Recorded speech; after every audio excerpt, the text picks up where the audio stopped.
You make me smile like the sun, fall out of bed, sing like a bird, dizzy in my head, spin like a record, crazy on a Sunday night. You make me dance like a fool, forget how to breathe, shine like gold, buzz like a bee. Just the thought of you can drive me wild. Oh, you make me smile. The Mazda Road to Indy is the only program of its type in the world. It's designed to advance drivers from the karting ranks all the way to the Verizon IndyCar Series and Indianapolis 500. The Cooper Tires USF 2000 Championship powered by Mazda is the first step, providing its champion with a scholarship to the Pro Mazda Championship presented by Cooper Tires. The Pro Mazda champion receives a scholarship to Indy Lights presented by Cooper Tires, where their champion is guaranteed a 3-race program in the Verizon IndyCar Series, including the Indianapolis 500. Visit usf2000.com for more information.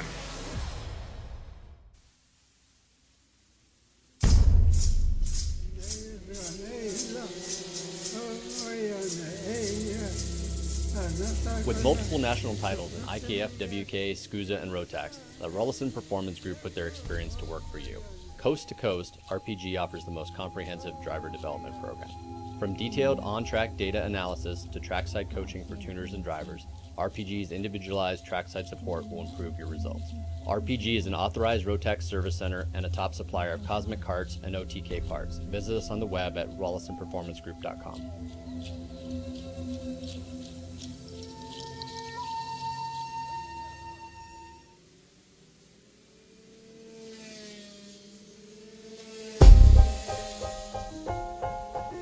Stronger than ever, J3 Competition is introducing its very own homologated chassis line for 2015, the Comp Cart. Designed and tested in America, the Comp Cart is manufactured using the latest technology available. The unmistakable flow yellow frame color coupled with the sharp blue and black accents make the Comp Cart easy to find alongside its already front-running pace. 2015 has barely started, and the Comp Cart has already shown its winning ways by taking a solid victory in the first weekend of the prestigious International Rotax Challenge of the Americas Series. For more information about the Comp Cart or J3 Competition's race department, please contact J3 Competition at 814-864-1846 or check them out online at j3competition.com.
Good morning, ladies and gentlemen, and welcome to Ocala, Florida. To those of you watching live online, thank you so much for tuning in all season. And you've tuned in on the perfect day. It is Championship Sunday here in Ocala. It's the final round of the 2015 Cold Stone Rotax Max Challenge Florida Winter Tour on track now. We have our one and only LCQ of the day here in Micromax, brought to you by AM Racing Engines. It's going to be a short 12-lap race here in Micromax.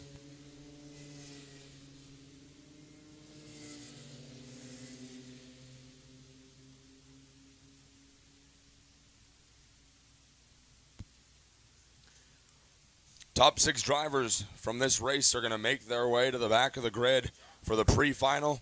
And then, of course, the main event later today.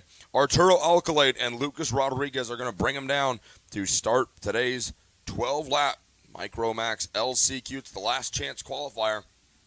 Those top 6 drivers who finish today in the LCQ are going to move on to the main event later this afternoon.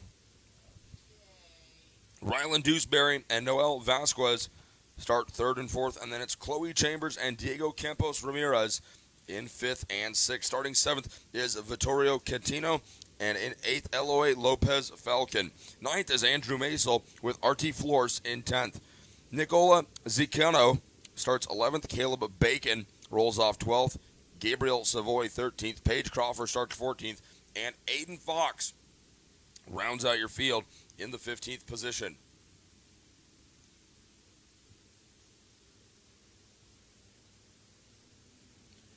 As our grid enters the front straightaway down into the tram lanes, green flag flies, we're racing.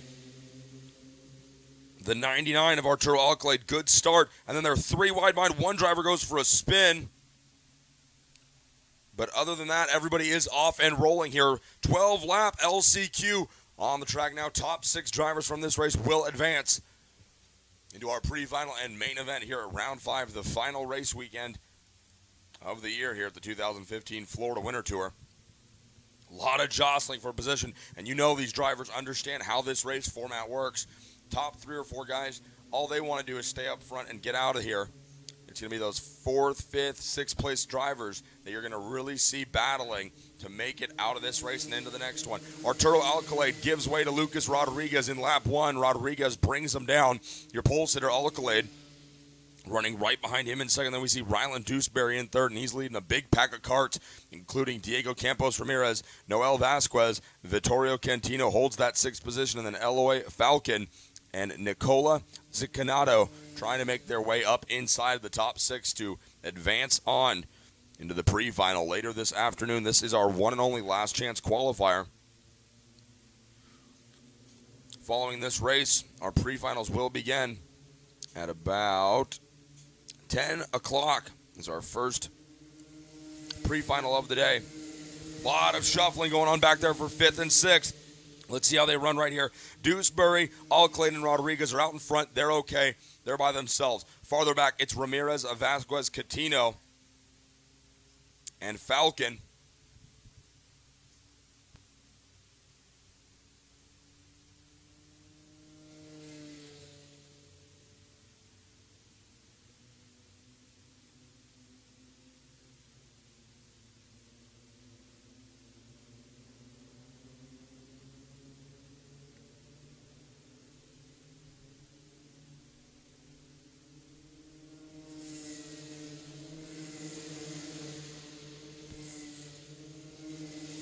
Rylan Dewsbury now starting to get a bit of a challenge for 3rd place from Diego Campos Ramirez. There you see the shot as they head out of turn 2, and the left-hander now in turn number 3.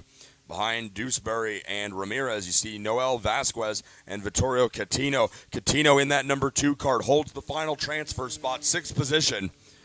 And then there goes the 32, Artie Flores behind us, right across the start-finish line now.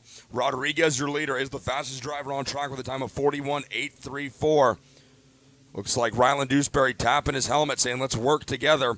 Third place, Dewsbury. Fourth place, that's 65. Dewsbury pulls out of the draft going down the straightaway. Dewsbury's going to get passed by Ramirez and maybe more. Ramirez brings Vasquez with him.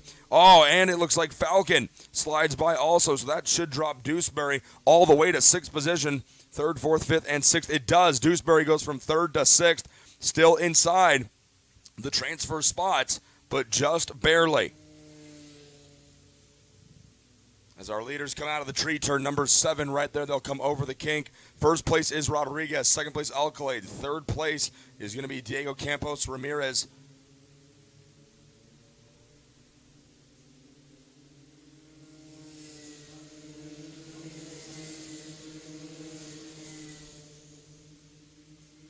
Quick lap of the race goes to number 2, Catino. He was in that 6th position, the transfer spot a lap and a half ago, but he's now outside of the top 6. He runs in 9th on the track right now. Lays down the fastest lap of the race, a 41.586. As we're just about to reach the halfway point here. 6 laps down, 6 to go. Still a lot of racing here. Up front, not too much of a battle. Rodriguez and Alcalade checking out. You can see him right there. And then there's the battle for about 4th position, Vasquez and Falcon.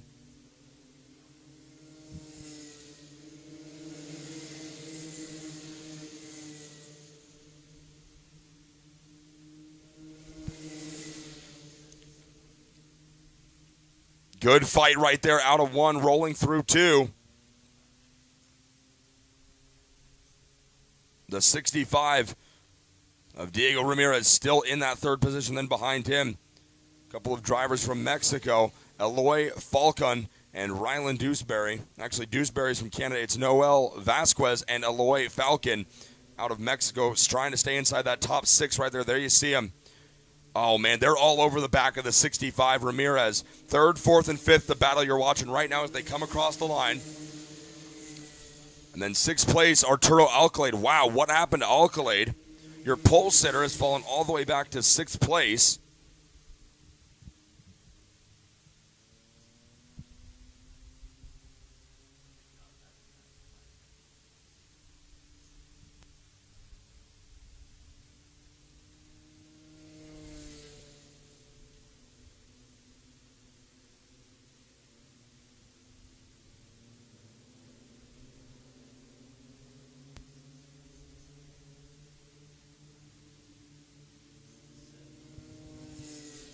The 7 of Ryland Dewsbury getting challenged now by Arturo Alcalade.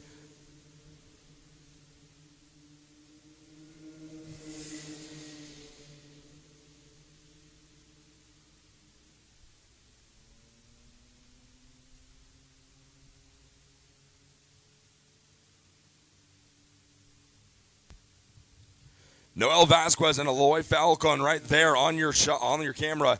They are running 2nd and 3rd. Chasing down leader Lucas Rodriguez. The front 3 obviously comfortably in this race. Diego Campos Ramirez behind them in 4th, and it's Dewsbury in 5th. Catino up to 6th. Wow, Vittorio Catino's been all over the field so far in this race. 2nd and 3rd going by right there into turn 1.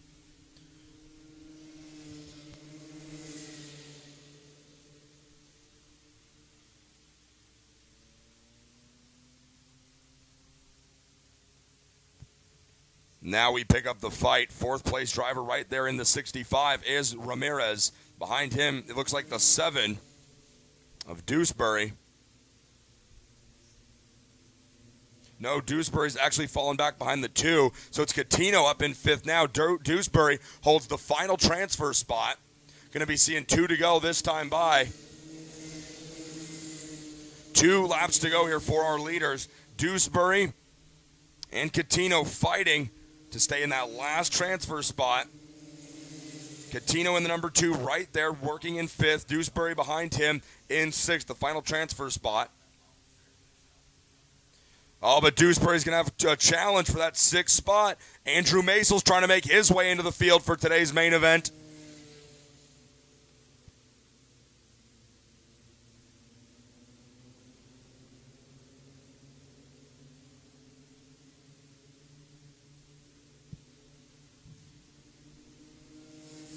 And it looks like the 70 of Masel has cleared Dewsbury.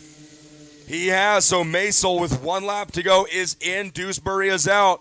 Ryland's got 1 lap here to try and fight his way back into the top 6. Maisel with a good run going right now. He came from 9th on the grid. He runs 6th right now, a 3-position gain. Nothing to brag about, but when it gets you into the main event, it's a pretty good deal. Maisel in that number 70, working his way out of 5. They head for the left-hander. Turn number 6. They set up 2 corners to go now. 7, Maisel has it. Rodriguez is going to cruise to the victory. Vasquez should come across the line in 2nd.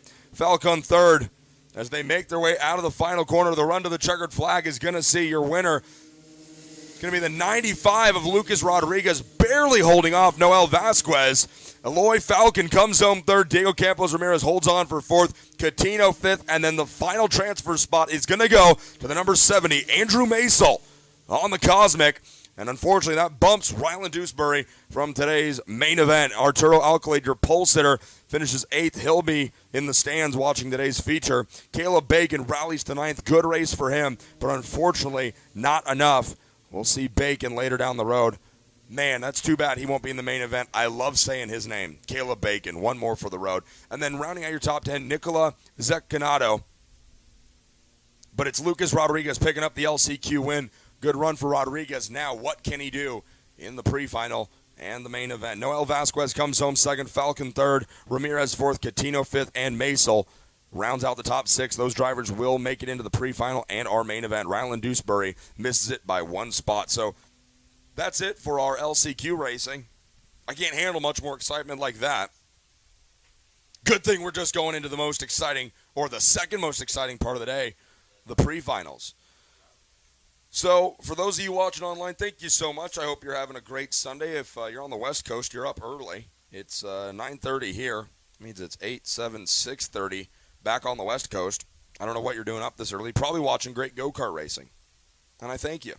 So, we got a driver's meeting coming up next. It looks like probably not going to broadcast that. And then we'll be back with pre-final Masters Max. Going to kick things off at 10 a.m. local time. That is in 33 minutes. Masters Max drivers go hot on the track for their pre-final in 33 minutes. So to those of you watching online, hang out for 33 minutes. If you're on the West Coast, go back to sleep, set your alarm for 7 a.m., and we'll be back.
are brought to you by Sensors Plus.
Welcome back, ladies and gentlemen, to live coverage of the 2015 Cold Stone Rotax Max Challenge Florida Winter Tour. Folks, it's been a great season of racing.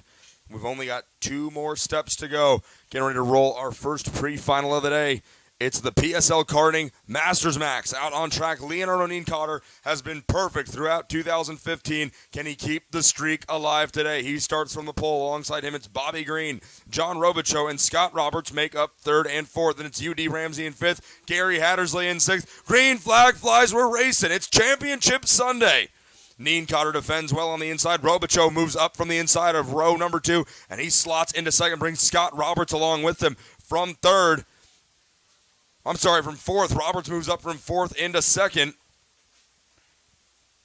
Robichaux in that Fernando Alonso kart running P2. Then it's Nienkotter out in front. Robichaux 2nd, Roberts 3rd as they come out of 6th and set up for the tree turn number 7. It's an interesting corner, brings them way out wide to the kink. Good shot right there of your 2nd place driver, John Robichaux, in that Fernando Alonso kart, coming down to complete lap number 1 of our pre-final. It's going to be Leonardo Nienkotter way out in front.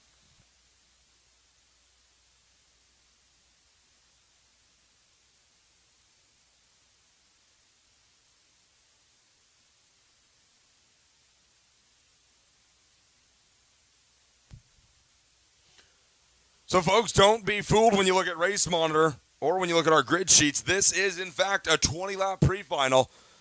You can't say you don't get a lot of laps here at the Florida Winter Tour. Scott Roberts throwing it to the inside of John Robichaux as they head into 8.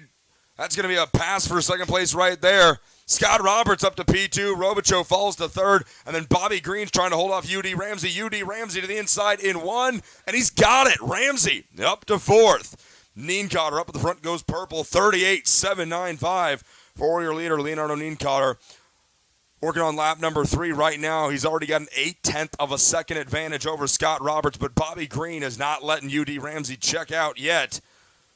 Green staying right to Ramsey's back bumper. UD Ramsey, been fun to watch him race all season. He pulled double duty, I believe, at both Homestead and Orlando, I want to say. Did not compete in the Rock weekend last week here at Ocala, but he's here right now in Masters Max. This class brought to you by PSL Karting. And Ramsey's really improved throughout the season. He's been hooked up with Ocala Grand Prix since Orlando. I don't remember if he was racing with them in Homestead. I believe he was. It would make sense. But he's doing really well right now as you see the battle for 4th on your screen. Ramsey on the Tony kart holds the position. And then right behind him in 5th, it's Team USA representative from last year's Grand Finals, Bobby Green in 5th position.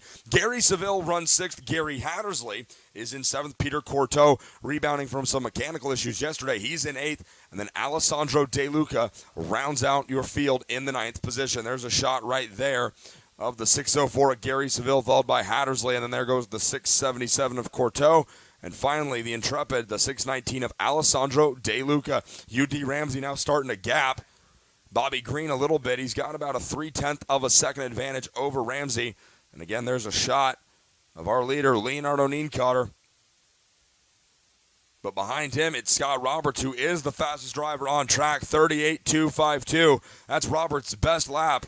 Nienkotter was a 38.4 last time by. That's 0.2 of a second slower. Nienkotter answers back, though, quickly with a 38.1. That's a great lap for Nienkotter. That'll put him to the top of the charts in both speed and in position. Nienkotter, he's been perfect so far this year, and he's staying perfect right now. Behind him, you see Scott Roberts in the Tony kart running 2nd. And then in 3rd place behind Roberts, it's the Fernando Alonso chassis of John Robichaux. UD Ramsey cleared Bobby Green a few laps ago. Green runs 5th. Seville 6th. Hattersley 7th. Courteau 8th. De Luca running in 9th. The battle for 4th has calmed down, but I wouldn't count Bobby Green out just yet. Nienkotter goes purple again. 38 flat. Great lap for Nienkotter. He's got a 2nd plus advantage over Scott Roberts in P2. There's that fight for 4th. We check back in as they come out of 3, head into 4 right now. Then they'll make the right-hander hairpin turn number 5. Wow, Bobby Green closes right up under braking. Good corner right there for Green. And he is working on UD Ramsey. Ramsey on the OGP Tony kart has the 4th position. Bobby Green in the Maranello wants it. Green tracking him As they come through 8 now to complete another lap, they're going to see 13 to go for your leader, Neen Cotter.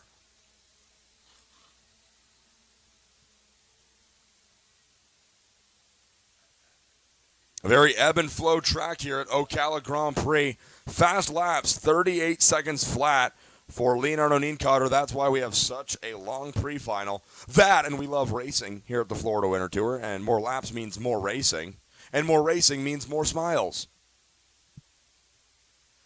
Neen Cotter, he's probably smiling a lot right now because he's out in front, and you smile when you're in the lead. His lead grows now to 1 second, .051, and Scott Roberts is doing everything he can to cut into that lead. Roberts, your quick man on track now, 37.884 for Roberts.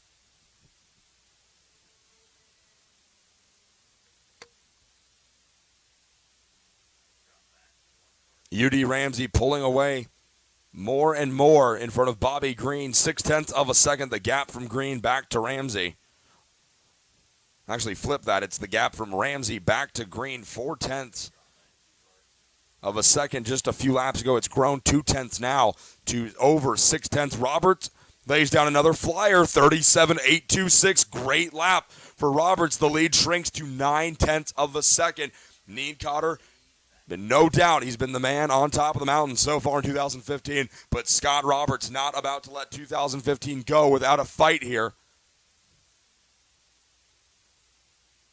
This race not even halfway yet. They're going to see the crossed flags this time at the line, and 0.9 of a second is an easily erasable gap if you're Scott Roberts. Here they come. There's your fight for the lead right there. Roberts in second. Neen Cotter across the line. Let's see what the gap is. It goes from 0.9 to 0.8. Roberts goes purple again.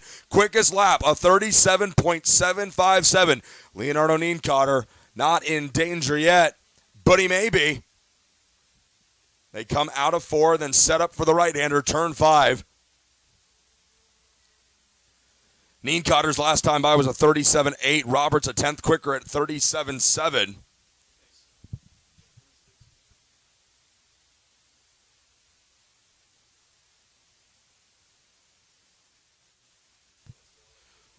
Let's see what the gap does here now. It cuts to 0.2 of a second now. Roberts, he cuts 0.2 into Neen Cotter's lead. It's now 0.6 of a second from Neen Cotter back to Roberts. You wonder if Neen Cotter has used up his best stuff early on in the race. He was going purple lap after lap, around lap 4, 5, and 6. Now it's Roberts who's pieced together 3 fast laps in a row. Roberts, a 37.7. Neen Cotter was a 37.8 last time by, and the lead is shrinking. Here they come again to see 8 laps to go. Let's see what the difference is. Last time by it was 0.6 of a second. Now 0.6 of a second. It levels off. Nobody goes purple. Roberts lays down a 37.79.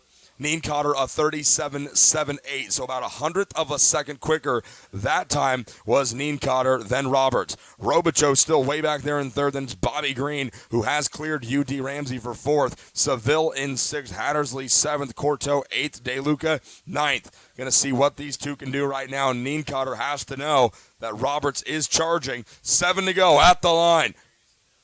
Green still in 4th, Robichaux in 3rd. Let's see what the gap is from Neen Cotter back to Roberts. 0.3 of a second. Scott Roberts continues to chip away at Leonardo's lead. Ladies and gentlemen, Leonardo Neen Cotter has now entered the danger zone as Scott Roberts has turned up the wick and is gunning Neen Cotter down. Still 6 laps to go at the line when they get there. Out of the tree turn. Roberts about 5 kart lengths back as they head into 8. Let's see what it is here at the line. 6 laps to go. Roberts closing up again. 0.3 of a second. It shrinks, but barely. Folks, we're going to have a fight for the lead on our hands here very soon. Scott Roberts in the Tony kart, running second. He closes right up on Neen Cotter, cuts it down to about a kart length between the two as they come out of 5, heading for the left-hander, turn number 6. Roberts is almost there. Neen Cotter has the top spot. It's going to be 5 to go at the line. They come out of the kink. They'll head for 8. .313 the gap last time by. It's going to be shorter here. Roberts now right in Neen Cotter's draft. It's down to 1/10 of a second. Roberts to the inside. He takes a look for the lead, and he clears him. New leader, Scott Roberts to the front. Neen Cotter back to second. Great move by Scott Roberts to take over the top spot here with 5 laps to go in PSL Karting Masters Max pre-final.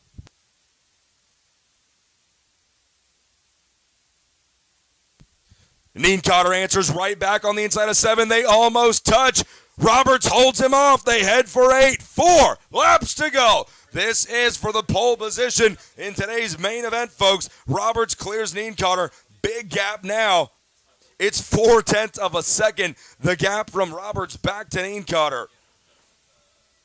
If Roberts can stay where he's at, we're going to see a new pre-final winner for only the second time here in 2015.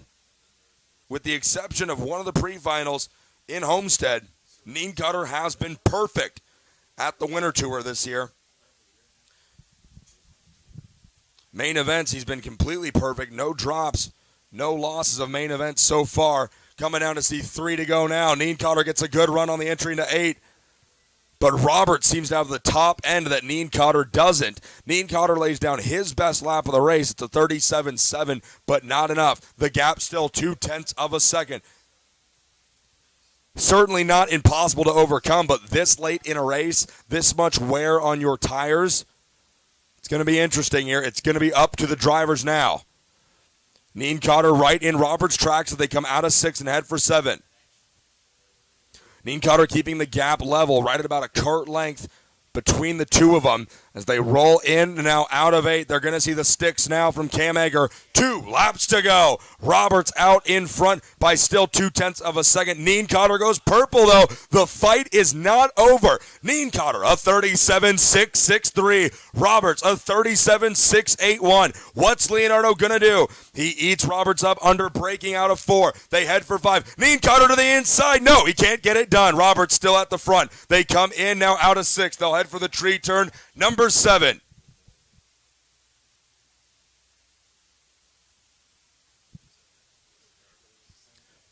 Last time by, Neen Cotter was the fastest driver on the track by about 0.02 of a second. The white flag flies. Who's going to take the fast lap? 38 flat for Neen Cotter, 37.8 for Roberts. Neen Cotter's got about 3 corners where he could really make a difference. Turn 4, where they're at right now. He needs to really get Roberts under braking. He does a good job on corner entry. He keeps his speed up on exit. Roberts with about a 3 kart length lead. You can see it right there on your monitor into 7. Folks, I don't think Neen Cotter's going to have the track or the time. They come over the kink. They'll head for 8. Out of the final corner, they're going to see the checkered flag waving, and the pre-final win and pole position is going to go to Scott Roberts. Leonardo Neen Cotter holds on for second, folks, and we're about to have a very interesting fight here in our main event. UD Ramsey and Bobby Green drag race to the line. Robichaux comes home 3rd, Green 4th, Ramsey 5th. PSL Karting Masters Max. That was only the pre-final, boys and girls. That main event is going to be straight fire. The kids say that. I don't know what it means. But Scott Roberts battling at the end there with Leonardo Neen Cotter. Great race. And for only the second time this year, Leonardo Neen Cotter is not the driver to win the pre-final. The main event is 28 laps long. It'll be a little bit later this afternoon, and it is going to be a good one, folks. Coming up next, it looks like we've got Rotax DD2 on the grid. There's a good shot of our round 3 race winner, Danny Formal, aboard the DR kart.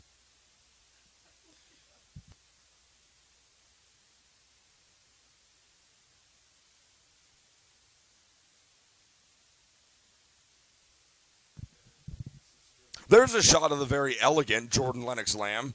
He's been on fire in Homestead. He swept both main events. Jordan Lennox Lamb preparing for the race, getting all nice and snug in the seat. Jordan, can you hear us? Doesn't look like it.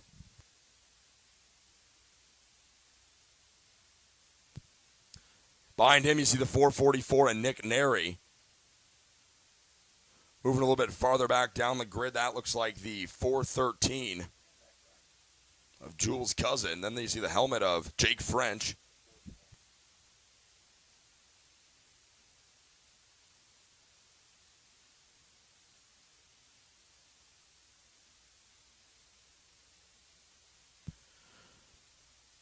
As we take a look at our grid, there you see a shot of the number 420 sitting in the 16th position is where Austin Riley's going to roll off.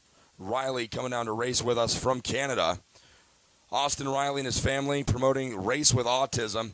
You need to go check that Facebook page out, folks. It's a great deal. It's a great program they've got over there. Austin, a very good driver. You can see him in this pre-final coming up next. He's been fast all weekend through the heat races yesterday. He showed well in qualifying, and he's going to roll off for our pre-final in the 16th position on that Energy chassis. Austin promoting the Racing with Autism Facebook page, and it's a cause obviously very near to his family's heart. Austin suffers from autism, but you would never know it. He's a great young man, and he drives like one of the best of them out there. It's a very cool deal. He's going to be traveling around the United States in the following weeks, giving presentations at school, educating people about autism, and it's a great program. I highly suggest you head over to Facebook, check out Racing with Autism. It's a very cool deal. Austin Riley, we're happy to have him here racing with us, and you need to keep your eye on him, because there is no reason you won't see that young man fighting for a top 5, maybe even a podium as this pre-final and main event progress.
So as we're getting ready to go with our DD2 class brought to you by Dallas Karting Complex, Danny Formal looks like he needs a new left shoe maybe. So if someone out there wants to help the cause, Danny Formal, you can see a little bit of damage done to that left front shoe, his brake foot.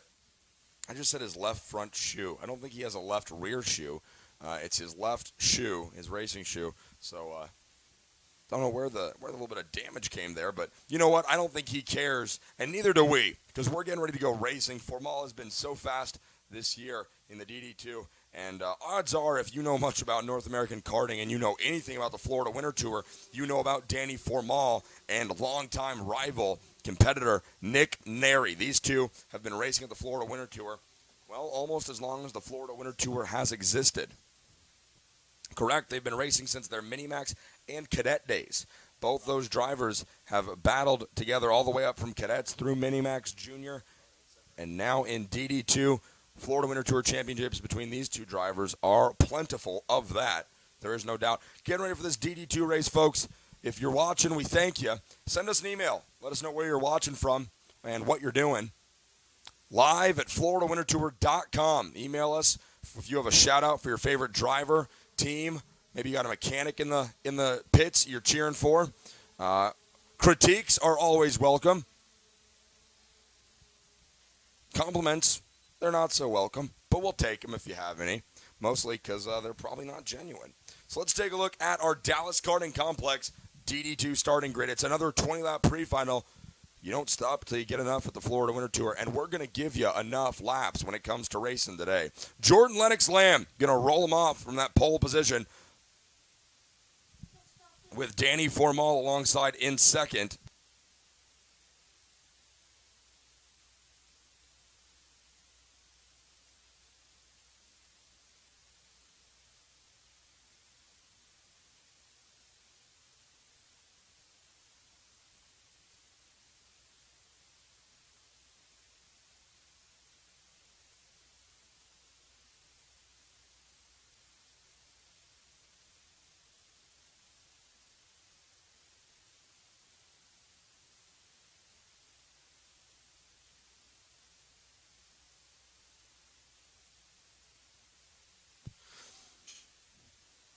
So here we go, getting ready to drop the green flag on our second pre-final today. It's the Dallas Karting Complex DD2 drivers getting ready to go. Jordan Lennox Lamb, Danny Formal, they're all waiting to see that green flag. It flies. We're racing. Nick Nary's going to try and shuffle Formal outside, and he does. So it's the two Burrells out front. Formal already hopping the curbs in turn one.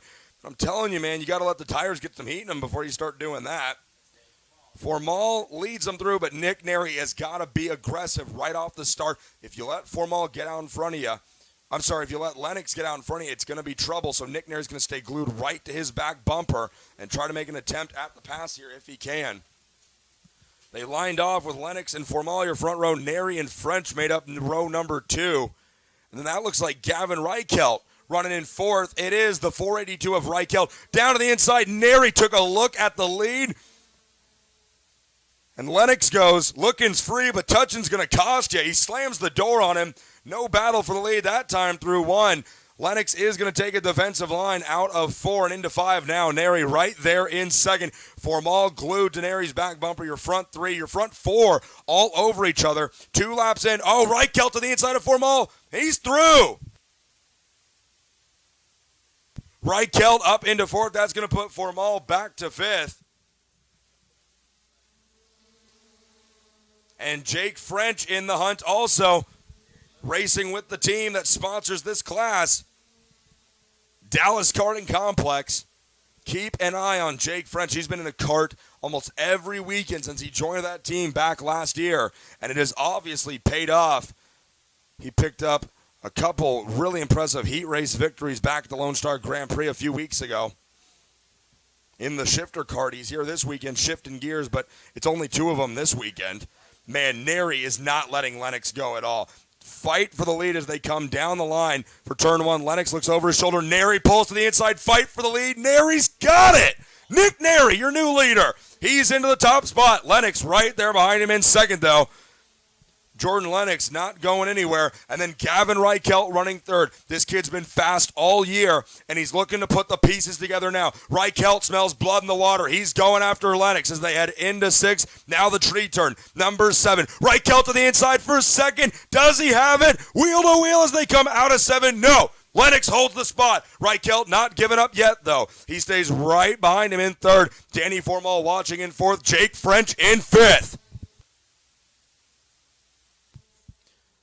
Man, Gavin Reichelt threw it right to the inside in 7. He just wasn't close enough, and it's hurt him a little bit as you see the gap now between Lennox and Reichelt.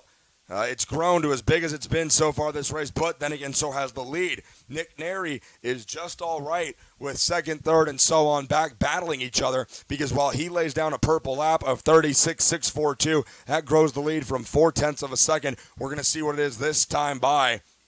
Might level out right at about 0.4 of a second. We'll see here. Not the best measurement of time. I am. It still is 0.4 of a second, so I guessed that one right. That feels cool. But Nary goes purple again. 36.496 fast lap belongs to Nary 2 laps in a row here. Jake French goes to work now on Danny Formal. That's the fight for 4th place. It's a 3-kart pack right there. Reichelt in 3rd, Formal in 4th, French in 5th.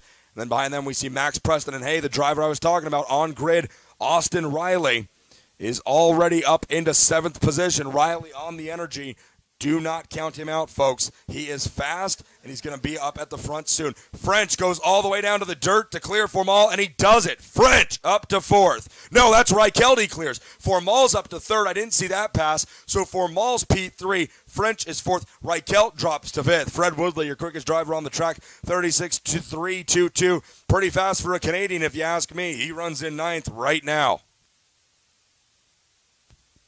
Reichelt tries to take fourth place back from French, and he does it. Reichelt up to P4. Formal still in third. Lennox has caught up to Neri. We're about to have a fight for the lead. Neri has the top spot, 1/10 of a second. The gap from Neri back to Lennox last time by as they cross the stripe to see 13 to go here. Woodley goes purple again, 36.250. Fast laps, for the Canadian. Jules' cousin runs in eighth. He's from France, at least that's what Race Monitor tells me. Austin Riley, he's from Canada. Max Preston, another Canadian. Jake French, he's from Texas. They're their own country. Gavin Reichelt, New York. Formal, Florida. Lennox Lamb, Great Britain. And Neri, another native Floridian. Oh, man, Lennox right there. 0.135 seconds. The gap back from Neri to Lennox. Jordan right there as they come out of 3 and head into 4. This fight for the lead and the pre-final win not over, not by a long shot. And we still have a lot of racing to go. They're going to see 11 laps to go this time by. So not even to halfway yet are our DD2 leaders. We're going to stay with this battle for the lead because Jordan Lennox is doing a great job on closing up on Neri on the entry into these corners. Does a little bit of tuning to the radiator or the carburetor. It looks like radiators on the left side on these big DD2s. Unlike every other class here where the engine and radiator are on the same side, the radiator and these engines both equally so big that they had to put one on one side and one on the other.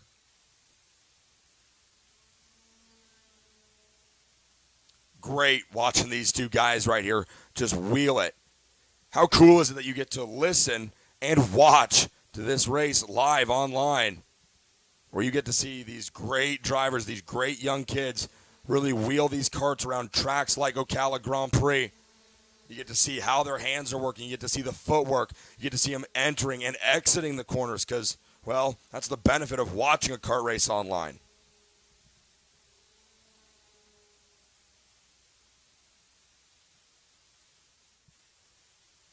Lennox Lamb goes purple last time by, 36.241. Not that much quicker, only 8/1000ths of a second quicker Lennox was than Neri. But quicker is quicker. Halfway has been reached. 9 to go this time by. 9 laps for your leaders. Lennox pulls to the inside in 1. Fight for the lead. Lennox clears him. New leader. Jordan Lennox Lamb, your pole sitter, back to the front. What will Neri do to answer back? Out of 3, they head for 4. This would be a good opportunity, but Lennox just too quick on the exit at 3. Woodley goes purple again, 36.193. Fastest driver on the track, runs in 9th position.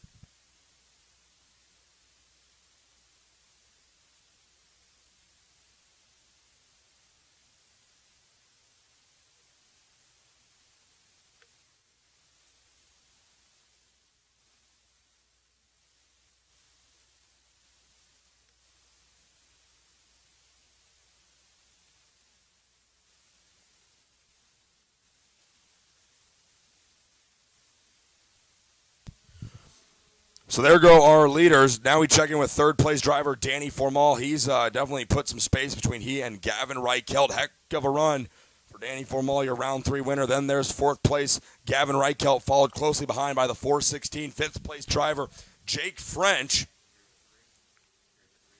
Formal running all by himself in third place. Then there's Reichelt in the Burrell from PSL Karting. French on the Sodi kart from Dallas Karting Complex. And then we see Max Preston on the Intrepid. That is 4th, 5th, and 6th right there on your screen as they head out of 3 and down into the left-hander turn at number 4.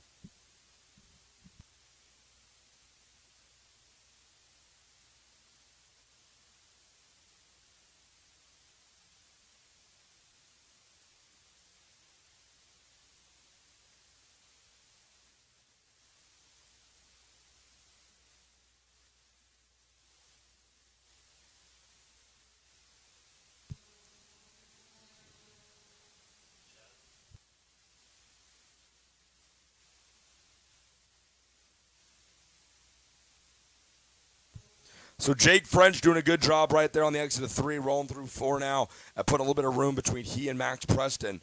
French holding on to the 5th position right now.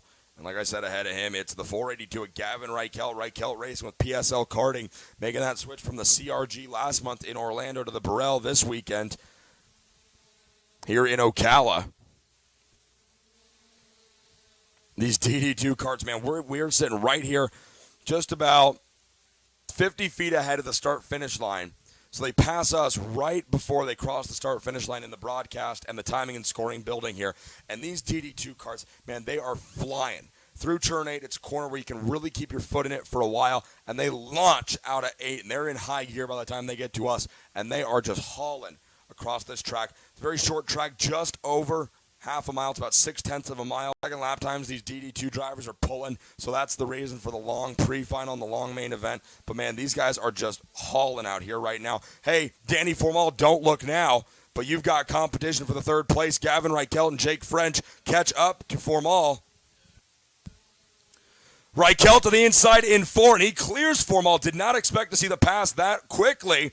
But Gavin Reichelt rarely does things anyone would expect, and he throws it to the inside of 4. He takes over the 3rd spot. Formal back to 4th, French in 5th. And Max Preston has done a good job of closing up on Jake French. 3 laps to go now for your leaders. Nick Neri chasing down Jordan Lennox. The gap has grown to 0.6 of a second from Lennox back to Neri as we keep our eyes still on this battle for 3rd place. It's honestly not much of a battle. Gavin Reichelt's kart has definitely come in now. French gets around Formal, so that's 2 laps in a row where Formal has lost position in turn number 4. French now up to 4th. Now Preston takes a look on the inside of Formal for 5th, and he clears him. Formal back to 6th. Sticks being shown to our leaders. 2 laps to go. Formal tries to put a bumper to Preston, but just is not close enough. Heck of a move right there by Gavin Reichelt 2 laps ago, though. Really impressive to see him jump up to 3rd. And, folks, what does that do for him? I'm always talking about it. Inside row 2 starting spot for that main event, and that's huge. If Reichelt could get the jump on Neri when we go green flag racing in that main event later today, well, we could have a totally different looking podium on our hands. White flag's going to fly here for our leader, Jordan Lennox Lamb. 1 lap to go. Neri behind him in 2nd. The gap is just over 0.6 of a second. Then in 3rd, Reichelt. 4th, French. 5th, Preston. 6th, Formal. 7th is Austin Riley. 8th, Woodley. 9th, Gore. 10th, Nathan Add. So 2 Dallas Karting Complex drivers up inside the top 10 here in DD2.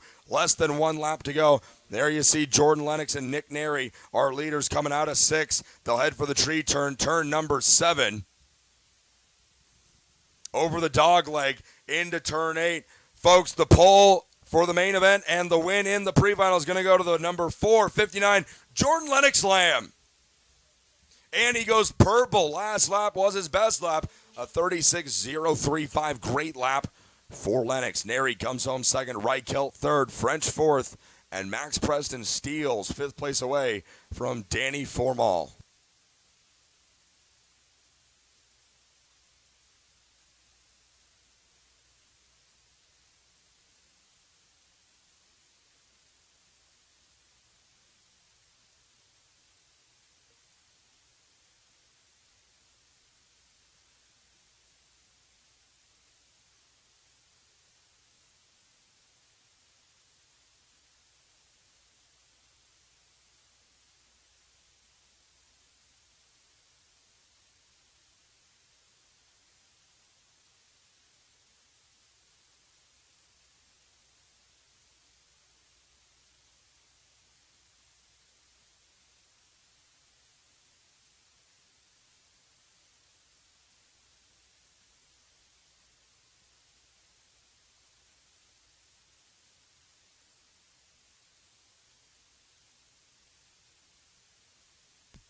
So we take a look at our Micromax, brought to you by AM Racing Engines grid, getting ready to go here. Got a couple shout-outs coming to you right now. Hey, there's Ugo Chukwu.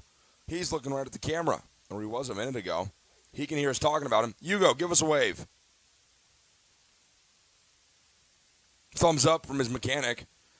There's a good shot of Tyler Maxon in the 74. Alessandro De Tullio. Is that Chris Freckleton? Yes, it is. Chris, you're on live TV. It's not really TV. It's more of an internet broadcast, but there's lots of people watching. So good job to you. Hey, there's Diego LaRocque. I see him in the 56. I spy Diego. Keep an eye on him. He picked up a heat race win yesterday in round number 1. Hey, let's take a look at some of these shout-outs. We got a shout-out to Rasmus Lind from Sabina, Mina, Marcus, and Grandpa. Shout-out to Rasmus Lind. So you're getting a bit of a shout-out there, Rasmus. Let's see what else we've got.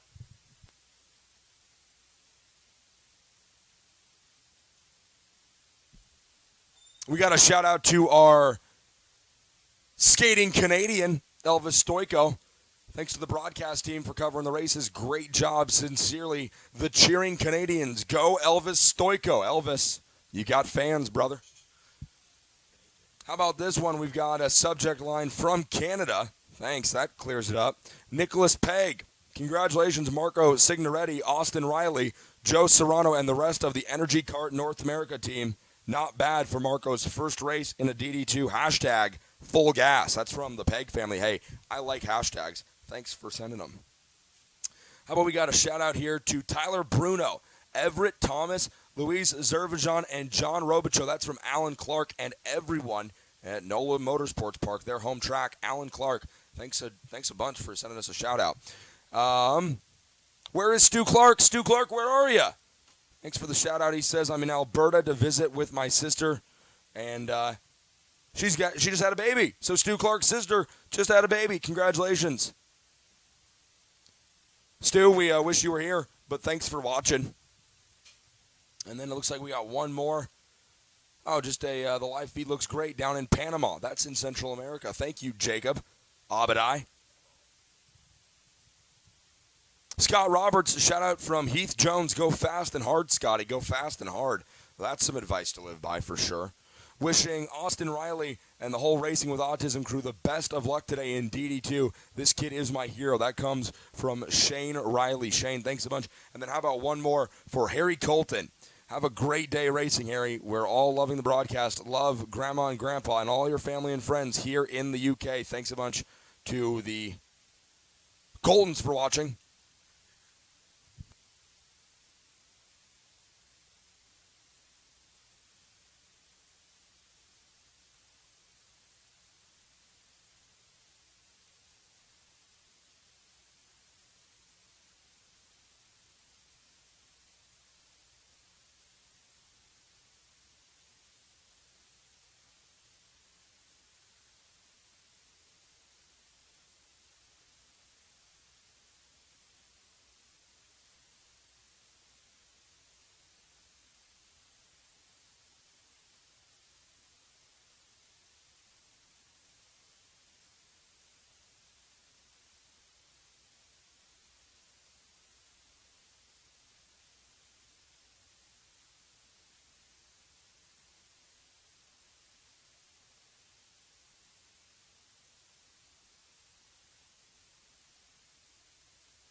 So we just keep rolling along here with these action-packed pre-finals. Next on the track is the AM Racing Engines Micromax category. Thanks to Ariel Castro and the group over there at AM Racing's, one of our sponsors here at the Florida Winter Tour, for helping us out and putting on great races. Getting ready to go here. Ugo Chukwu and Tyler Max in your front row. Reese Gold rolls off third. Justin Arsenault in fourth. Crawford fifth. Mars sixth. Green flag's going to fly. We're racing.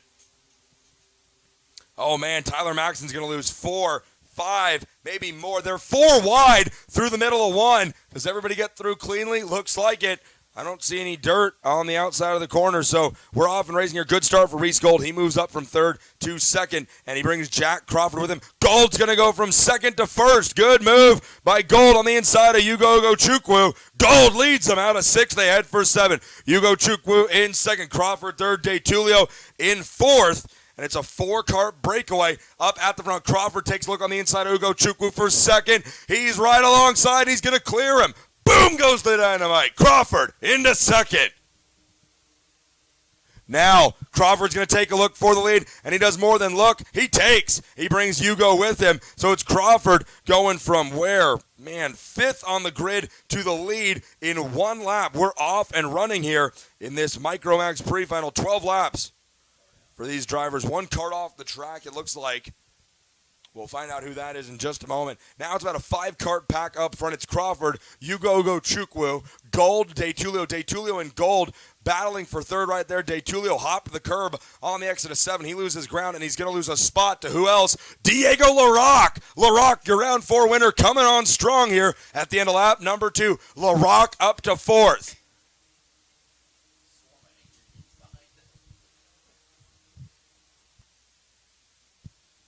Oh, does LaRock take third? Yes, he does.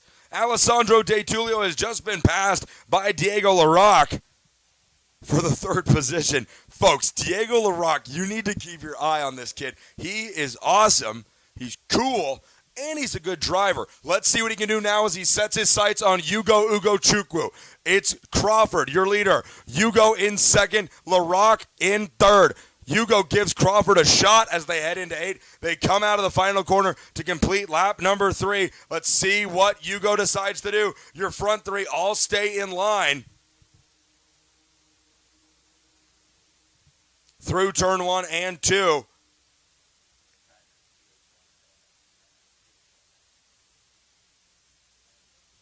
Now, fight for second as it's going to be Ugo Chukwu taking over the lead. Crawford's going to have to defend. Or does he go on the offensive and head after Ugo Chukwu? As they run right now, it's Ugo Chukwu, your leader, and Crawford back to second. Reese Gold right there in third.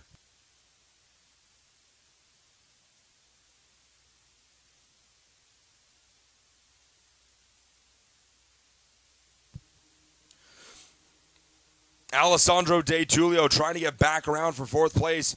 The driver in the position now is Gabriel Gomez, and that number is 68. Good lap, good race going for Gomez right now. Where did Gomez come from on the grid? 9th, up to 4th right now. LaRock trying to find his way around Jack Crawford.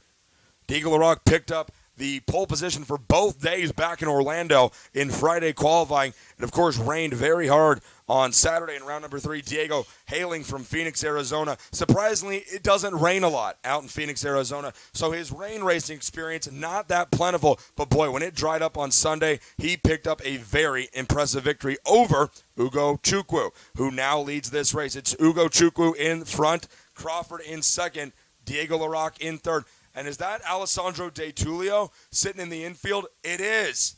That's DeTulio. He was running 5th, and now he's out of the race. Oh, no, I did not see what happened. But DeTulio has retired, and that means he is going to have to start this main event from where he finishes. He scored in 32nd right now. Oh, man. That is just flat out a bummer. These drivers are coming out as 10 laps to go now.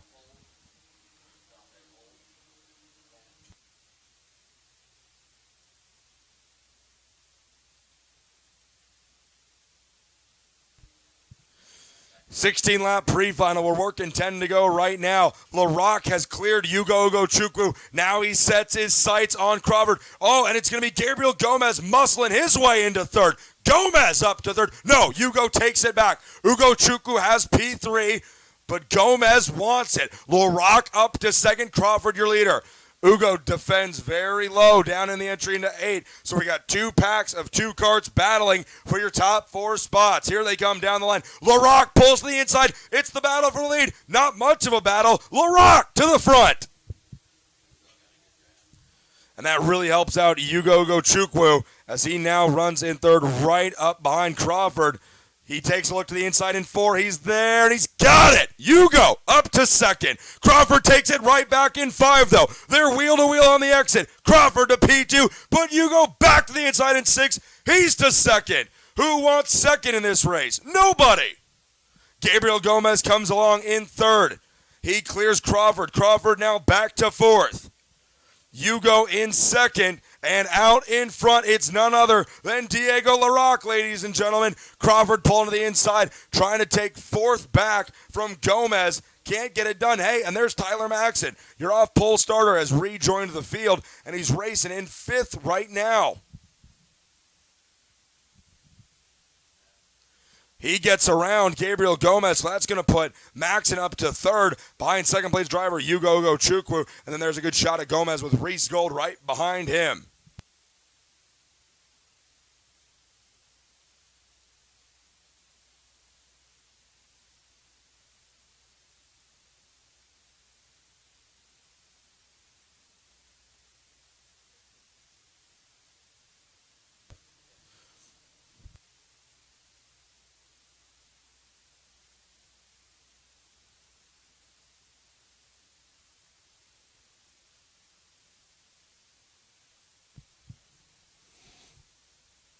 So, wow, Tyler Maxson has really closed the gap now on Ugo Chukwu. Your second-place starter, Tyler Maxson, runs 3rd right now, and he's trying to get around pole sitter, Ugo Chukwu. This fight for second, every position matters here, as where they finish in this pre-final determines where they will start in our Micromax main event coming up later today. Maxson not close enough yet, but he's going to be soon. He's all over Ugo Chukwu's back bumper. LaRock leads him. He's got a gap right now of half a second over second place Ugo Chukwu. And as Ugo Chukwu and Maxson battle back and forth here, that's only going to help LaRock. He came from 10th on the grid to win the first heat race yesterday, then finished 3rd in the second heat race. This is LaRock we're talking about. And then he had some bad luck in the 3rd heat race and missed the top 10. So this pre-final is definitely going the way he wants it to go. His dad, Aaron LaRock, not able to make it this weekend due to business, I believe. So he's back home watching. There's a fight for second. Maxson pulls right up alongside for the second position over Ugo Chukwu. Maxson's got it. Hey, and there's Luca Mars. He gets around Reese Gold for the 4th position. So Luca Mars now up into P4, but Gold's going to come back on the inside of 4. He takes it back. Luca tries to cross back under, but the track goes to the right. Benefits Gold. Mars has a good run out of the inside. Now into 5. There's still wheel to wheel. Man, this middle section of the track lends for such great racing. Mars takes 4th back on the exit of 7, and I think he's going to hold it.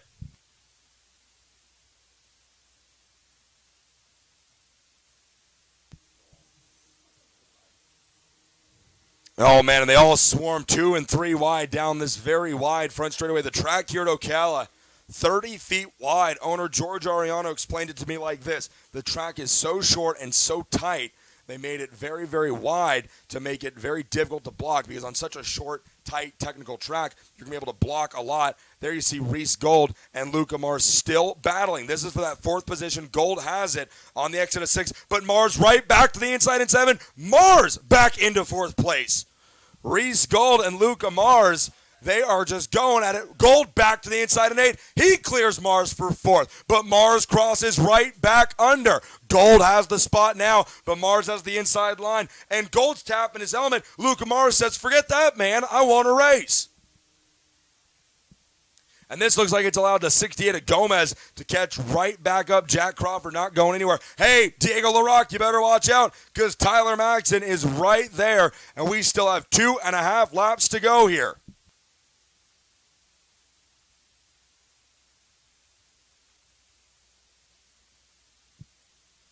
It's a 3-cart train at the front right now. Diego LaRocque's lead has shrunk to 0.2 of a second. Let's see what it is this time by. Maxson and Ugo Chukwu drafting together down the straightaway. Maxson's going to throw it to the inside, and he brings Ugo Chukwu with him. Change at the front. Maxson from second now to first.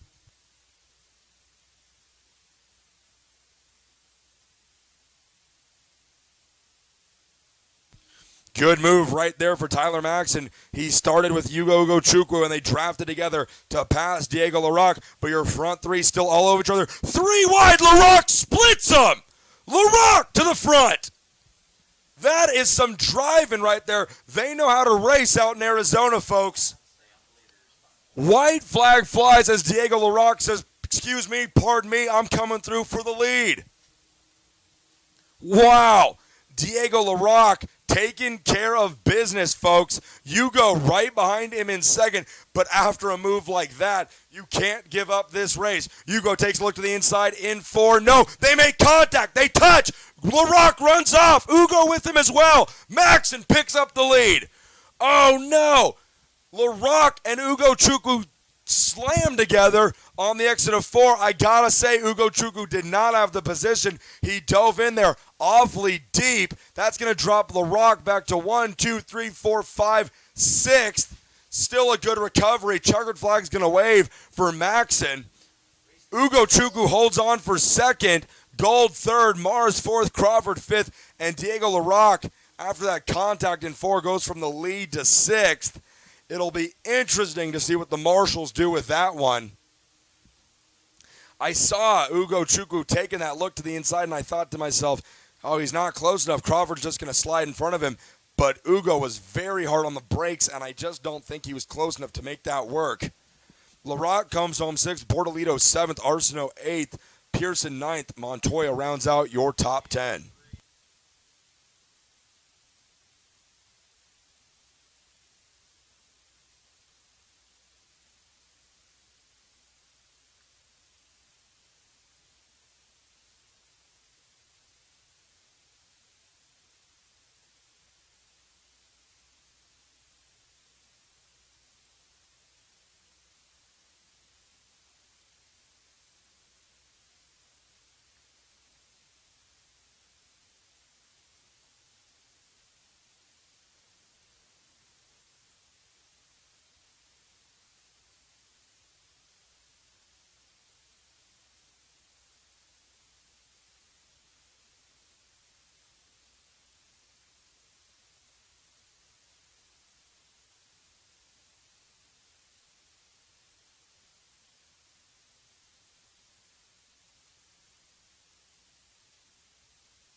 Couple more shout-outs we're looking at now as you see a great shot of our J3 competition, Minimax Grid.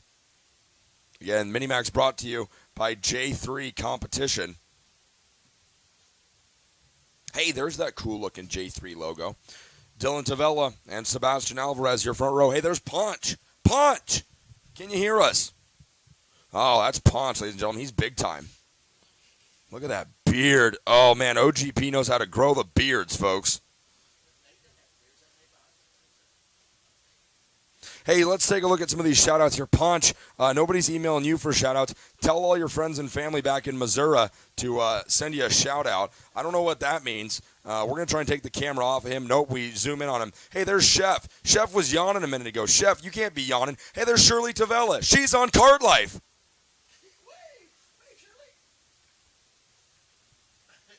You can catch Kart Life Wednesday nights, 9:10 Central. Again, if you don't catch it, no big deal. Let's look at some shout-outs here. Joe Serrano Jr. from Frank Minotti. Shout out to Joe from Toronto, Canada. He says, just drive. Rob Turner wants to send a very big shout-out to Austin Riley. Great pre-final race, finishing in 7th. Also a shout-out to Austin's tuner and driver coach, Curtis Fox, for the great work he is doing with Austin. Best of luck. And then one more from Sterling. Shout out to Sebastian Montoya. Actually, it's from Christian Munoz. So, Christian, we miss you. Hope your back and shoulder are doing good. And he sends a shout out to Sebastian Montoya. And then one more here. How about a shout out to Karsten DeFonst. Stay fast, little dude, from your Aunt Dana, Uncle Chris, and Zoe. And again, is a shout out to Karsten DeFonst.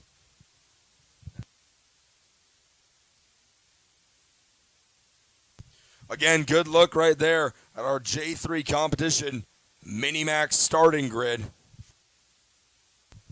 We're going to see the front row right there. The 194, Sebastian Smiles Alvarez starting on the pole. If you could see in his helmet right now, folks, I bet he's smiling. There's Chef. That's Sebastian's tuner. Chef, how you doing? He's looking around. Then starting alongside Alvarez in second is going to be Dylan Tavella and his tuner, the one and only Charlie Swain. That's kind of big time if you want to know about big time karters. There's two of them right there. Starting in third is going to be OGP's Dylan Gennaro. Hey, how about that graphics kit right there on Dylan Tavella's kart? That Iron Rock Motorsports livery. Looks great, Charlie. Great job on the design of that sticker kit. That go-kart looks straight sexy, to quote my man, Garrett Potter. That go-kart looks sexy. And then behind Tavella, we see the 118 of Matthew Latifi.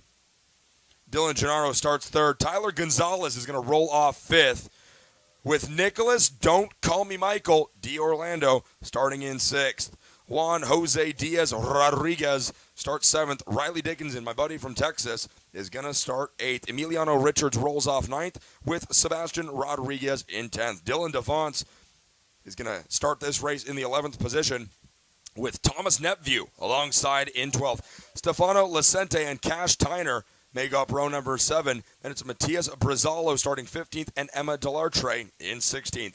17th is going to be Humberto Parada alongside Arias Duke Medjin in 18th. Yuvan Sundramorthy, he's being tuned on by Tommy Bahama this weekend. Yuvan Sundramorthy, if you want to see a nice Hawaiian shirt, check out Yuvan's mechanic, folks. Tommy Bahama here spinning the wrenches for Sundramorthy. And then Sean Seville rounds out the starting grid here in 20th place. J3 competition Minimax pre-final coming up next.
All right, folks, so once again, J3 competition, Minimax pre-final out on the track. Following this, we're going to have DD2 Masters, Junior Max, and those wacky Senior Max drivers to end our pre-final.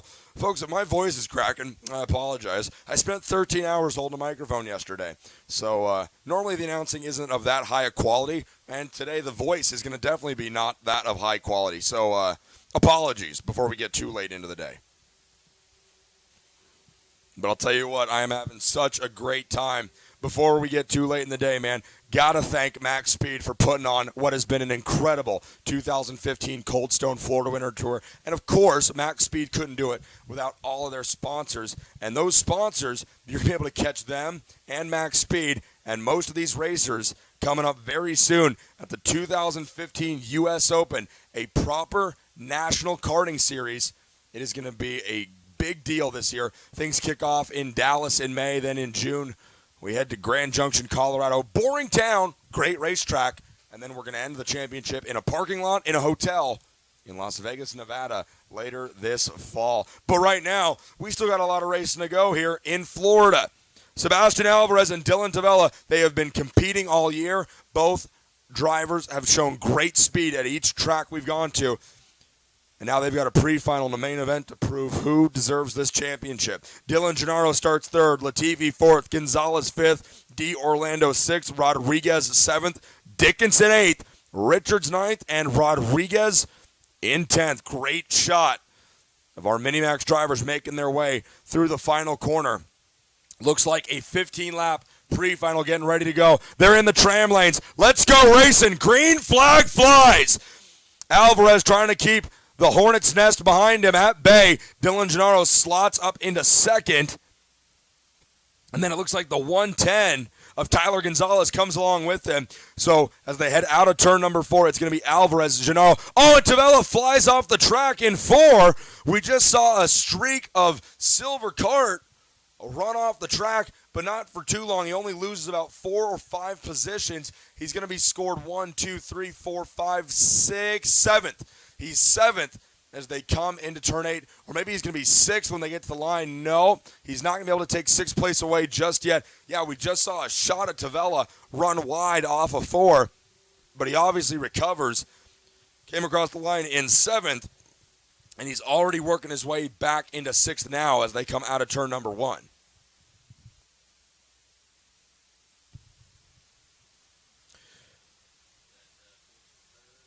Matthew Latifi loses a spot. It looks like, I want to say, Emiliano Richards getting his way around Latifi. Boy, Sebastian Alvarez has checked out already. Only 2 laps in. The gap last time by was 1.2 seconds. It's going to be a lot bigger this time by 1.4 seconds as Alvarez, quickest driver on the track. That's the fight for second we're watching right now. Gonzalez and Rodriguez running P2 and P3. Rodriguez on that Prix chassis from AM Racing. And then Latifi runs behind them in 4th. Tavella's already up to 5th after that lap 1 miscue.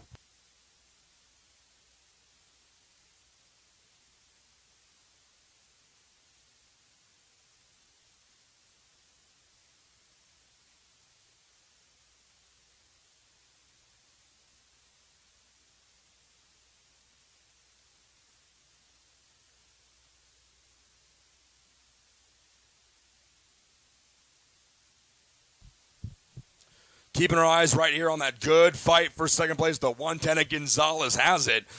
But right behind him, you see that X-Spray chassis of Juan Jose Diaz Rodriguez. I remember when kids only had 2 names, a first and a last name. It's not how they do it down in Florida. Matthew Latifi from Canada runs in 4th, and it's Tavella in 5th. Emiliano Richards runs 6th, and the fastest driver on the track runs in 7th. That's Nicholas D. Orlando. Both D. Orlando boys have done a great job all weekend of wherever they are out on the track, laying down impressive lap times. D. Orlando, both Nick and Michael, have been fast all weekend. All right, it's constantly saying that I've constantly been talking about how they've been laying down purple laps. Fight for 3rd right there. Latifi's going to clear the 105 of Rodriguez. Latifi gets bumped up into 3rd as they came out of 6th. It's going to be Latifi up to 3rd. And look out, folks. Dylan Tavella looking to reclaim what he lost on lap 1. Tavella goes to work now on that 105 of Rodriguez as they roll through the middle of 8. There goes Alvarez, your leader. Gonzalez, Latifi. Oh, Tavella's going to pull out to the inside here in turn number 1, and he's going to clear Rodriguez for 4th place. Tavella goes from 5th to 4th. That drops Rodriguez to 5th. And Riley Dickinson, the Texan, lays down the fastest lap of the race, 39.640 for Dickinson.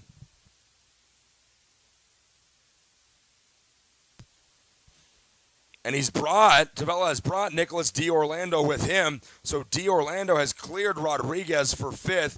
So the top 5 goes D'Orlando, Tavella, Latifi, Gonzalez, and Alvarez. Alvarez comes across the line to see 10 to go. Then it's Gonzalez, Latifi, Tavella, and D'Orlando. There's a good shot right there of 4th and 5th. Dylan Tavella and Nicholas D'Orlando making their way out of 4.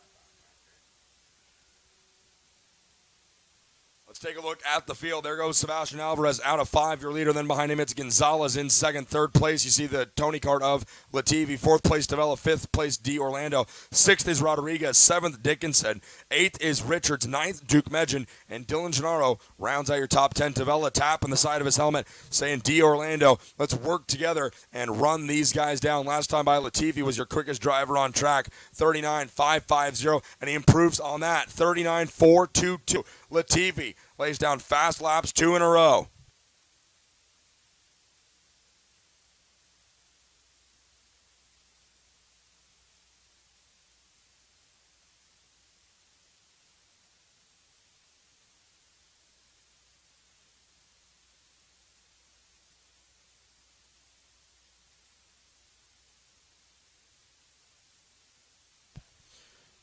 Matthew Latifi has found his way around Tyler Gonzalez. So Gonzalez falls back to 3rd. Latifi now up into 2nd. And he's been the fastest driver for quite a few laps now. 8 laps to go that time by at the line. The gap is 1.7 seconds. That's well over about 0.2 of a second a lap he would need to cut down to catch up to Alvarez. So barring a mistake by Alvarez, I think Latifi's got what he's got. That is, unless Gonzalez can come back and mount a charge for 2nd place.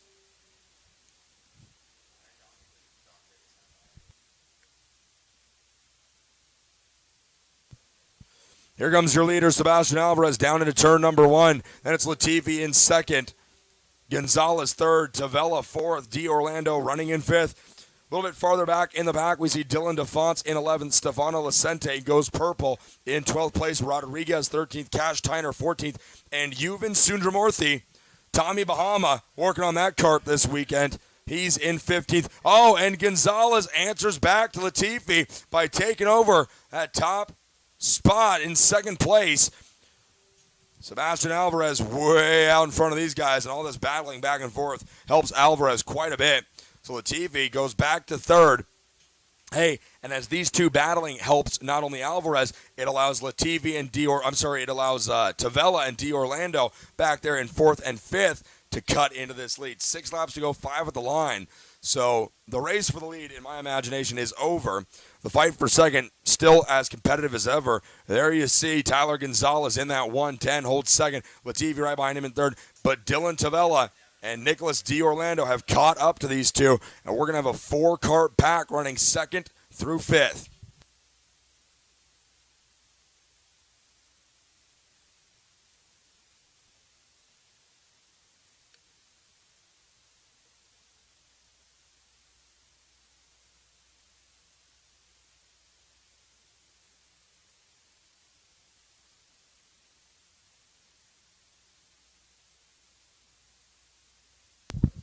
Tavella to the inside in 4th. He's going to clear Gonzalez.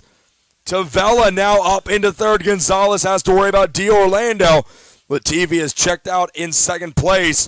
Tavella up to 3rd. Gonzalez 4th. D'Orlando 5th. 4 laps to go for your leader, Sebastian Alvarez.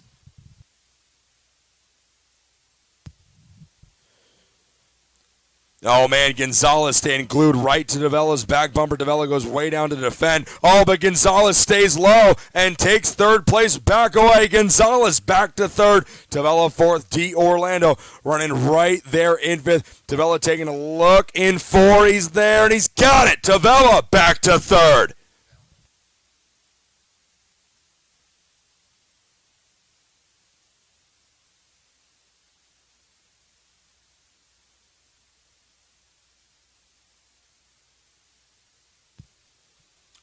This fight for 3rd, a very intense one.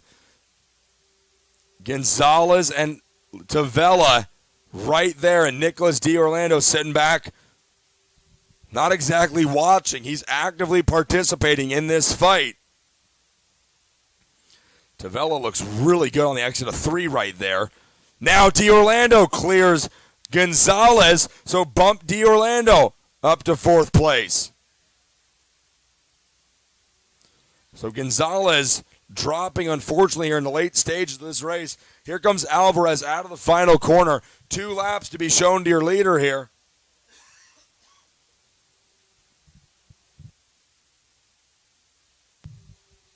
Gonzalez trying to take 4th place back away from D'Orlando. They're wheel to wheel in 1. Gonzalez takes the spot back. D'Orlando back to 5th.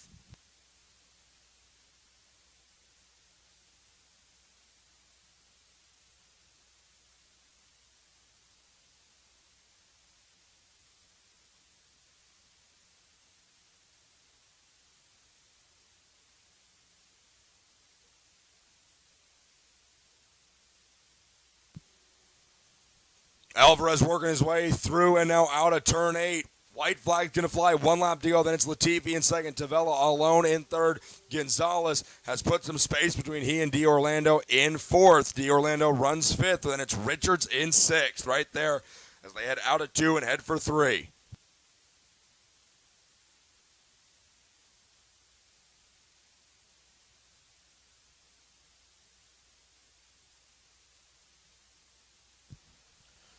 Sebastian Alvarez mounting a great charge to score the championship this weekend. He's looked good through the heat races. He looks great in the pre-final. Now all he's got to worry about is the main event. Alvarez scores the win in today's pre-final for Minimax. Latifi comes home 2nd. Tavella 3rd. Great run for him. Gonzalez 4th. D'Orlando 5th. Emiliano Richards 6th. Rodriguez 7th. Dickinson 8th. Duke Medjin 9th. And Dylan Gennaro comes home in 10th. Coming up next, we should have our crosslink powder coating DD2 Masters down on the grid.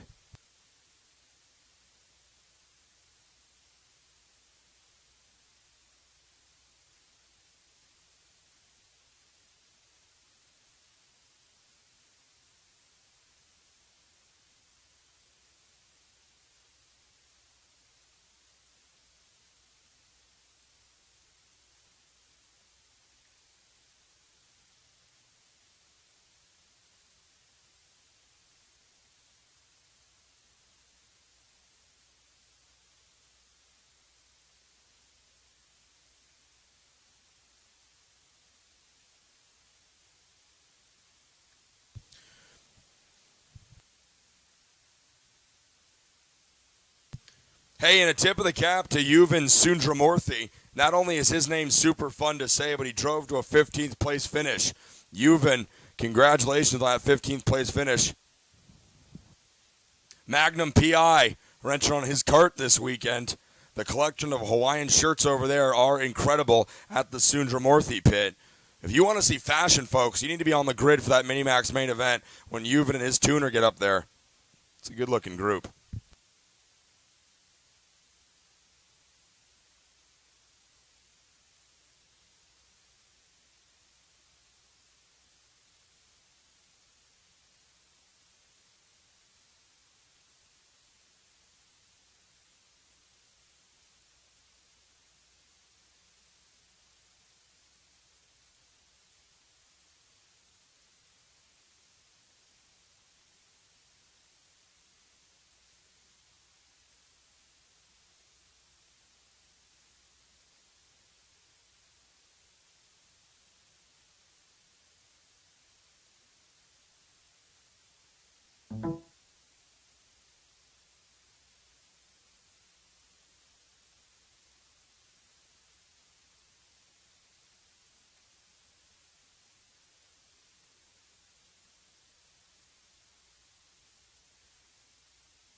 All right, getting ready to go with our next pre-final of the day.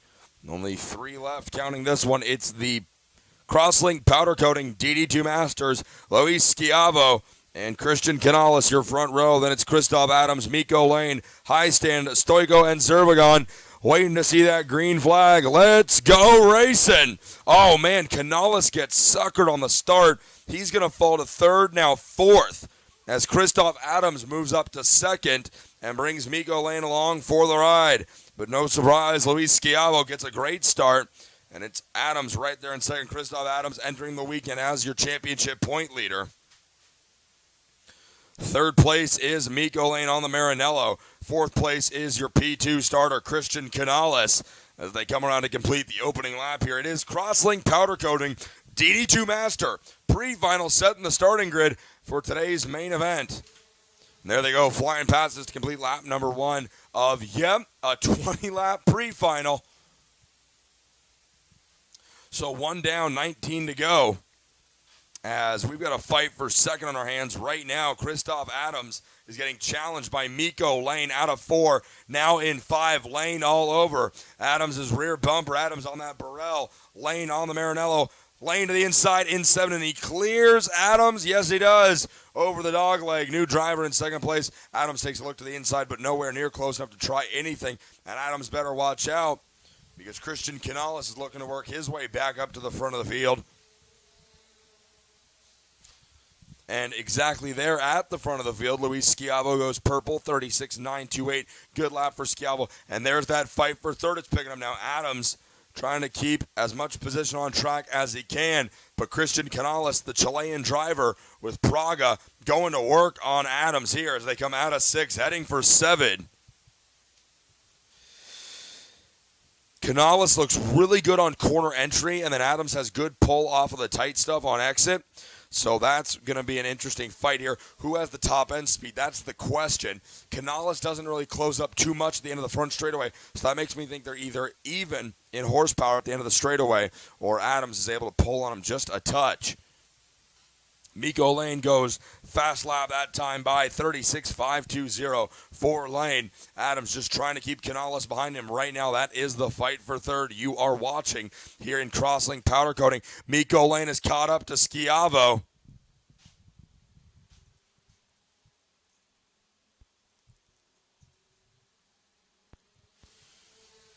Schiavo out in front as they click off another lap here. Lane in second. So we pick up that battle for the lead.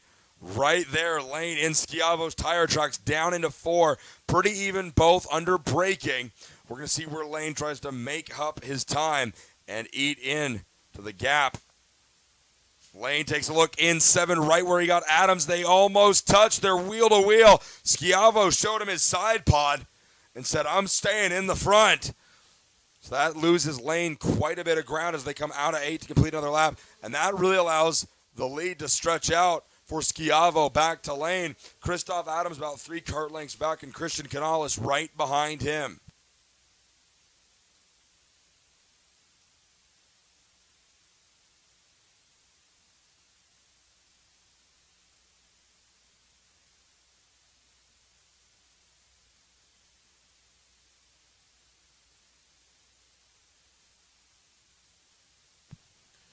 Schiavo knows Lane is there on the entry into 8. He takes a very tight line down into the corner, but Lane with a great run out of the final corner. They're door-to-door into 1, and Lane's going to clear him well before the apex. New leader for the first time today. It's Miko Lane out in front. Schiavo back to second. And you know what? I have a bad feeling that if you're not a Miko Lane fan, you're going to have a hard time watching the rest of this race. Something tells me Lane is going to work to put down really fast laps here. Luis Schiavo is going to try to hang with him, but Lane just charged up through the field so quickly there. I'll tell you what, Schiavo is about to lose second place to Christoph Adams if he doesn't watch out. But Miko Lane, I think you're about to see him start to walk away from these guys. I could be wrong. Quite often I am. So we're going to see what Lane does here. But I don't know, just something tells me that Lane came through that field so fast, he's got something else for these guys. Schiavo with him through 4, but Schiavo is going to have to quit focusing on chasing down Lane and start worrying about defending against Adams for second place.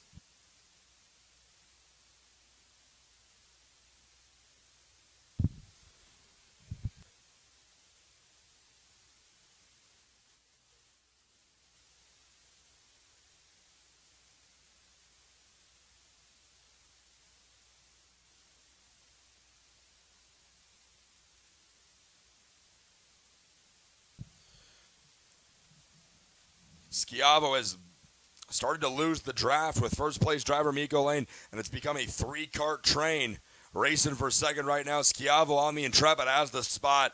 Right there, your point leader, Christoph Adams, in the middle of the pack. He runs third on track. And then fourth place is Christian Canales. Fifth place is your timed qualifying top driver, Luis Zervagan. He's in fifth. High stand sixth. And then Elvis Stoico has retired from this race. Both he and High stand both removed from the race on lap 5. It looks like according to timing and scoring, so did not see the issue. But both High stand and Stoico's race done early. And as I look out my window, I see both of them standing quite closely together, and their carts off the track. So methinks contact was made between the two, and that's why they both went out in the same spot on the same lap. But again, I'm new to karting. Just read a book about it last night, so I'll do some research. The Wikipedia page on karting, folks, is fantastic. I learned everything I know about karting from reading the Wikipedia page last week. So if you've got any questions, you should check that out. One thing it didn't tell me was how fast Mikko Lane is. Right now, he's working with about a half of a second lead over these drivers in second, third, and fourth.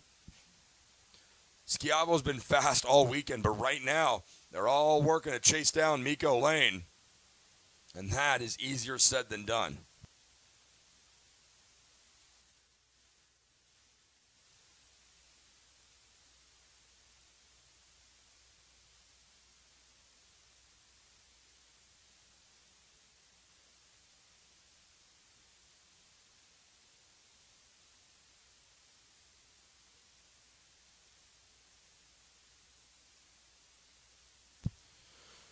Now Adams closing right back up to Schiavo as they come out of 6 and head for 7.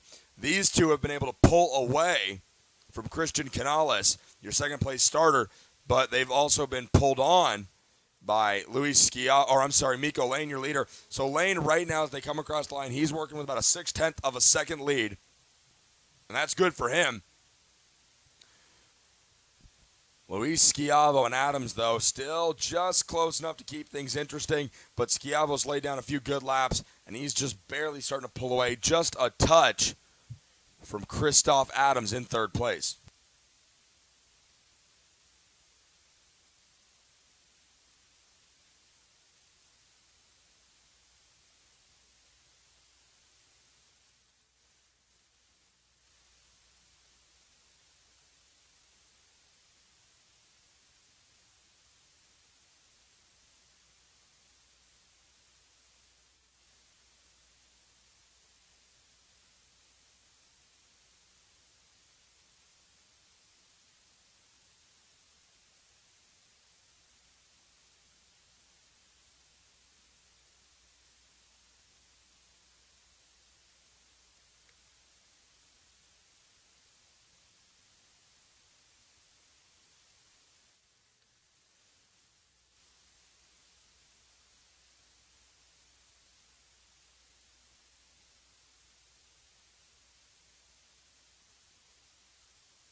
So coming down to see 5 laps to go this time by. Mikko Lane doing a good job, although his lead has shrunk slightly over Schiavo. There you see the difference. It's 0.3 of a second last time at the line. They'll come down across the stripe to see 5 to go. Let's see if Schiavo does any work here in terms of cutting into Lane's lead. 0.3 last time by. Now it's up to 0.5 of a second, so half of a second from Lane back to second place Schiavo, and that probably has something to do with the fact that Schiavo and Adams continue to battle and work against each other if they were to just focus on pushing and catching lane, they'd all have a shot at winning this race. But why do that when you can battle for second? Exactly. And just as we speak about the battle for second, Christoph Adams takes it over right on the inside in turn number 7. He gets alongside and clears Luis Schiavo. Christoph Adams up into second. 4 laps to go.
Out of turn number 8, Mikko Lane has stretched his lead now back out to almost a full second.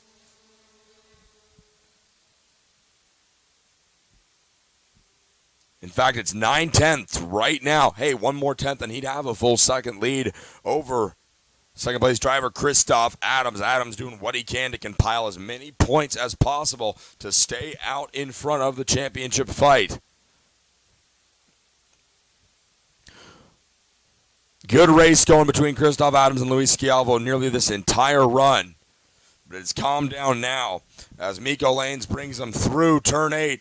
One last time. White flag flies. 1 to go here. Adams in second. Schiavo in third. Canales fourth. Zervigon in 5th. Highstand 6th. And Stoico, both Highstand and Stoico out of this race on lap 5 due to contact as our last driver, the 588 of Zervigon, comes around to pick up the white flag.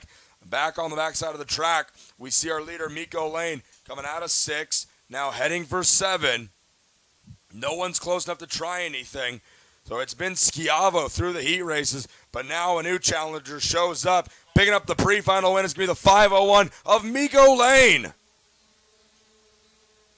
Christoph Adams comes home in second, Schiavo third, Canales fourth, Zervigon 5th, Highstand 6th, Stoico in 7th.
So we're getting ready to go with our second to last pre-final of the morning. We're down here getting ready with Junior Max on the grid behind us, ready to go. Stingray Rob and Matias Ramirez, your front row. I'm joined with Nicholas Bruckner. Looks like you're starting 1, 2, 3, 4, 5th. So in this pre-final, you're going to start the main event where you finish. How do you plan to make your way up to the front row? Because I'm imagining you don't want to start the main event in 5th place. What's your plan for the pre-final here? My plan is just to push, and then somehow get up there.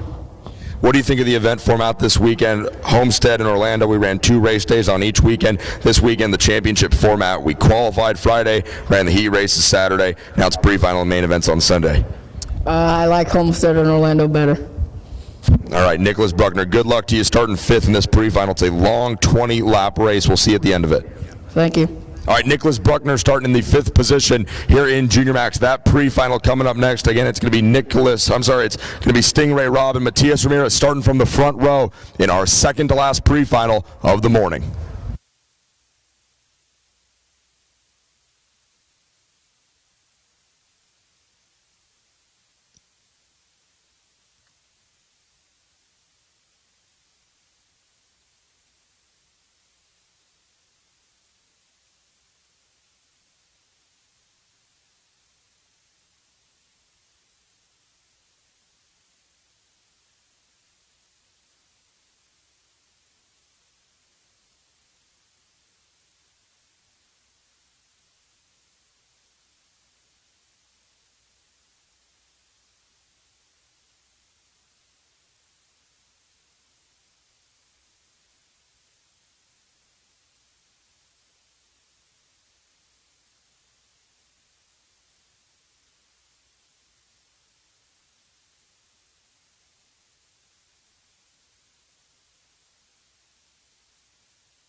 All right, so after that thrilling discussion with Nicholas Bruckner, we're getting ready to go here with our second to last pre-final of the day.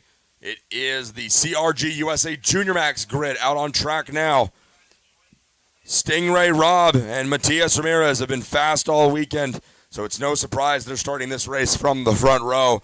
And then behind them, we see Anthony Ganji Jr. in 3rd, Kyle Collette in 4th. Nicholas Bruckner, we just talked to him in 5th. Trent Nestep alongside in 6th. Aiden Keel rolls off in 7th. Samuel Lupian in 8th. Roman DeAngelis and Michael D'Orlando round out your top 10 starters. Bradley Zilish, 11th, Santiago Tarife in 12th, Darren Keene, 13th, Spencer Mills and Henry Cubitus round out the top 15. Then we see David Malukas in 16th, Rasmus Lind in 17th, Jake Knepner in 18th, Harry Colton in 19th, and Michael McCarthy rounding out the top 20 starters. It's the Junior Max pre-final getting ready to go. Where they finish is where they'll start the main. Rob Ramirez, green flag flies, we're going racing. Down into turn 1, Ramirez has a really good jump, good enough to take over the top spot. Oh, Rob gets a little sideways on the entry into turn 2, but he's no worse for the wear. He holds second right behind OGP teammate Matias Ramirez. And then in 3rd, that looks like Kyle Collette. It is. Collette runs P3, and then Ganji Jr. loses 1 spot on the start, back to 4th. Junior Max running right now out of 6th. They head for 7. Heck of a start For Matias Ramirez, only the second time this weekend I've seen a driver work from the outside off pole and take the lead down in turn number 1. Here they come down to complete the first lap. It's Ramirez, Robb, Collette, Ganji, and Bruckner, your top 5. In 6th, we see Trent Estep. 7th is going to be Aiden Keel. DeAngelis in 8th. D. Orlando 9th. Zilish in 10th.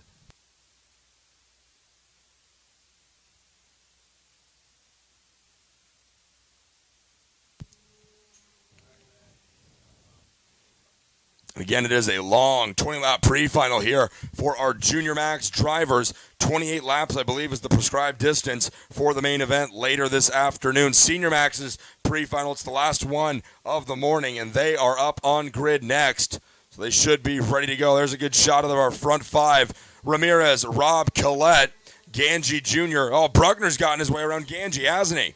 Yes, he has. Bruckner up into 4th place. Ganji Jr. runs 5th. Collette on the Cosmic in 3rd. Then it's the 2 Tony karts out in front. Robb in 2nd, and Ramirez leading them all the way. You can really see the height difference between these two as they drive by. Ramirez sits down in that seat a lot lower than Stingray Robb does. And then a little bit farther back, we see Trent Estep in 6th. Keel is 7th. Roman DeAngelis is going to cross the line in 8th. D. Orlando and Bradley Zilish round out your top 10.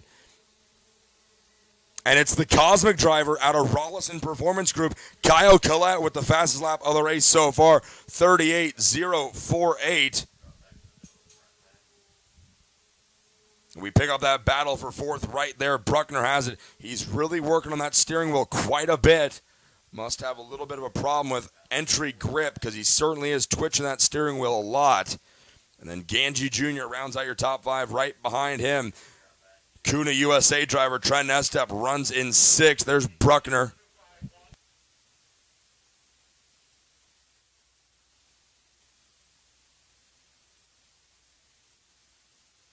And once again, it's Kyle Collette, your fast driver. 37.857 for Collette. Up front, the battle for the lead has gotten 3 karts now, as Kyle Collette has cleared Stingray Robb for P2. He'll set his sights on Ramirez. There you see Collette on the Cosmic in between the 2 Tony karts of Ramirez, your leader, and Stingray Robb, who's now been dropped to 3rd. Collette's been fastest on the track the last 2 laps. Let's see what he can do here. Actually, fast lap honors go to Anthony Ganji Jr., the New York driver, lays down a 37.787. He was a 0.7. Bruckner was a 0.9. Robb was a 38 second lap time. And then you see Kyle Collette with a 37.9 and Ramirez with a 37.9. So about 0.2 of a second quicker, Ganji was that lap. And the rest of the drivers ahead of him. But Kyle Collette is coming on strong right now. He's been consistently inside the top 10 every one of our heat races yesterday, and he's up inside the top 5 now. He is racing to try and catch up to our leader. Collette was purple for a moment until Aiden Keel laid down a 37.626. Lupien bests all of them with a 37.604. And Kyle Collette has cut into Ramirez's lead 0.3 of a second last time by. It's going to be less when they get back to the line. Out of 6, now into 7. Going to see 13 laps to go. I'm interested to see what the gap is between 1st and 2nd. Ramirez jumping from the outside of row number 1 to take over the lead to start this race. Kyle Collette coming from 4th. Let's see what the gap is here.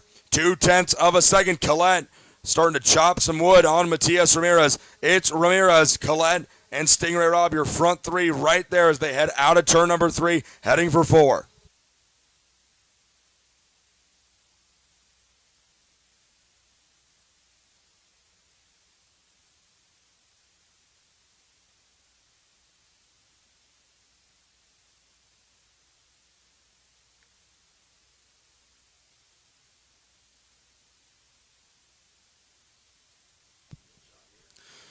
As your leaders come by, it's Ramirez, Collette, Robb, Ganji. Bruckner back to 5th, Keel in 6th, Estep 7th, D. Orlando 8th, Tarife 9th, and DeAngelis rounds out your top 10. Lupien 11th, Zilish 12th, Mills 13th, Cubitus 14th, and Darren Keene rounds out your top 15. The battle for the lead, though, is heating up. It's Colette over Ramirez, but Ramirez takes it back in 6. They head for 7. Rob throws his hat into the ring. Stingray Rob up to P2. They all bunch up. Ganji Jr. is going to lose 4th to Bruckner. Bruckner's going to bring, looks like Aiden Keel with him. Down the line, it's Ramirez, Rob, Colette, Bruckner. Keel's looking to take a spot from Bruckner. Bruckner shuts the door. Good move by Stingray Rob. Driver spinning on the exit of 7. Everybody gets back and going, though. It's an Prix driver. Out of 5, Matias Ramirez is going to leave Kyle Collette and Stingray Rob in his dust as those two fight over second place. 10 to go this time by. We're going to see the crossed flags halfway home here in CRG USA's Junior Max Prix-Final. Ramirez, your leader. Collette second. Rob third. Ganji in 4th.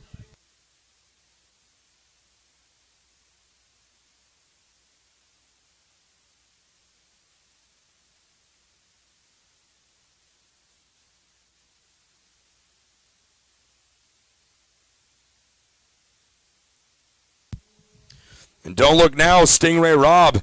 But Anthony Ganji Jr. is knocking on the back door. Ganji trying to move up to the 3rd position where he started this race. There's a good shot at Kyle Collette. Your leaders, Ramirez, Collette, Rob, Ganji. Ganji dives to the inside trying to take 3rd place away. He's got it. Ganji through to 3rd. Bruckner racing with Trent Estep a little bit farther back. That looks like about 6th position right there. Bruckner up into P6. Trent Estep takes a look over his left shoulder. Doesn't see anybody back there for a while. It's Sam Lupian on the F8 chassis. In 8th place, Tarife 9th. DeAngelis 10th. Good battles going on all around the track right now. If you're not on the fence watching this race, folks, you're doing something wrong. Good shot right there, Rob, as he comes down. Trailing Ganji Jr. now. The 257 of Michael D. Orlando. Where'd he come from? He's up to 5th right now, 10th on the grid. That's where he came from. Good run for Michael as he's picked up 5 spots. If you ever get confused, just remember, Michael is not in Mini. M and M do not correlate. That's how it was explained to me. Nicholas runs Mini. Michael runs Junior. But then again, odds are you're probably not confused because you're smarter than me. Matias Ramirez brings him out at 8 to see 7 laps to go, and Kyle Collette is gaining half a second last time by. Now it's down to 0.3 of a second. The gap from Ramirez to Collette. Ganji's holding his own right now in 3rd. Rob is in 4th. Michael D. Orlando runs 5th, and it's Nicholas Bruckner running P6. Estep and Bruckner battling. Estep holds 7th. Lupian 8th. Tarife 9th. Cubitus rounds out your top 10.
Good battle right here as we're going to see drivers like the 259. That looks like Tyler Bruno, Ryan McDermott, Joe Serrano, all the drivers involved in this fight right here. That is the 216 of McDermott. He's going to lose 1 spot, it looked like, to Joe Serrano in that 208 as they come out of 5.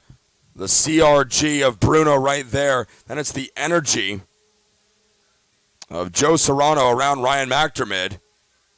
Ryan McDermott trying to bring the heat, but he's not having that much luck. He's from Canada, and there's just not a lot of heat to bring from Canada.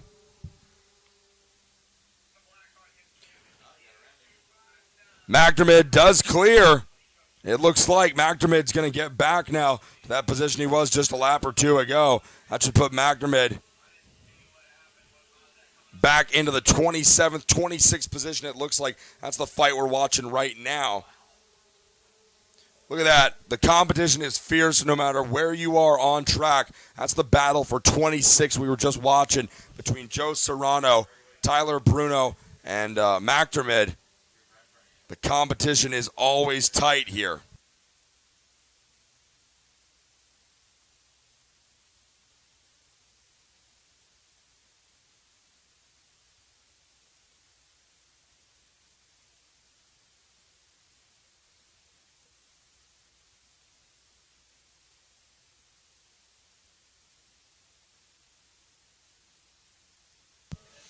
Good fights right there coming out of 7. That looks like David Maluk is involved in a fight back there. That should be around the 20th position, it looks like. As we're going to move back to our leader now. As they head through turn 7. The white flag should be flying this time by. White flag, 1 lap to go. And your front 4 all over each other. There's Ramirez out in front. Going to see the white flag here. Kyle Collette. Don't know if he's close enough yet to really make anything work. Ganji Jr. could challenge for second. And don't forget about pole sitter Stingray Robb in 4th. As they come out of 3, now they head for 4. Kyle Collette closes right up to Ramirez. Into 5, Collette is there. We could have a battle for the lead and the win on our hands. They come out of 6, head for 7. Collette takes a look, not close enough yet. He's got one more corner to try and make something happen here. I just don't think, nope, he is not close enough. Coming out of the final corner, the pre-final win is going to go to Matias Ramirez. Kyle Collette settles for second.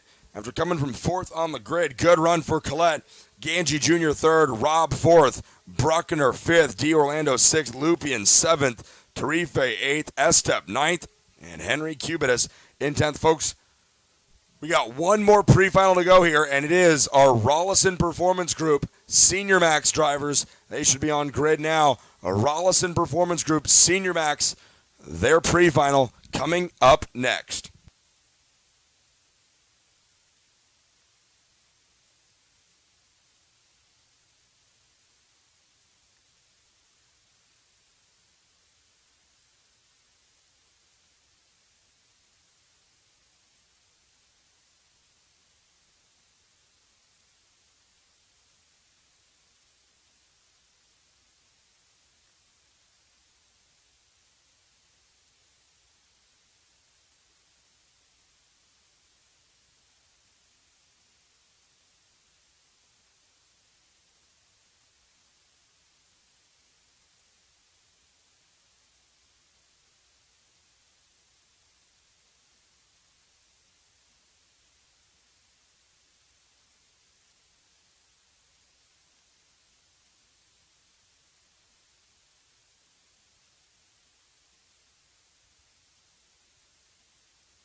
All right, so here we go, folks. It's time for the last pre-final of the morning. And it's none other, quite possibly saving the best for last here. It is time for our Rollison Performance Group Senior Max pre-final. Championship fight in this one is intense. Hey, how about Kyle Kirkwood driving that last race yesterday with his hand holding the fuel pump up to the carburetor the entire race. Garrison and Kirkwood going to bring him down here. Green flag flies for the last pre-final of the day. Kirkwood with a great start, jumps right in front of teammate and pole sitter Austin Garrison. Kirkwood to the front. Steven Zaghetti, who was the top driver in timed qualifying on Friday, he runs third on the track right now. And then that looks like Gianfranco Mazzaferro and possibly Kevin Monteith battling for the fourth position as they came out of turn number 4. Kirkwood leads him out of 6, now into 7 the tree turn. It's Kirkwood. Garrison and Zaghetti coming out of complete lap number 1. Keep an eye on Morgan Healy. She makes a pass for 5th. Looking for it. She's got it. Healy into P5.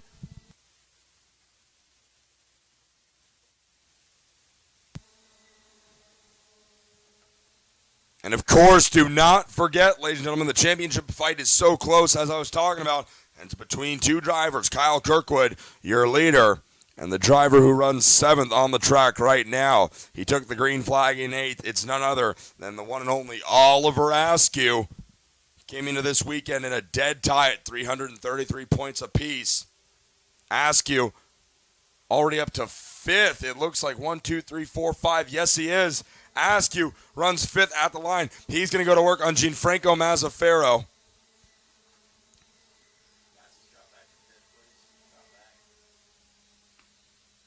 There you see the fight right there. Mazzaferro brings him out of 3, now down to 4. Askew going to work to try and get that 4th position away. 20-lap pre-final here. So 2 down, 18 to go. Fast lap of the race early on here is Askew, 37.332. Oliver's been picking him off down here in 8. He dives all the way to the bottom. This is for 4th. Askew's got it. Oliver up to 4th. Good move right there. He went all the way down. How low do you go, Oliver Askew? Well, he goes pretty low because he just had his left side wheels almost in the dirt heading into that final corner of the showcase, turn number 8. And Gianfranco Mazzaferro could not defend any longer than he did. And that bumps Askew up to 4th. Zaghetti in 3rd, Garrison 2nd. And then we're going to go back to the lead as we check back in with Kyle Kirkwood as they head into turn number 8. Garrison doing a little bit of work to the radiator right there as they come out of the final quarter to complete lap number 4. It's Kirkwood, Garrison, Zaghetti, Askew, and Mazzaferro, your top 5, 4 laps into this 20-lap feature.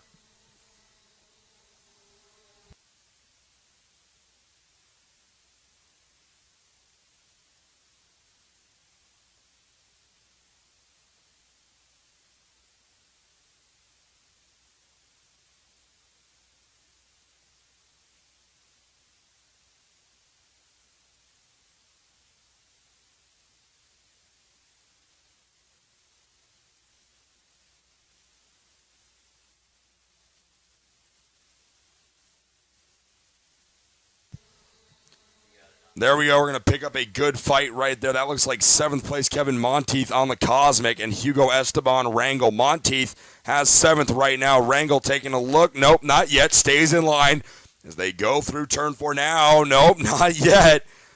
Monteith still holding 7th, but for how much longer? 8th place is Rangel. 9th is Paquet. As they come out of the tree turn over the kink, they head for 8. 7th. On the Cosmic right there, it's Monteith, Rangel in 8th. And then 9th is Paquet on the CRG.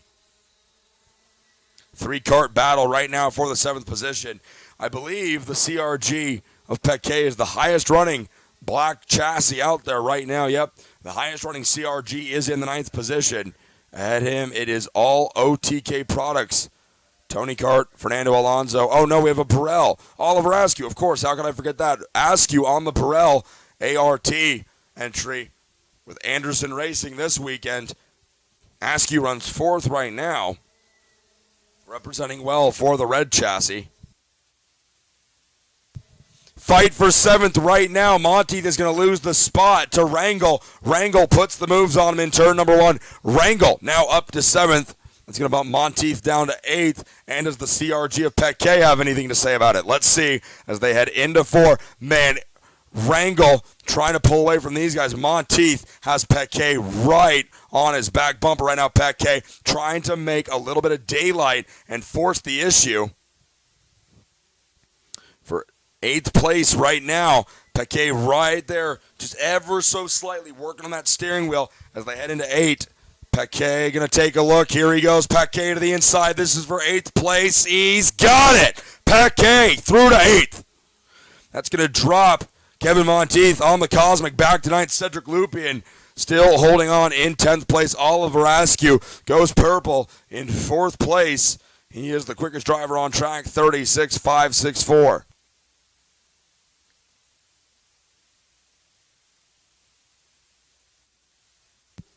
Hey, Morgan Healy's starting to work on Gianfranco Mazzaferro.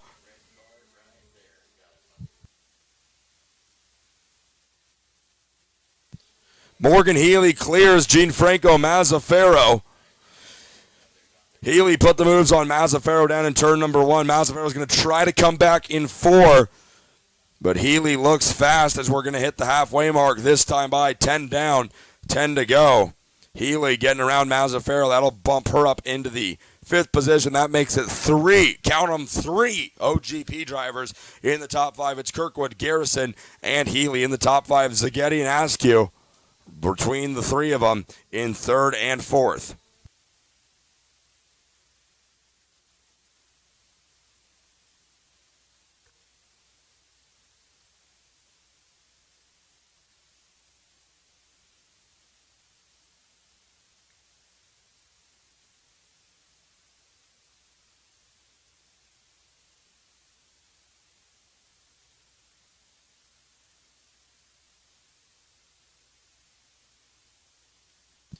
Oliver Askew really looking good out there right now. It's 0.4 of a second from Zaghetti back to Askew. It drops now to 0.3 of a second.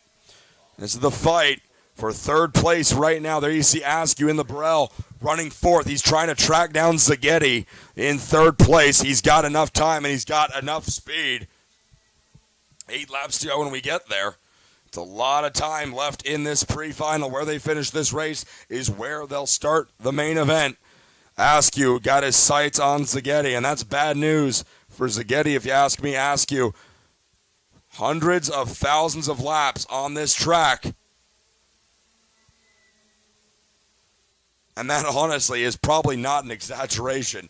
10,000 laps a year was the minimum requirement for Team OGP drivers. And Oliver, an OGP driver last year and for a few years before that.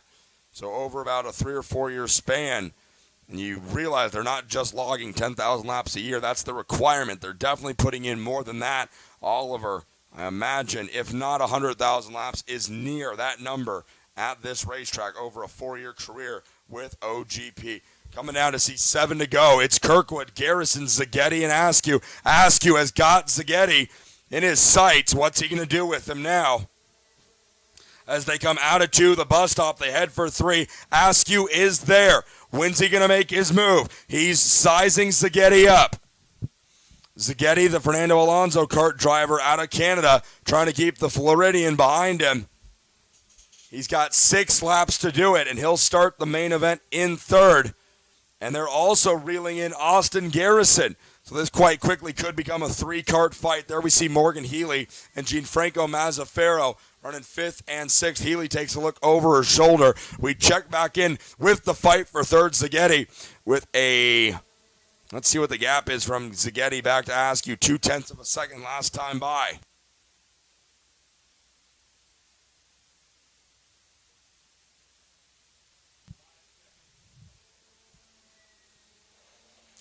Leaders starting to catch up to lap traffic now, so we're going to see the black flag coming out. But we stay with this fight for 3rd right now. 5 to go for our leaders. 5 laps to go.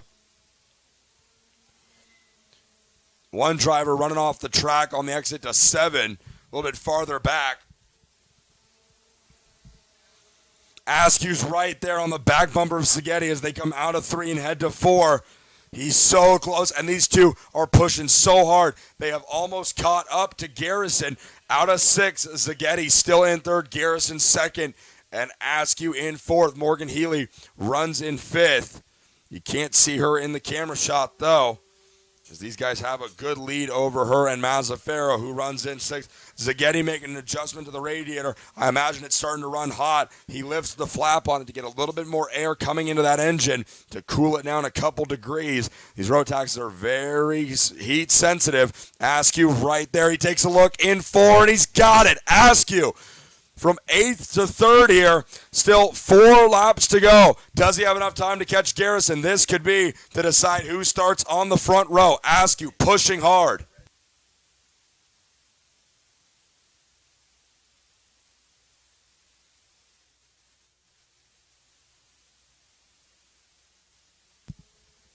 Three to go. That time by as they come across the line.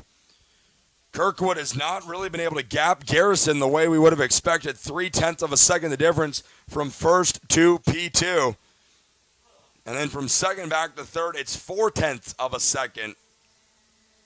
That's 0.2 of a lap that Askew would need to make up to rival Garrison. It's 2 OGP drivers at the front, and then Anderson Racing's Oliver Askew running 3rd. They're going to see the sticks this time by 2 laps to go. The gap from Garrison back to Askew has shrunk 0.1 of a second. He's going to need to pick up the pace just a touch, Askew will, if he wants to fight for P2. There you see Kirkwood into 4. Garrison behind him. And then Askew right there. Oh, man, this fight for 3rd is good, folks. It's our last pre-final of the morning. And then we head to my favorite part of the day, lunch. But not until we see the white flag fly here. Kirkwood brings him out of 8. 1 lap to go. Last lap underway.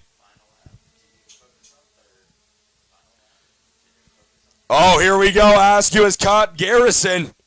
The gap was 0.1 of a second last time by. This will decide who starts on the front row. Either Garrison or Askew. Askew's there in 4, and he's through. Askew putting the moves on Garrison, and that right there, folks, shows why Oliver Askew is one of the best drivers in North America right now. He didn't take any time to make that pass. He saw the hole, he shot for it, and he got it. Oliver Askew gets 2nd place in the 4th corner. Checkered flag flies for Kyle Kirkwood. He looks over his shoulder, and behold, he sees who else? Oliver Askew. The grid has been set for our main event, folks. In all classes, including Senior Max, the front row will see Kyle Kirkwood and championship rival Oliver Askew. Who's going to head to Portugal to represent Team USA in Senior Max? We're about to find out. Main events coming your way next. Kirkwood scores the pre-final victory. Askew in 2nd, Garrison 3rd, Szigeti 4th, Mazzaferro 5th. Healy comes home 6th, Paquet 7th, Wrangle 8th, Monteith slips to 9th, and Matt Solarzik comes home in 10th. So the pre-finals are done, and we're going to move on to main events for the final time in 2015. Stick with us, folks. We're heading to lunch. We'll be back with main events at 1:15 local time. 1:15. So we'll be back with main events after lunch, folks.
Good afternoon, ladies and gentlemen, and welcome to our live coverage of the championship weekend here in Ocala, Florida.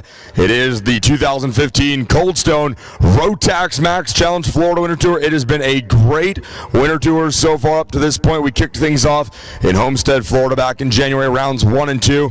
Then we headed to Orlando. Round 3 was run in a lot of rain. Round 4, the sun was out, and here we are today in beautiful Ocala, Florida, championship weekend. Here's our race director, Chris Egger. Have fun out there, Chris. We're getting ready to go. Championship main events on the grid. Getting ready to come. We just wrapped up pre-finals this morning. 3 rounds of heats yesterday, which were preceded by Kuna USA Super Bowl qualifying. Our first main event of the day on the grid right now. You can see Micromax drivers ready to go. Tyler Maxon and Reese Gold are going to bring them down to the green flag. Big questions going into the day. Leonardo Nienkotter, he's been perfect in main events so far this winter tour. Does he stay on top? How about in Dallas Karting Complex, DD2? Nick Neri, Jordan Lennox Lamb, who's going to come out on top in that battle? And of course, in Senior Max, Kirkwood and Askew, they've been all over each other all season. They came into Ocala in a dead tie for the points lead. Kirkwood picked up 5 points by winning Super Pole yesterday morning. They've gone back and forth in the heat races, and now the front row in Senior Max, our final race of the day, is going to see Kirkwood starting on pole after scoring the pre-final victory this morning. But who's starting right next to him? Driving from 8th to 2nd in the pre-final, it's going to be Oliver Askew on the outside of that front row. Folks, it is going to be a great day of racing. The sun is out, not a cloud in the sky. It is beautiful here in Ocala, Florida. To all of you back home watching, we welcome you. Thanks for tuning in. To everybody here at the track, it is going to be a great day. Again, this is live coverage of the 2015 Cold Stone Rotax Max Challenge Florida Winter Tour. Our first grid of Micromax drivers are on the grid. We are getting ready to go championship main event racing for the last time at the 2015 Winter Tour. We're getting ready to go.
it is time, ladies and gentlemen, for our main events. It's Championship Sunday here in Ocala. Tyler Maxson and Reese Gold make up the front row here in the AM Racing Engines Micromax Championship Final. Luca Mars starts third with Jack Crawford in fourth. Ugo Chukwu in the Kuna USA Tony Kart rolls off fifth. Then it's Diego LaRock in sixth. Justin Arsenault seventh. Josh Pearson eighth. Nicholas Pino ninth. And then Dale Curran rounds out your top 10. Gabriel Gomez and Sebastian Montoya roll off 11th and 12th. Miss Jade Hubert on the Pennick starts 13th alongside Cody Crucker in 14th. Then it's Branyan Tyner in 15th, Andrew Masel 16th, Pedro Aiza, James Agozi, Jeremy Fletcher, and Gabriel Bordolito round out the top 20 starters. Folks, it's been a great 2015 Florida Winter Tour, and we're getting ready to do it one more time. Main events on the track now. AM Racing Micromax is going to kick us off, and it's only going to get better with each and every race. Maxson, Gold, bringing them down into the tram lanes. Ladies and gentlemen, one more time, let's get ready to go racing main event style here at the Winter Tour. Green flag flies. Maxson takes them down into one. Reese Gold's going to lose second place, it looks like, to Luca Mars using that inside row 2 starting spot. Gold's going to slot into third when it's all said and done as they come out of 3 and head into 4. Tyler Maxson leads them through, and it's Jade Hubert. No, that's actually Luca Mars in second. Reese Gold running third, as it's the two Bennick drivers up in the front. Coming out of 6th, they'll head for the tree turn. Number 7 coming down to complete that first lap. They'll head for the last corner. Number 8, Mars down to the inside, trying to take the lead in turn 8, and he's got it. New leader, Luca Mars to end lap number 1. Good move by Luca Mars. It looked like your pole sitter Tyler Maxson was going to lead the first lap, but the honor goes to the Bennick driver, normally on the Praga, Luca Mars, up to the front spot. But he's got Maxson nowhere, not too far behind. Maxson right there. And then last year's champion, Reese Gold, wearing that number 1 plate, runs right there in third. Jack Crawford came across the stripe in fourth, and he's got Diego LaRock behind him in fifth. LaRock picked up a heat race victory yesterday. Watch for him. Behind LaRock, we see Ugo Chukwu and Sebastian Montoya coming out to complete lap number 2. 20 laps to go this time by. Gold pulls out of the draft to make a challenge for second place. Tucks back in line behind Maxson. Can't get it done. Great shot right there of our front 3. Luca Mars, Tyler Maxson, Reese Gold, Jack Crawford, and Diego LaRock fill out the top 5. 10th place, Gabriel Gomez lays down the fastest lap of the race early on here, 41.649. It's going to be interesting to see what they do with lap times. 41.649 for Gomez early on here. Gold takes a look to the inside of Maxson in turn 8 and clears him. Gold now up to second. Can the reigning champion score a victory in the final round? Tyler Maxson says, I want second place back. Farther back, there you see Diego LaRock trying to get on the inside of Gold, and he clears him, brings Ugo Chukwu with him. Good move right there by Diego LaRock. If you remember, in the pre-final, it was Ugo Chukwu and Diego LaRock who were involved in an incident right there in turn 4 that took both of them out of the front 2 spots. And they fell back a little bit farther. I believe LaRock ended up finishing 7th. Ugo just a little bit higher. But now they're working together to gun down leader Luca Mars and Tyler Maxson. LaRock's going to go after Maxson in turn 8. Ugo sticks with him. They both pass Maxson. Now it's LaRock in P2. Ugo Chukwu in third. Gold dives all the way to the bottom. He's got help from Crawford, but they're not close enough yet. Your front 4. It's Luca Mars, Diego LaRock, Ugo Chukwu, and Maxson all over each other. Maxson trying to make a move on Ugo, not close enough as they exited 3 and went into 4. But Diego LaRock is going to challenge for the lead early, and he's going to challenge for the lead often. Luca Mars on the Bennick leads, but for how much longer? Diego LaRock, your Heat Race 1 winner in A versus B yesterday, going for the lead here in the main event. 5 laps down when they get to the line, 17 to go. It's a 22-lap feature here for our Micromax drivers. Luca Mars taps the side of his helmet, says, let's work together. He's defending the inside from LaRock. LaRock trying to make the outside work, and he does in turn 2. LaRock to the front.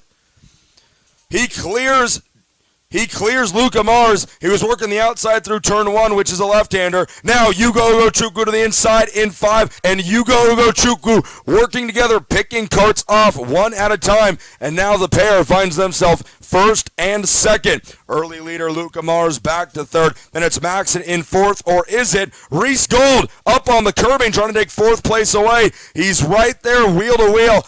He's going to lose the spot down the straightaway, but he stays way down there. Sebastian Montoya getting involved as well. LaRock and Hugo pushing each other, trying to check out on the field. Then we see Luca Mars in third. There's fourth place driver Maxon. And fifth place, that's Sebastian Montoya in the 58. Jack Crawford runs behind them with Joshua Pearson, Gomez, and Nicholas Pino. Matthew Morocco, quickest driver on the track. He laid down a 41.182, but he's all the way back in 18th place. Now, when does Hugo stop helping LaRock and start challenging for the lead? That is the question.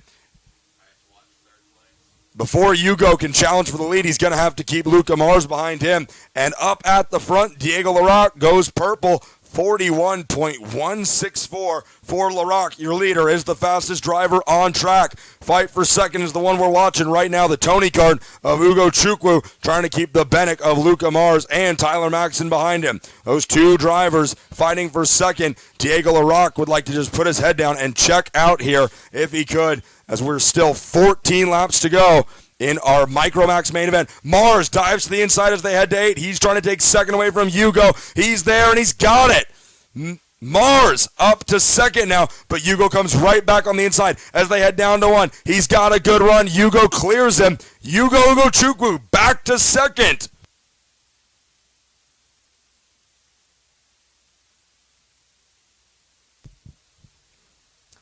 Maxon going to work on his Bennett kart teammate of Luca Mars.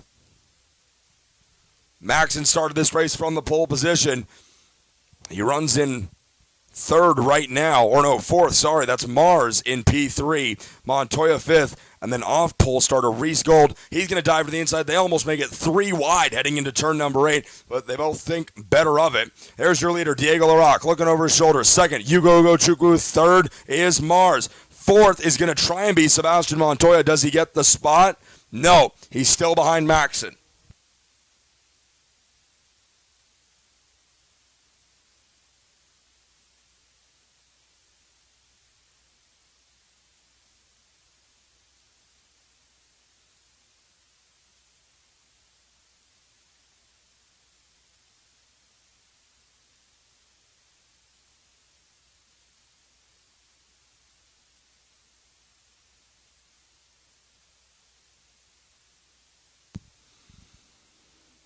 So LaRock not able to pull out as far as he'd like yet. Now Reese Gold dives all the way to the inside, and it's not to challenge Maxon, but more to defend guys like Montoya and Joshua Pearson. I don't want to bring it up, but I'm gonna. If you remember, Joshua Pearson was leading in one of the heat races yesterday. He came across the line to see the white flag where he pumped his fist, obviously thinking it was the checkered flag. He stayed at race pace during what he thought was the cool-down lap, but was actually and ultimately the final lap. And as he came to the grid while leading, right there where you see our leaders, he put his right hand up in the air and pulled off the track less than 150 yards from the finish line, ultimately giving away what would have been a heat race victory. But the good news is he lives to fight another day, and he's fighting right now to get up inside the top 5. Again, you hate to see that. I've only seen that happen twice before, once at the 07 Grand Nationals at the track at Centennial in Colorado. But it's always so tough to see something like that happen, especially in a young category like Micromax. But the good news is Josh got over it. He learned from his mistake. You can be sure he'll never do that again. And he's out here still fighting for a top 5 and maybe even a podium here in our AM Racing Engines Micromax main event. LaRock now at the biggest lead of the day he's had so far. Should be about 2/10 when they get to the line. Now, Mars going to challenge Hugo for the second place. Can't get it done. 2/10, nearly 3/10 of a second is LaRock's lead over Hugo Chukwu.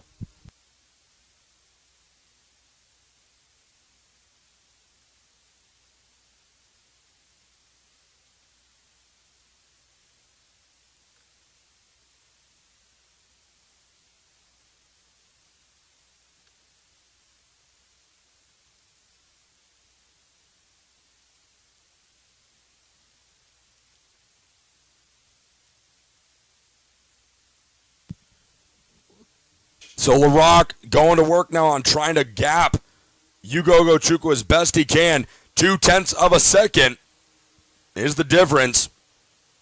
That's because Hugo's been so concerned with keeping Luca Mars behind him. But as you see right there, the gap nearly even of 0.2 of a second from LaRock back to Hugo, and then Hugo back to Mars. So if Hugo Chukwu can just now concentrate on chasing down LaRock and not so much on defending from Luca Mars, we're going to have a fight for the lead on our hands. Obviously, if you're more worried about what's going on behind you, you're not going to focus on what's going on ahead of you. That's a given. So if Hugo can just get a bit of a gap on Mars, he can go to work on LaRock, and that's what he does now. The gap less than 1/10 of a second, as you see the difference right there. Less than a bumper separates Diego LaRock and Hugo Chukwu.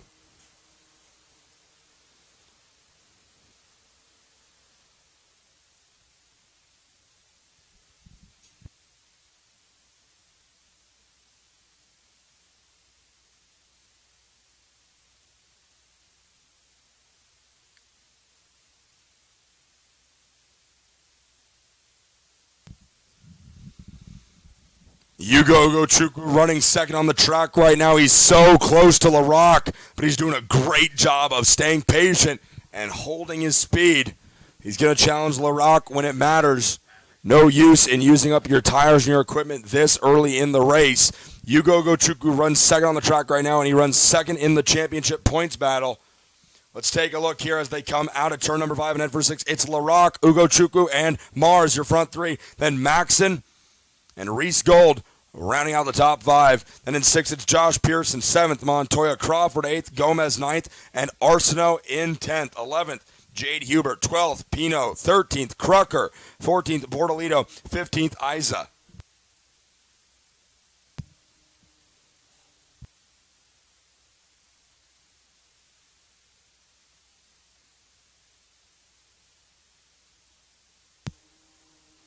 So it sounds like Hugo Chukwu making a little bit of contact with the 74 of Maxon, and that would make sense because Hugo's being scored in 4th place right now. Our leaders coming out of 6, heading for the tree turn number 7. Big gap from 1st and 2nd back to 3rd place. Hugo Chukwu in 3rd as Reese Gold puts a pass on Maxon in turn 8. Gold's got the position. That is for 4th. LaRock ends 2nd. Then your leader is Luca Mars on the Bennett, number 98. 3rd place, Hugo Chukwu right there, having a rebound from contact with the 74 of Maxon. Like I said, coming into this final weekend, Hugo sits 2nd in the championship points to Sebastian Montoya right now on track. Your point leader, Montoya, is being scored currently.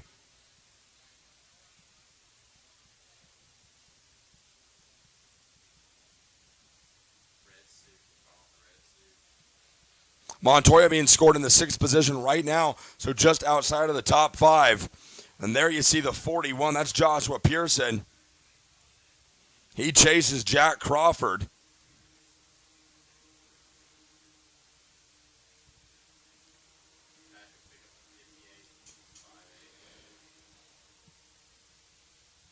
Jack Crawford getting his way around Sebastian Montoya, and then the 41 of Pearson still sitting back and watching. 3 laps to go for our leaders when they get here. Luca Mars doing a good job on gapping Diego LaRock.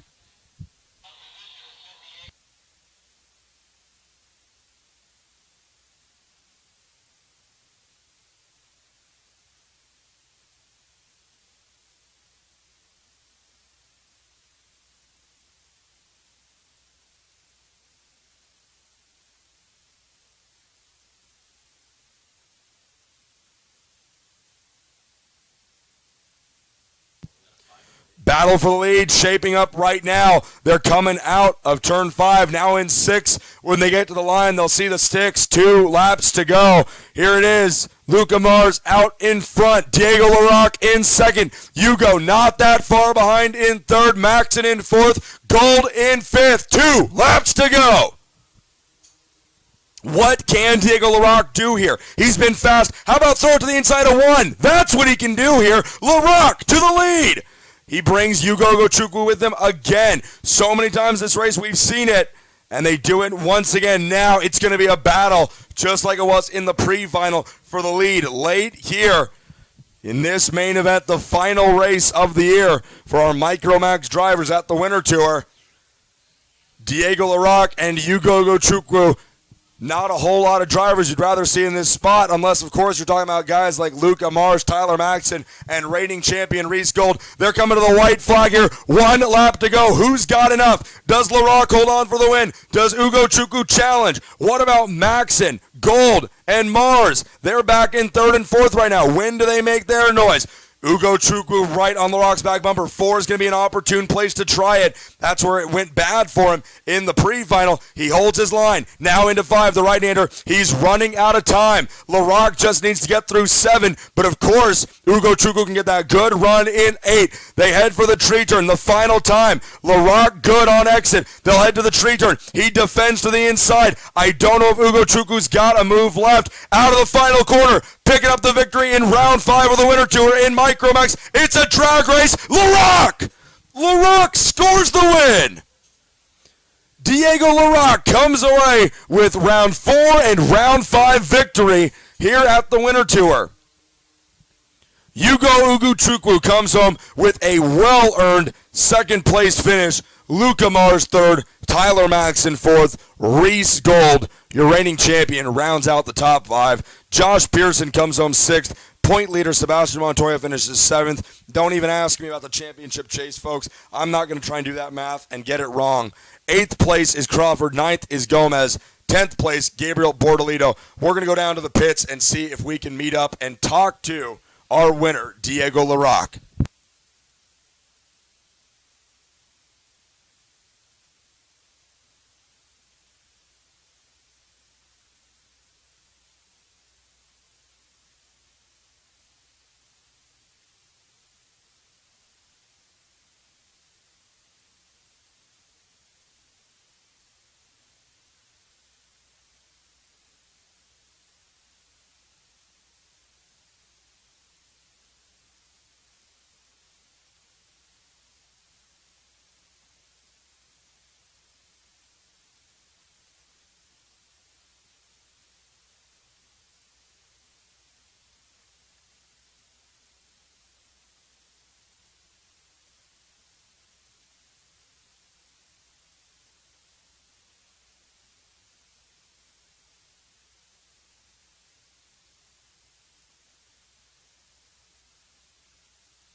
All right, running here our Rotax Max final. Scott Roberts leads the way with Leon Carter in second. Bobby Green runs third. Mr. U.D. Ramsey in that fourth spot. Peter Corteau running fifth. Sixth, Gary Saval. Seventh, Alessandro DeLuca. Gary Hattersley eighth, and John Robichaux back in that ninth spot. So don't know what happened to Robichaux to run back there in ninth.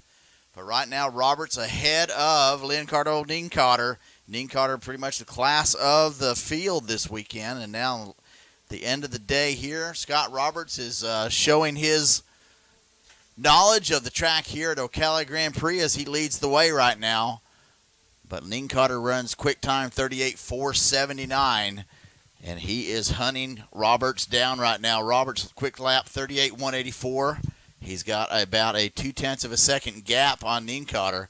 That gap isn't a gap anymore. It's about a cart length as they come around the tree turn. This time by they'll come by to complete 3 laps. Roberts looks over his shoulders. He's in trouble. Nienkotter to the inside of the showcase turn. They'll be side by side. Nienkotter's going to pick up the position. So lap number 3 is going to be led by Leonardo Nienkotter. Scott Roberts going to drop back to second. And don't forget, Bobby Green still in the hunt. So those top 3 drivers nose to tail as they cycle through turn number 4 into the 180Ss. Now around the first right-hand S. Roberts back under the clutches of Bobby Green. Bobby Green looking a little racy. See if he's going to make a move coming into the tree turn. It's not going to be close enough this time by. But Nienkotter's already pulled out to about a 4 cart length advantage over Scott Roberts in just 1 lap. So as he said before, Nienkotter with quick time, 38.479. And he'll back that up with a 38.5 this time by. Top 3 drivers, Nienkotter, Roberts, and Green. U.D. Ramsey still runs back there in 4th. Seville 5th. Corteau 6th. U.D. Ramsey running back in that 4th spot, just watching the battle progress in front of him. So those 3 drivers continue nose to tail. Nienkotter not able to make a lot of gap there. Probably opened up to about 6 carts now as they come through the showcase turn this time. Bobby Green still all over the back of Scott Roberts. Bobby Green reaches down, does a little adjusting there, probably on the radiator hood, bouncing off the curbs through the chicane. Scott Roberts, once again, no stranger to the track here at Ocala Grand Prix, has run here for many, many years in the Masters class here. Our Max Masters Final. Max Masters Final brought to you by PSLkarting.com. All right, we have 23 laps to go. Wow, what a final. How do we have 23 laps to go? Roberts now with quick time, 38.291 as he chases down Nienkotter. That gap now 0.5 of a second. And just 0.2 of a second back, you've got Bobby Green there. You've got Bobby Green in your screen. Looking for Tony Laporta hopefully to be doing an interview down on grid with our Micromax winner. And we'll throw it down to him as soon as we find that winner, able to get that interview lined up. But right now, Scott Roberts runs in second with Nienkotter now running quick lap 38.1. So he continues to pour the coal to it. It's now 0.6 of a second lead. It goes between 5 and 0.6 of a second lap after lap. So we'll run through the field. Nienkotter leads. Scott Roberts in second. Bobby Green third. U.D. Ramsey fourth. Gary Seville fifth. Peter Corteau sixth. John Robichaux seventh. Gary Hattersley in eighth. And Alessandro DeLuca in the ninth spot.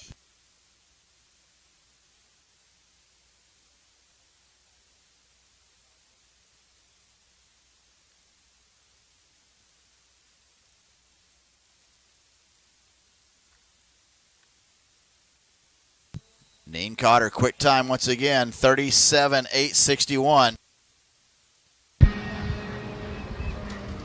All right, we're going to go down to Tony Laporta, who's got our winner of our Micromax final. Yes, sir, Carl. We're down here with Diego LaRock. Diego, we talked to you back on Sunday at round 4 in Orlando where you picked up the win there. You had such a great weekend. Qualifying on Friday, the 3 heat race on Saturday, you drove from 10th to score the win in the first heat race on Saturday, and you come away with the victory today in the main event. Just talking about your whole weekend, how has it been for you? Well, the 3rd heat race didn't go very well for me because I spun out at the 3rd corner, and then I also got taken out and went into a ditch, which ended my race for the 3rd heat. And then in the pre-final, on the last lap in the 2nd hairpin, I was exiting the corner and Ugo hit me and kind of T-boned me off, which sent me back into 6th. And then for the main, they got a gap, and I didn't feel like I could close it because it didn't look like I was gaining anything on them. And so, but then it seemed like they kept on making mistakes, or I just picked up the pace and caught them. Yeah, you and Hugo, you raced really well back in Orlando. You guys had a great race today. Do you like racing with Hugo? You guys are always very close to each other. Yes, Ugo's a really good racer. I want to congratulate him also. And thanks for giving me that heck of a race. Yeah, it was a lot of fun to watch, Diego. Congratulations all the way, and you're a cool dude, and you're a great racer. Good job, buddy, okay? Thank you. Diego LaRock, ladies and gentlemen, your Micromax round 5 race winner. Hey, once again, congratulations to Diego LaRock picking up the win there in Rotax Micromax. Fantastic. Leonardo Nienkotter still leads the way now, 37.831 quick time. He's got that gap now is about 1 second over Scott Roberts. Bobby Green's dropped back about a second behind him, so no more battle there. Closest battle on the track right now is going to be between Gary Seville and Peter Courteau. That's the battle for 5th. As those drivers now enter the S's. Seville leads the way in that 5th spot. Courteau in the 677 right behind him. Those drivers now enter into the tree turn.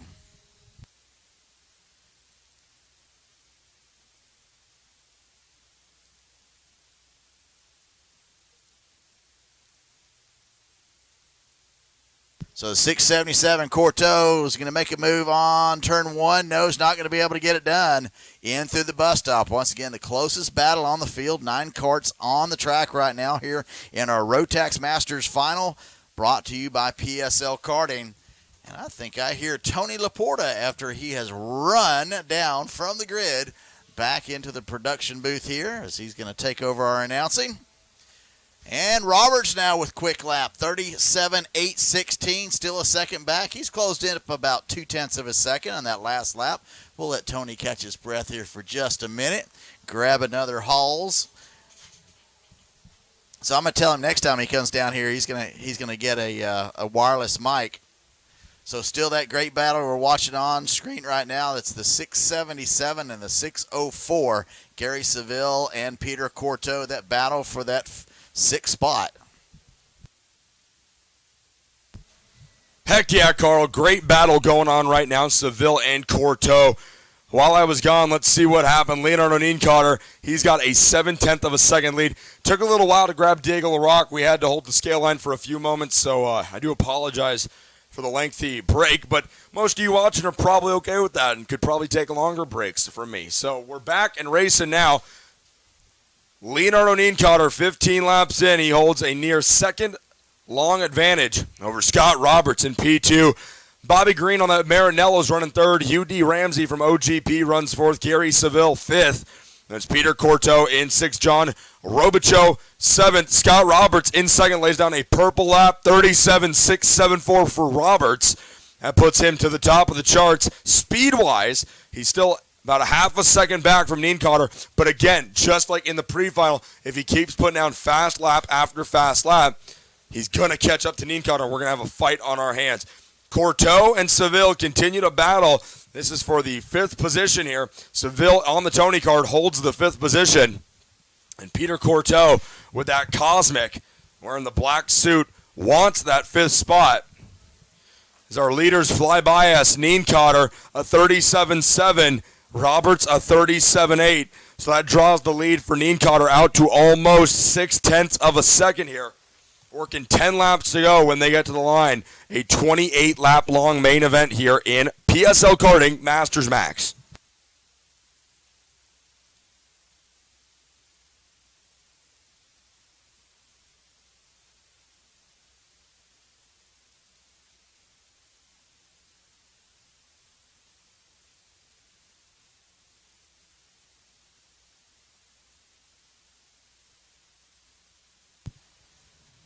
All right, so as we continue to watch this fight right now, 10 to go. Still a lot of racing left in Masters Max. John Robichaux clears the 677 of Peter Courteau. Where did Robichaux come from? He's battling for 6th place right now, so that means Robichaux is going to set his sights on 5th place, Gary Seville. And while we continue to watch that and the battle for the lead, still at about a half a second, the gap from Nienkotter back to Roberts, we've got some shout-outs. That means people are watching what we're doing. Shout-out to Matthew Latifi, Daryl Timmers, and Team Latifi. Good luck from Toronto, eh? We're cheering for you. That's from Stacy Bourbonov. Thanks a bunch, Stacy. We got a shout-out to Dylan DeFont. Stay fast, brother. Uncle Chris and Aunt Dana and Zoe. Dana, thanks for watching. We have a can you read this message, please? Eloy Sebastian, make the best of this day. Love you tons. Your Aunt Myra. Myra, thanks for sending the message. How about your hard work shows doing a great job to Michael D. Orlando, your chauffeur at home, Doreen. So Michael D. Orlando, getting a shout out from Miss Doreen. Doreen, thank you for watching. We have a, that's not for us. Oh, it is. Shout out to Joe Serrano in Junior. Good luck from Sonia Serrano. From Nona and Nona.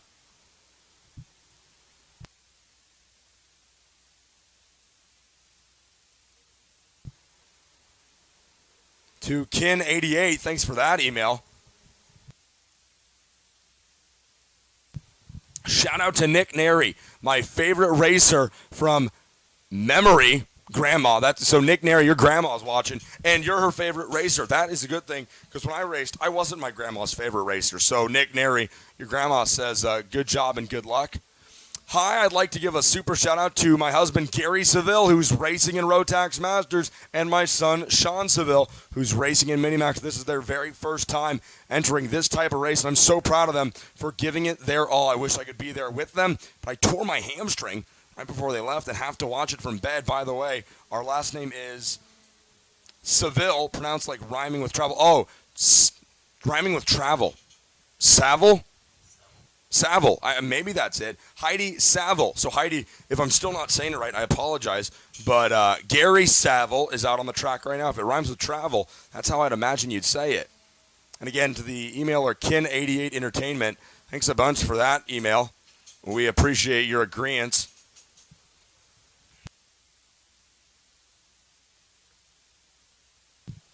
So maybe it's Gary Saville, not Seville.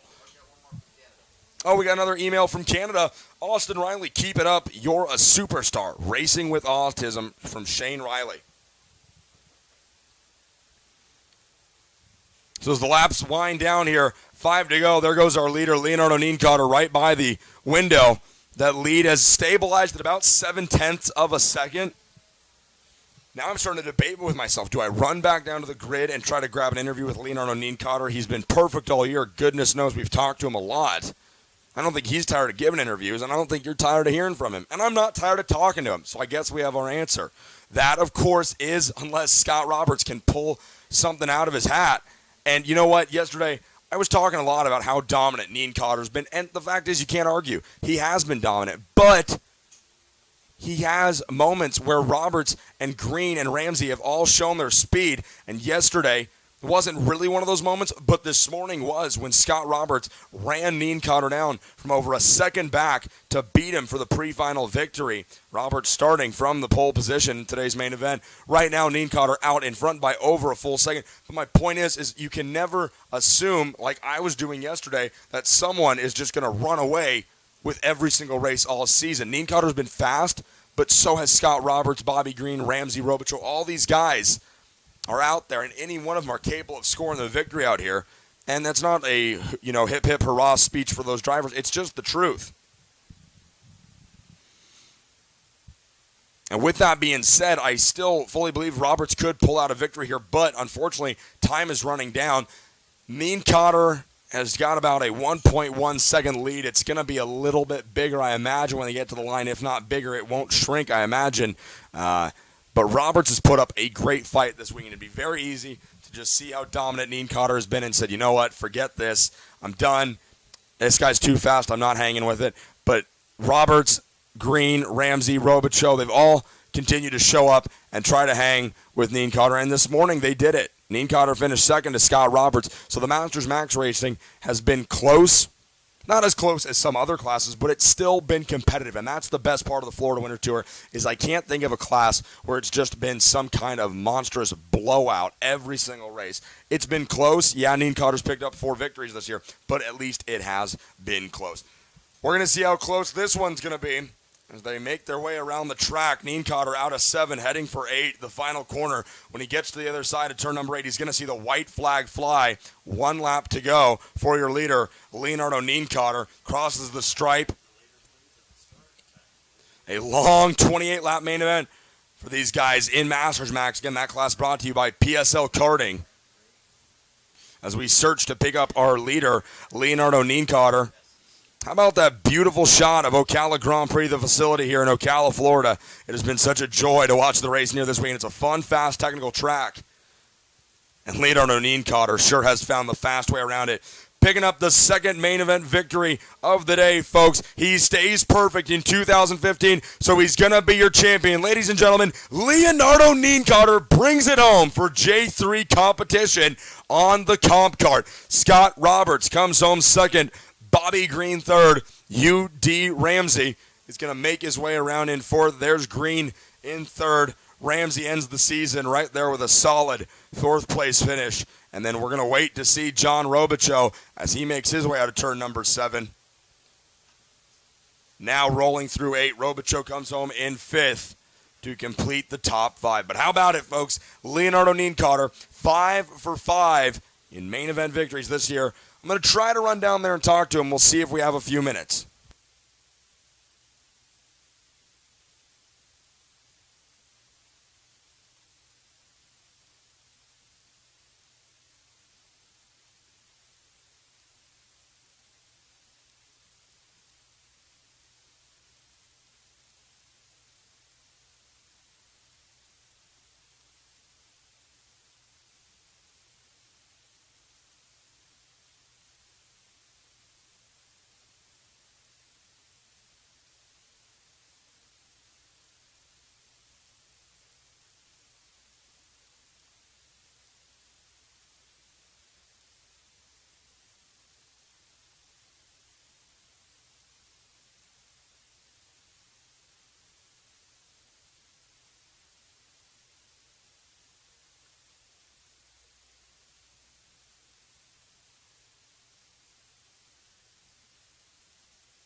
So we're getting ready to go with the Dallas Karting Complex DD2 main event. Nick Neri, Jordan Lennox Lamb. These have been the two to watch so far this weekend, just as been the case all season. These DD2 drivers been doing a little bit of Mickey Mouse on the start here. It's been very interesting to watch these low gear, high gear, two-speed karts come down into the starting lanes. We've got Chris Egger, our chief race director, and Tim Hannon, chief steward, down at the start line to partake in the viewing of this start. It's Lennox, Neri, Reichelt, and French. They kick it into gear. Here we go. Green flag flies. We're racing down into one. Lennox gets a good jump. Neri slots back into second as they make their way up into turns 3 and 4. Challenge for second place. That's Neri out in front. Lennox slots back to second. I thought I saw Neri using that high line work to the lead right off the start, and that is exactly what he did. So Nick Neri showing the way here at the start of our Dallas Karting Complex DD2 main event. Coming out to complete the first lap.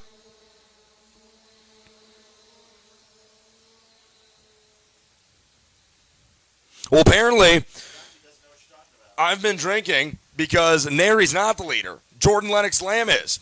Gavin Reichelt is in the Burrell. He runs second. And then it's Max Preston in the Intrepid in third. Nick Neri slots to fourth. Fifth place is Danny Formal, your round 3 race winner. Jake French slots into sixth. That's odd. He started that race in the 4th position. French down to sixth. Austin Riley from Canada on the Energy Chassis runs 7th. 8th place Woodley. 9th Ads. 10th is Gore. Lennox, Reichelt, and Neri fly by. Neri's going to go to work right now on Reichelt. Gavin has been really fast, especially back in Homestead, and he's just been waiting to put the pieces all the way together. He's driving to try and earn his first podium finish. He runs second right now between two of the sport's best, Lennox and Neri.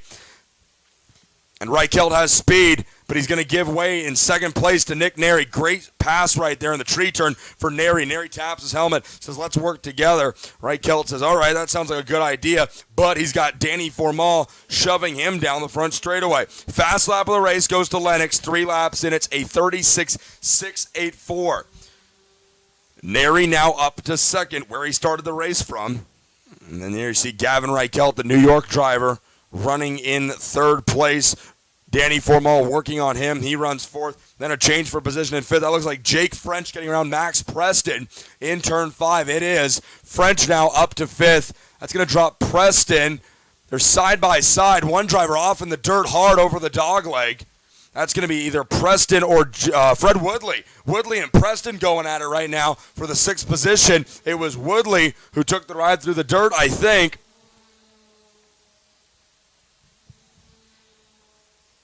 And we see Danny Formal over there in turns 3 and 4, trying to find a way around Reichelt. Reichelt was a 36.6 last time by. Formal was also a 36.6. So the two drivers fighting for third right now, laying down very close lap times. Reichelt was a .633, Formal a .674. So Reichelt was quicker that time by just a few 100ths of a second. Out of the final corner, Lennox, Neri, Reichelt, Formal, French, your top 5. 6th is Woodley, 7th Ads, 8th is Preston, 9th is Austin Riley, 10th Dev Gore.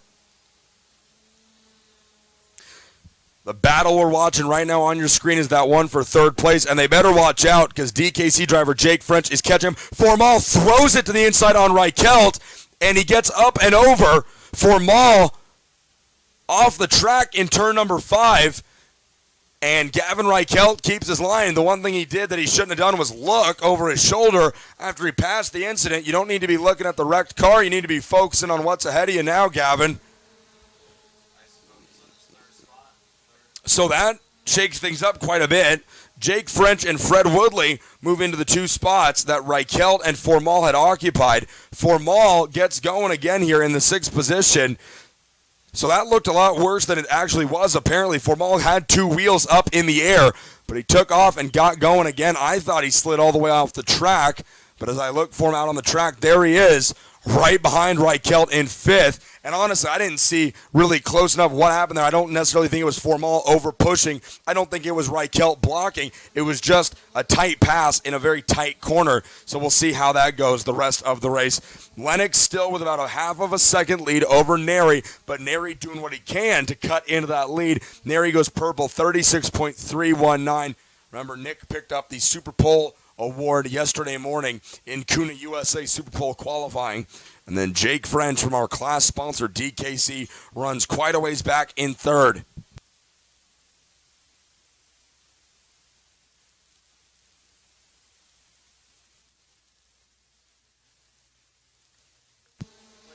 So there you see that big pack right there. Fred Woodley running in the 4th position. 5th is Reichelt.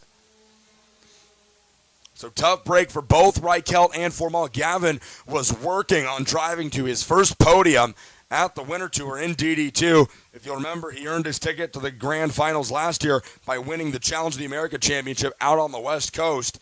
This year, they're trying to do it by racing there on the East Coast. Formal clears Reichelt in 7. Does Reichelt have anything to come back at him with, though? I'm not sure. Danny Formal's been racing these karts in DD2 for quite some time. Has a lot of experience, especially down in these tracks in Florida. It kind of helps that he lives here.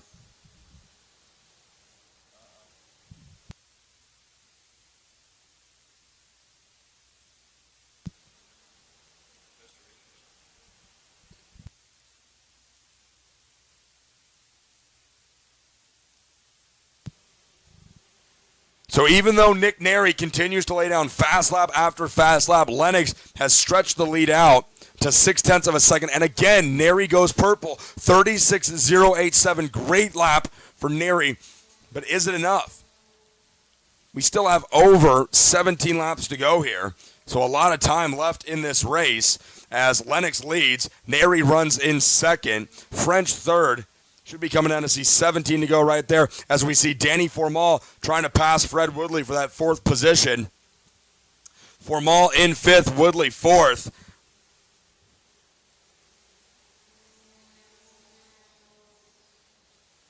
Now it's Jordan Lennox Lamb, the fast man on track, 36.045 as we stay with the battle for 4th. Yeah, still a lot of time to go in this race.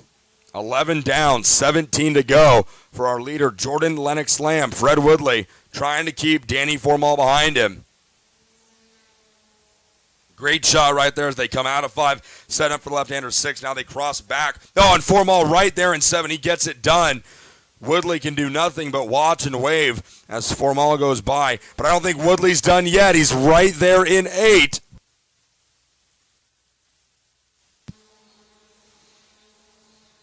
Woodley doing a good job staying right in Formal's tire tracks. He's about half a lane narrower at the entry into turn number 1 than Formal is. And that, I think, is just Woodley doing whatever he can to get to the corner first. That way he can get back on the gas before Formal. That's the theory. If you're Fred Woodley, tight in, fast out is what the Canadian's thinking. But unfortunately, it's going to take a little bit more than that to hang with Danny Formal. Formal now runs in 4th. He'll set his sights on Jake French. The gap from French back to Formal, about 0.8 of a second. So with 15 laps to go, certainly not an insurmountable gap. Look at the lap times here, 36.2 for French, 36.2 for Formal. And Formal actually was quicker by about 0.02 of a second when you break it down after the decimal point. Neri still 0.8 of a second off Lennox Lamb. Jordan just able to lay down consistently fast lap after fast lap, doing a little bit of work to the carburetor as they go by the start-finish line. Halfway flags being shown, crossed flags letting these drivers know that they are 14 in, 14 to go.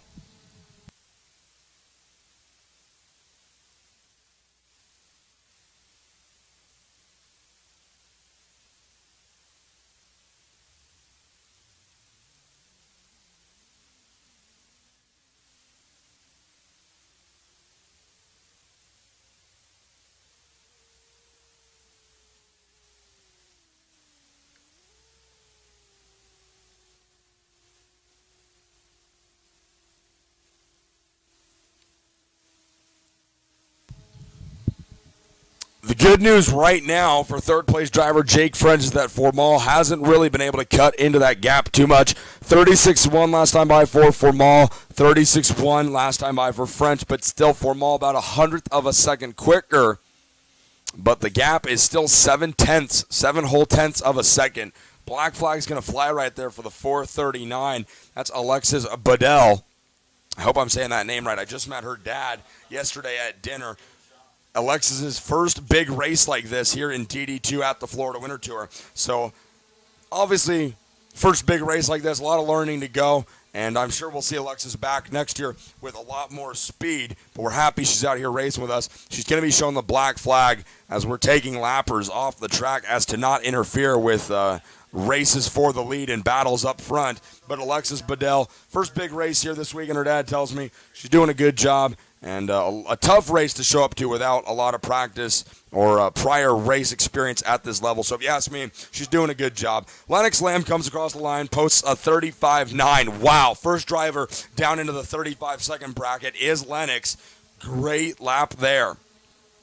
Formal, now as we check back, is starting to eat into Jake French's gap. Now it's about 0.4 of a second, so less than half of a second separates Jake French in third place from Danny Formal. There you see right there as they come out of turn number 5. French in the DKC Sodi cart has just about, I'd say, 4 car lengths between he and Danny Formal. There goes Lennox. And he backs down to a 36.1. Nary's a 36.2. French 36.2. Formal a 36.1. And that helps Formal.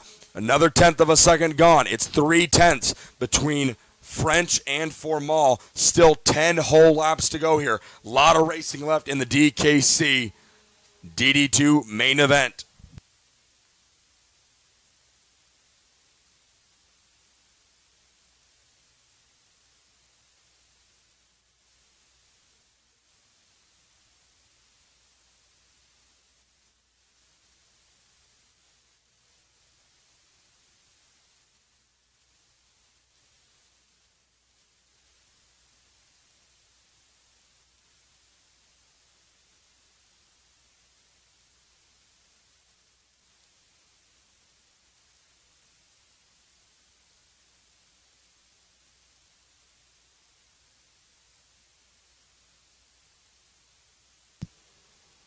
Staying with this battle right now for third place. Formal closing up on Jake French as they go into turn number 8. Out of the final corner, the lead from Formal behind French, 0.3 of a second last time. It's down to 0.2 of a second here. So Danny Formal eating away at the gap between French and Formal. This is the fight for third.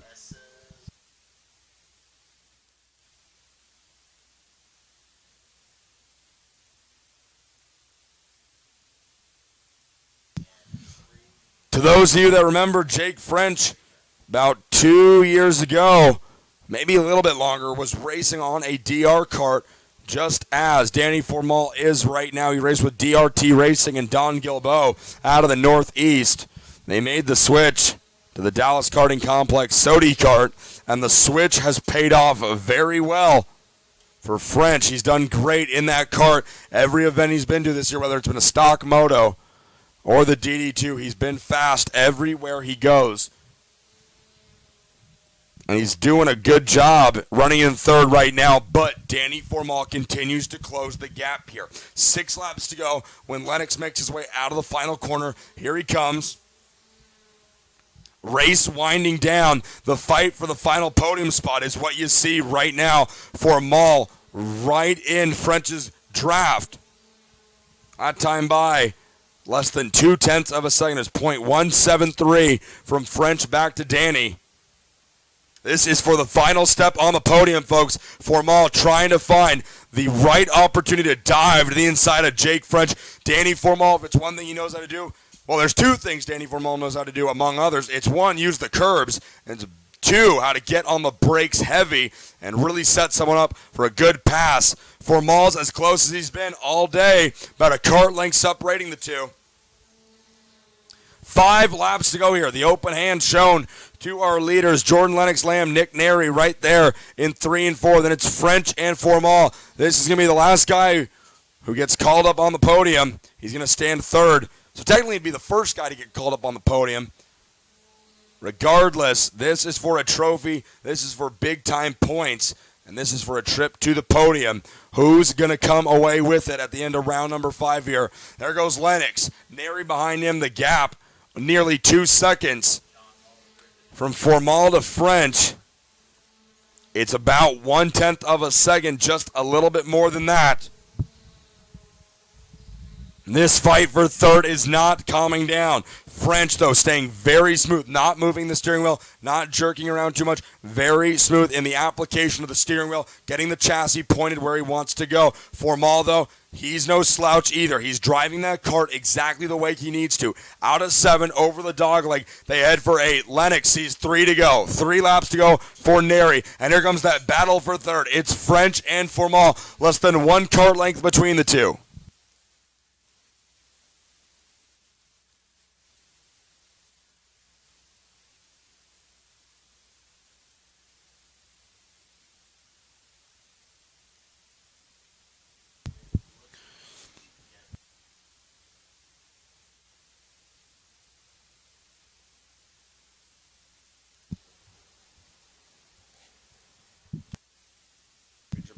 Danny Formal looking on the inside of French in turn 8, and he's finally got it. The fight for third is going to go to Danny Formal, but French not letting him get away too quickly.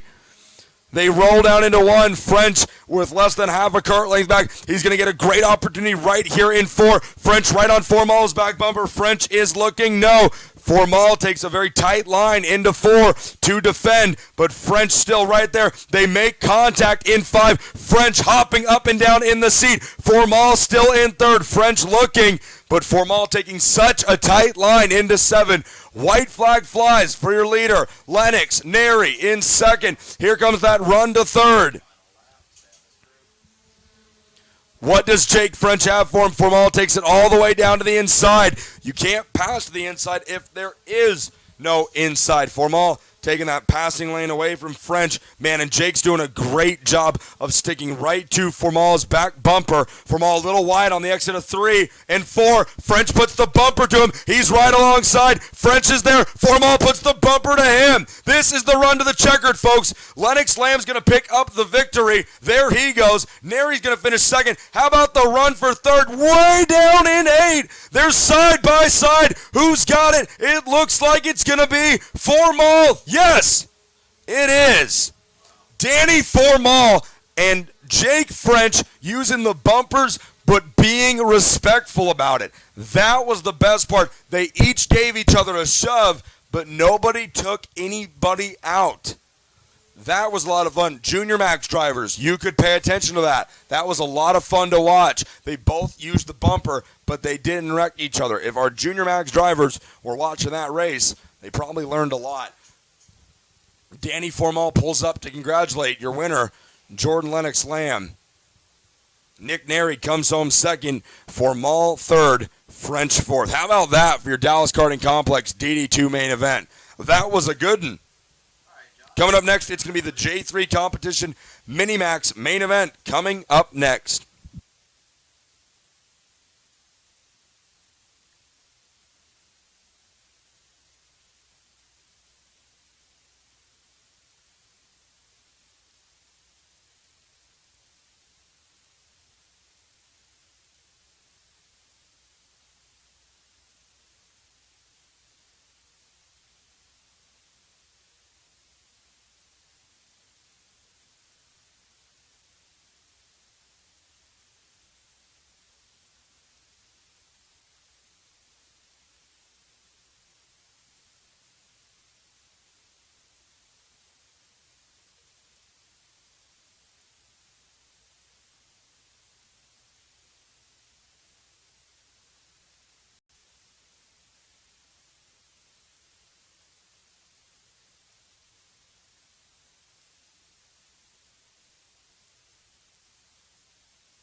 All right, so here we go with our J3 competition Minimax class out on track. Sebastian Alvarez enters the weekend as the point leader and is going to enter this race as the pole sitter. Alvarez and Matthew Latifi make up row number 1. And then behind them, it's Tyler Gonzalez in 3rd, Nicholas D. Orlando in 4th, Emiliano Richards in 5th, with Juan Jose Rodriguez in 6th. Riley Dickinson rolls off 7th alongside Dylan Tavella in 8th. Arias Duke Medja 9th. Stefano Lasenti starts 10th. Sebastian Rodriguez 11th. Cash Tyner 12th. Dylan DeFonts 13th. Yuvan Sundramurthy being tuned on by Magnum PI. And Tommy Bahama in 14th place. Dylan Gennaro 15th. Matias Brazalo 16th. Sean Saville, Humberto Parada, Thomas Nephew, and Emma Delartre round out your top 20. It's time to go green flag racing in J3 Competition Minimax, brought to you by Verde Speed Resources. Verde, Verde, Verde. We're going racing. You say Verde, Verde, Verde when you're not allowed to say green, green, green. Latifi gets shuffled back to 4th off pole on the first lap here. He's bound to 4th, but he's already working on 3rd place. 120 Emiliano Richards.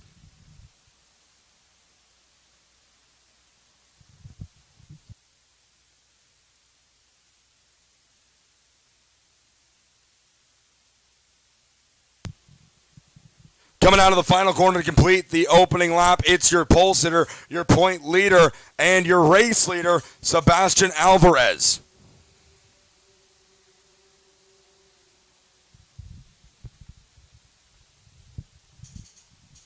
Behind him, it's Tyler Gonzalez in 2nd, Emiliano Richards in 3rd. Now, but for how much longer? Not much longer at all, as Matthew Latifi is going to bring Nicholas D'Orlando with him. Nope, D'Orlando does not clear Richards that time, but he's going to try it again in 6. He uses a little bit of the curbing, and it works. D'Orlando now up to 4th.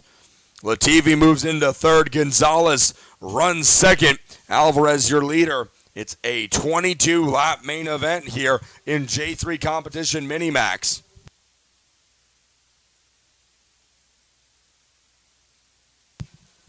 So an incident involving cart 107. Looks like Sean Saville. Tough news, Mom, watching back home. Sean's been involved in an incident. The good news is that he is okay. He's up talking to track workers. A little bit of soreness, but he is all right. That is the best news. So Sean Saville's main event done early. That is too bad to hear.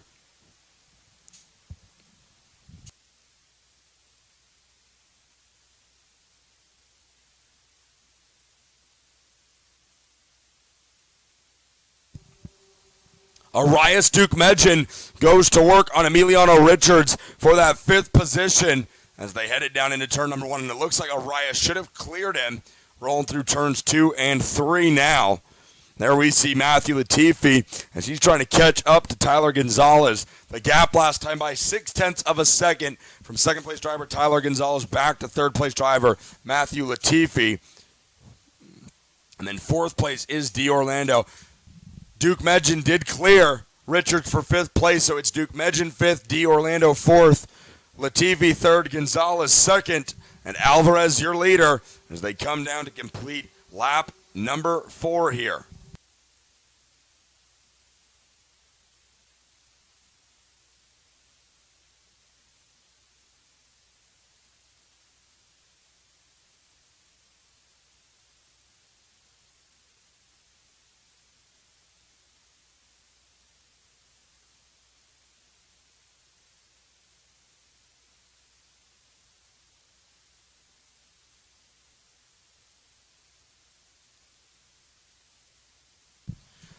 Big pack of carts right here. Arias Duke Medjin, Emiliano Richards going wheel to wheel. That should be the battle for 5th place. It looks like Richards in that 120. Duke Medjin, Sebastian Rodriguez, and a whole bunch of other carts getting very close. Dylan Tavella's in the mix of that as well. Oh, a lot of bumping and banging going on at the top of the track back in turn 3 and 4. Emiliano Richards, Arias Duke Medjin, and I think that's the 157 of Rodriguez out in front of all of them as they come out of turn number 7. to complete another lap. Big group. Here come our leaders. Alvarez. Oh, man, Latifi's going to challenge for the second spot on Gonzalez. Latifi is there, right by him, and he's got him. Good move right there for Latifi, up to second place in turn number 2. And drops Gonzalez back to third. Dylan Tavella right behind Arias Duke Medjin. That's about 7th and 8th. D. Orlando runs 4th, and he also runs very fast lap times, 39.807 for D. Orlando. And then it is Sebastian Rodriguez in 5th, but he's got Emiliano Richards challenging him.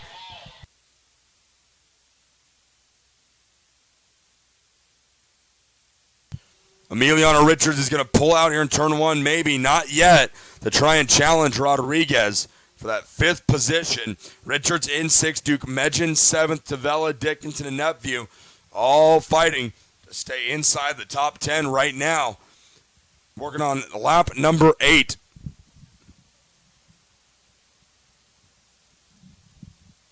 Meanwhile, up front, Alvarez currently holds a 1-second advantage over Matthew Latifi. 8 laps down, 14 to go this time by.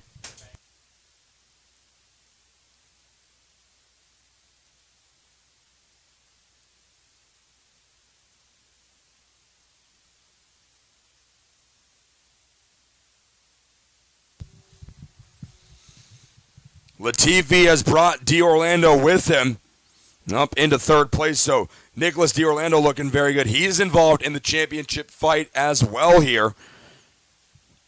In Rotax Minimax, brought to you by J3 Competition. Hey, speaking of J3 Competition, how about Leonardo Nienkotter going 5 for 5 in main event victories this season at the Winter Tour? Here comes Alvarez.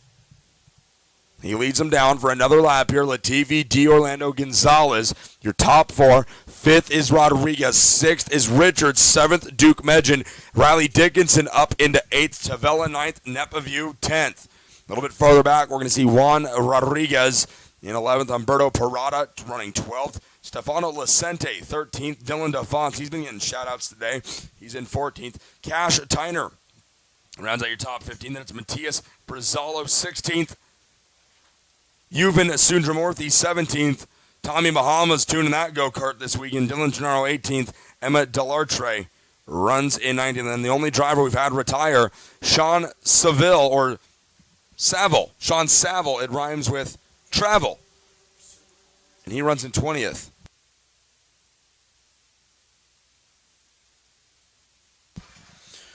So we're trying to figure out what's the issue with Dylan Gennaro, one of your Super Pole competitors, all the way down to 18th.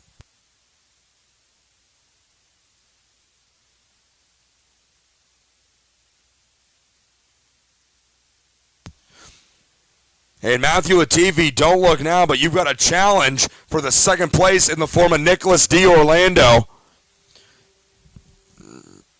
D'Orlando went purple on lap 10, and he goes purple again on lap 11.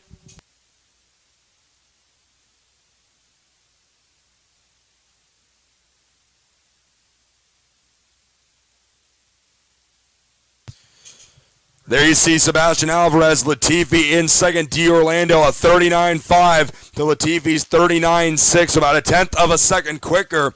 D'Orlando is, then Latifi out of 7 over the kink.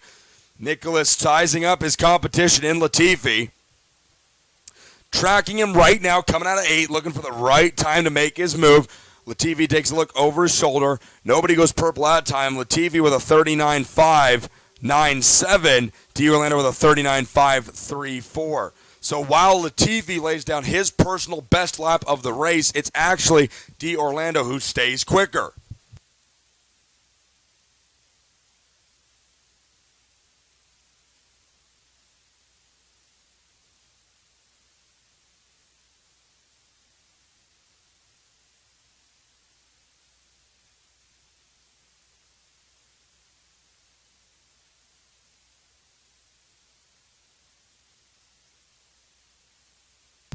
Man, D'Orlando is so close to Latifi. Latifi a little slideways on the exit right there at turn number 1. Had a hard time getting the back end to sit all the way down. And as these two work together,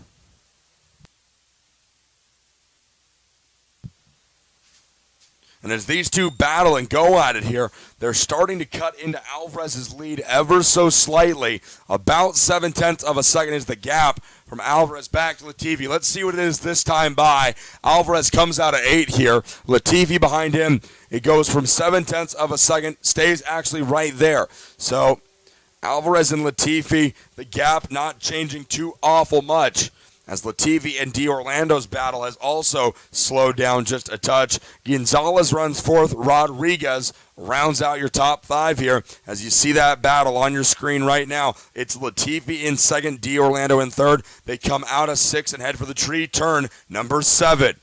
Going to come down to see 7 laps to go this time by. It's Alvarez, Latifi, D'Orlando, Gonzalez, Rodriguez, Richards, and Duke Medjid, your top 7. 8th place sees Dylan Tavella. 9th is Rodriguez. 10th is Texas's own Riley Dickinson coming out to complete another lap.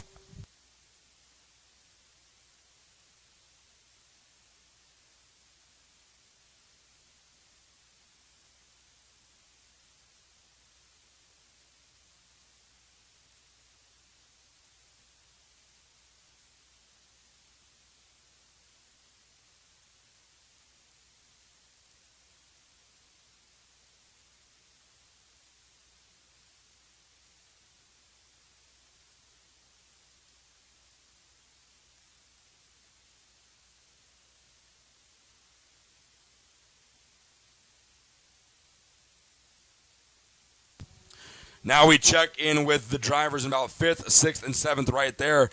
Pack being led out in front by Sebastian Rodriguez. He runs 5th. In the middle, it's the Esprit of Emiliano Richards, and then behind them, it's Arias Duke Medjid. Looks like he's on the Tony kart. Just checking in with a few of our drivers right here inside the top 10. Latifi goes purple. Good lap for him, 39.513. They're going to see 5 to go when they get to the line right here. He is cutting into Alvarez's gap. Now it's down to half a second. So Latifi starting to pick up the pace just a little bit.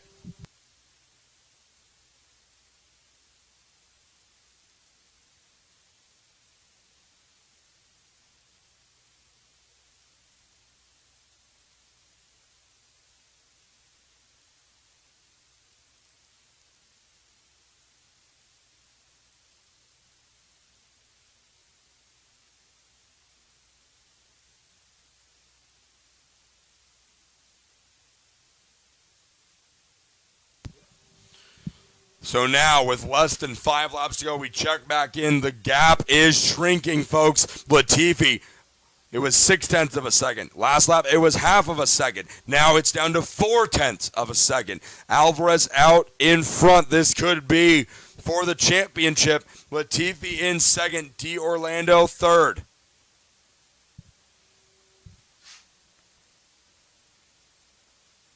Coming into this weekend, Alvarez leading the points. Then it's D'Orlando in 2nd, championship standings-wise, and Latifi was 3rd coming into the weekend. Right now, 1, 2, and 3 in points, run 1, 3, and 2 on track.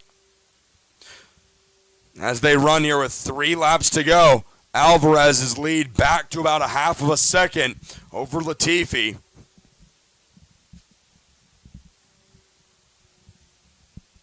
As they come out of 4 and head for 5, Alvarez just needs to stay smooth here for 2 more laps. Out of 6, they head for 7. He's just got to drive with a clear head here, hit his marks, and he will be okay. Latifi comes into the weekend 3rd in points, D'Orlando 2nd, and Alvarez leading the championship fight. Coming out of the final corner, they're going to see the sticks here. 2 laps to go. The lead's going to shrink down to 0.3 of a second. Latifi goes purple. 39.394 for Latifi.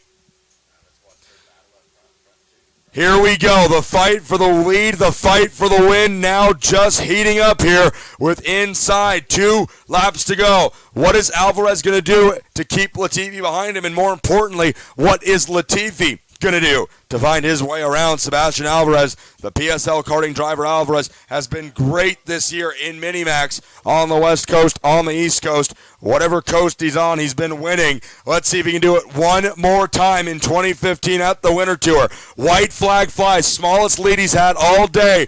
0.2 of a second. Latifi goes purple. 39.3 to Alvarez's 39.4. Out of 3, they head for 4. Alvarez, about a 2-kart length lead over Latifi. Nicholas D'Orlando, all he can do is sit back and watch and wait. Should these two get together, it's going to be a great opportunity for him, but I doubt that's going to happen. 2 corners left. Now 1. Alvarez leads him out of 7 into turn 8. He's all the way down to the inside. Latifi's not going to be close enough. He dives to the inside, carries a lot of speed. Nope. Or he's going to drag race him, but he's not going to have the speed. Alvarez picks up the win. Latifi holds on for second. Great charge right there for Latifi. He went quicker on that final lap than Alvarez, but it just wasn't enough. D'Orlando rounds out your podium in third. Gonzalez fourth. Rodriguez fifth. Richards sixth. Duke Medjan seventh. Rodriguez eighth. Tavella ninth. And Riley Dickinson comes home in 10th place. Hey, let's head down to the track and talk to our winner, Sebastian Alvarez.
So as we get ready for our next main event of the day, it's the Crosslink powder coating DD2 Masters on the grid behind us, getting ready to go. I'm joined with our Minimax Round 5 race winner and champion at the 2015 Cold Stone Florida Winter Tour, Sebastian Alvarez. Sebastian, great race. Before we talk about all that other stuff, I want to know, did you know Latifi was closing so quickly? He cut the lead down from half a second to 3/10, and then it was 1/10 of a second at the white flag. Did you know he was charging that hard in the closing laps?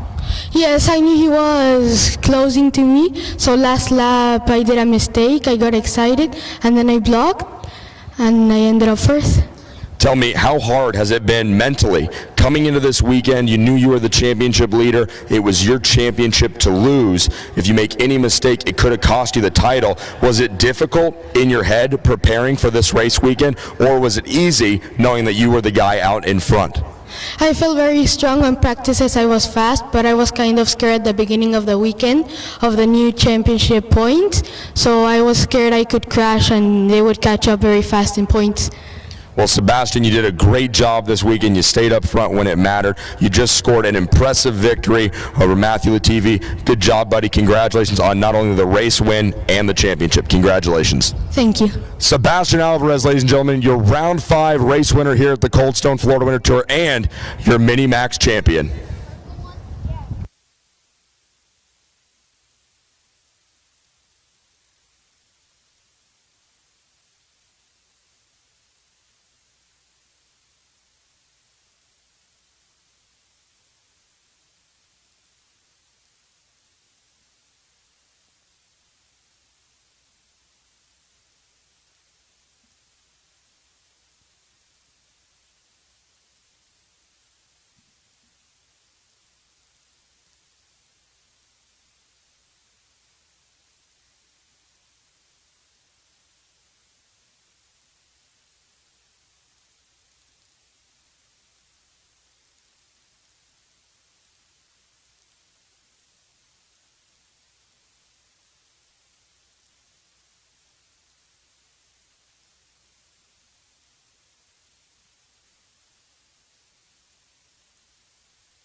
So here we go. Down there talking to Sebastian Alvarez. Getting ready to go with the green flag for our third to last main event of the day. It's the DD2 Masters class. Green flag flies here. And it's Miko Lane jumping out to a nice big early lead to kick things off.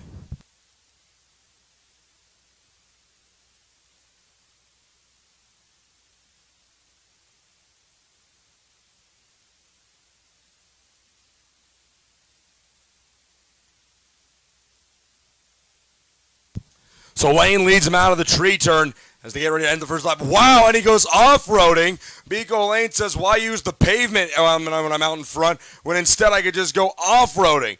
Not making it easy. You know he's going to kick himself for that. But the good news is he did it on lap 1 instead of with 1 lap to go. So,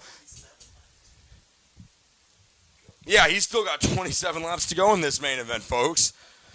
He could go off-roading, stop, get back in the cart and take off and still have a good chance of catching the pack here. So I wouldn't feel too bad if I'm Miko Lane. Or if you're a Miko Lane fan, don't get upset. Don't sell all your Miko Lane memorabilia and merchandise. Rather, just wait it out. Let's see how he does. Hey, there's Diego LaRocque. He just scored the Micromax main event win. He's a cool kid. He's on his bike. He's riding around right now. Although, I don't think they want you riding bikes on the property this weekend. Uh-oh. Diego LaRocque, watch out. He's riding away. He's a winner, man. He can do whatever he wants. Luis Schiavo. He spent all day yesterday up at the front, and he's back there again after Miko Lane made that slip up on the exit of turn number 7 2 laps ago. And behind them, it's Christoph Adams, Christian Canales in 4th. Luis Zervagon, Elvis Stoico, and no Richard Highstand.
So Elvis Stoico running that 5th position right now, being chased down by Luis Zervagon. The only driver we're missing right now in this race is Richard Highstand. He was there in the pre-final. He's not there in the main event.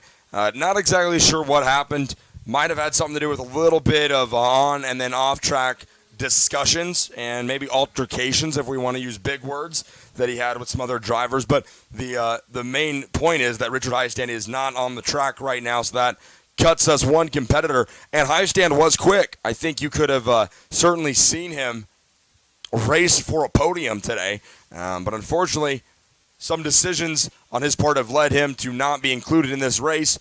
So we go on. Luis Schiavo doesn't worry about it too much, I don't think, because he's laying down fast laps, 36.707 for Schiavo, and then Lane right behind him.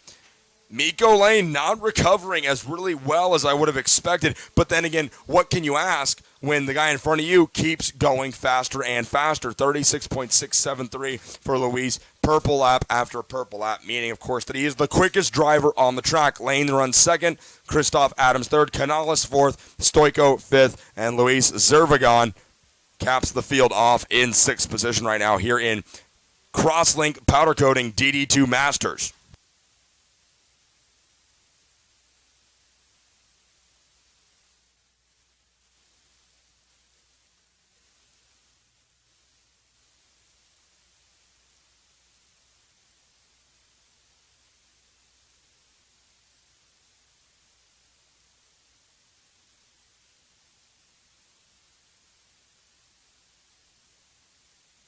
So while this barn burner of a DD2 Masters main event continues to rage on out on the track right now, Schiavo and Miko Lane on your screen. Let's take a look at some shout-outs here. Hey, how about a shout-out to our Micromax winner, Diego LaRocque. Congratulations to my grandson, Diego, for a nice, clean, wonderful race. Those are all great adjectives, and they describe exactly how LaRocque drove in that race. Tisha LaRocque, thanks for watching the broadcast, and thanks for cheering grandson Diego on. He sure did do a great job there.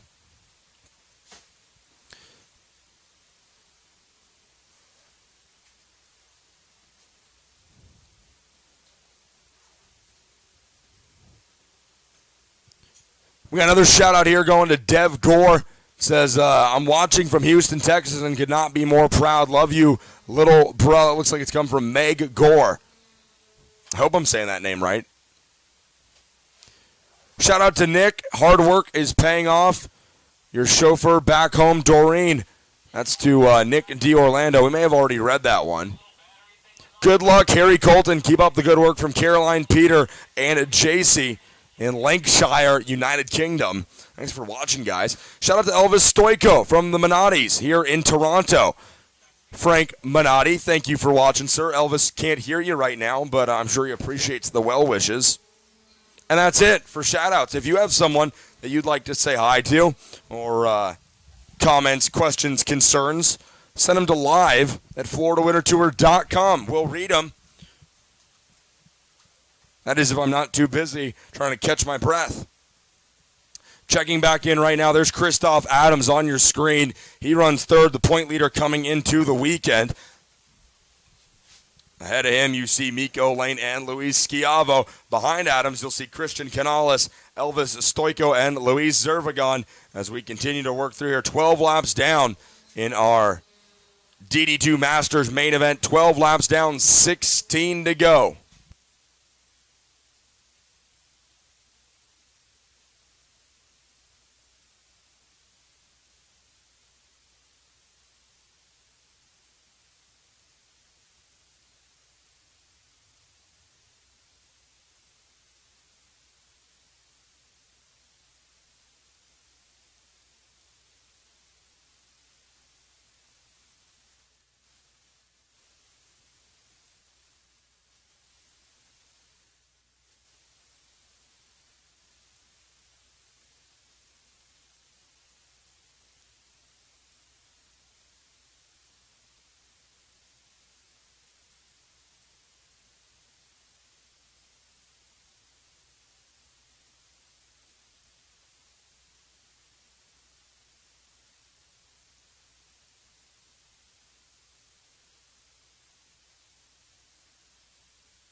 As we check back in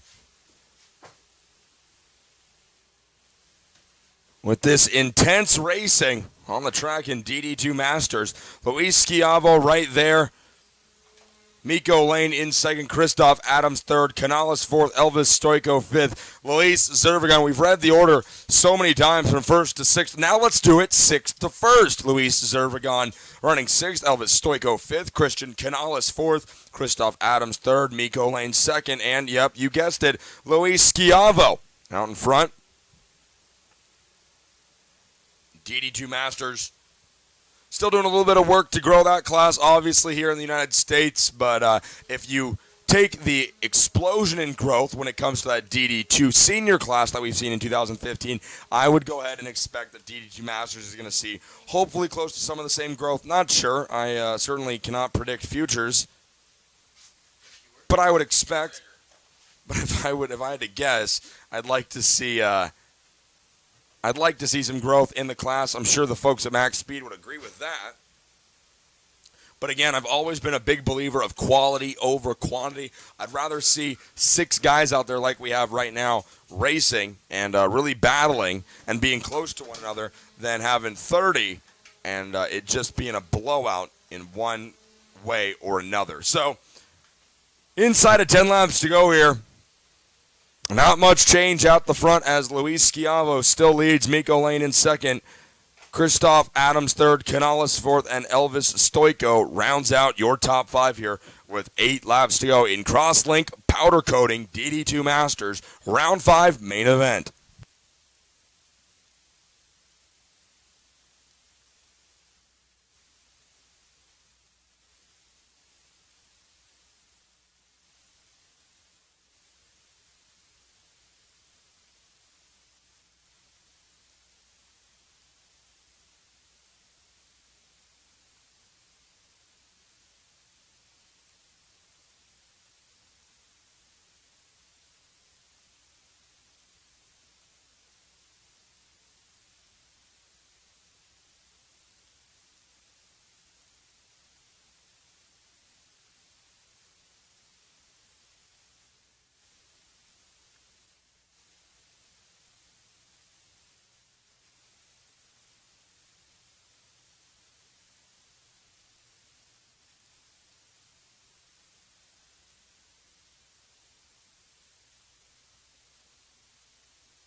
Working inside of 5 laps to go here as Luis Schiavo has gotten quicker.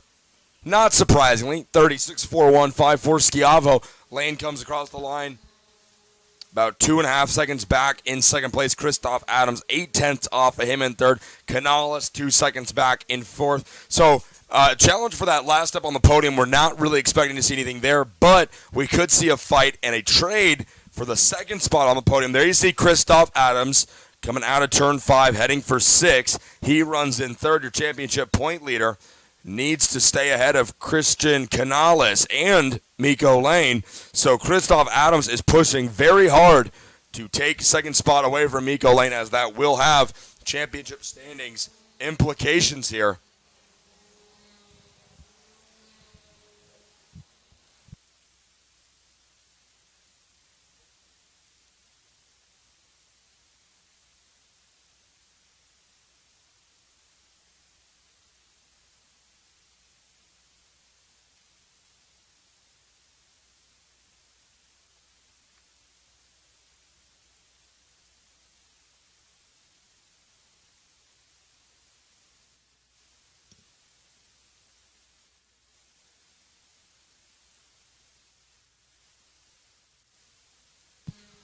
The sticks being shown to our leaders. 2 laps to go here for Schiavo, Lane, and Adams. And as we continue to watch that fight for third, Adams just not able to cut into Lane's lead as much. It's down to half a second, but that's 2.5 tenths per lap that Adams would have to remove from Lane's lead here if he was going to catch him in time. And I doubt that's going to happen here. White flag's going to fly for your leader. 1 to go here for Luis Schiavo. Lane takes a look over his shoulder to see Christoph Adams behind him in third. The lead stays right at half a second. And you got to feel bad for Miko Lane. He had that He had that error in judgment right off the green flag as they were rolling out of turn number 7. He just slid a little wide, hit the rumble strips, went over the curbing, and rolled through the dirt for a few seconds, and that allowed Schiavo to catch him, pull up alongside of him, and ultimately pass him. And that is not what gave Schiavo the win, but it helped him. Schiavo comes across the line to score the victory. Miko Lane finishes second, and Christoph Adams finishes third. The way he's pumping his thumb up and down in the air makes me think that they've done the math, and he should come home with the championship today in DD2 Masters. Good run for Adams in third. Christian Canales fourth. Elvis Stoico finishes the 28-lapper in fifth, and Luis Zervagon comes home in sixth. But it was Luis Schiavo, your winner today in Crosslink powder coating DD2 Masters main event goes to Schiavo. Lane and Adams will join him on the podium. We got 2 main events still to go today, folks. Coming up next, it's going to be the CRG USA sponsored Junior Max main event getting ready to go.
So we're getting ready for our CRG USA Junior Max main event.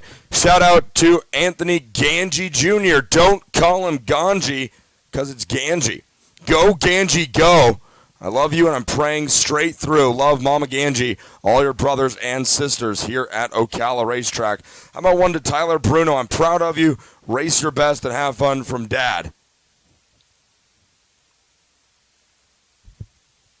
And we will be filming the Podium presentation. We'll be broadcasting podiums for those of you wondering. And our last shout-out, hello from Denmark. Wish Marcus Patterson good luck from Grandmom, Debbie, Lars, and the kids. So Marcus Peterson, good luck to you from Denmark.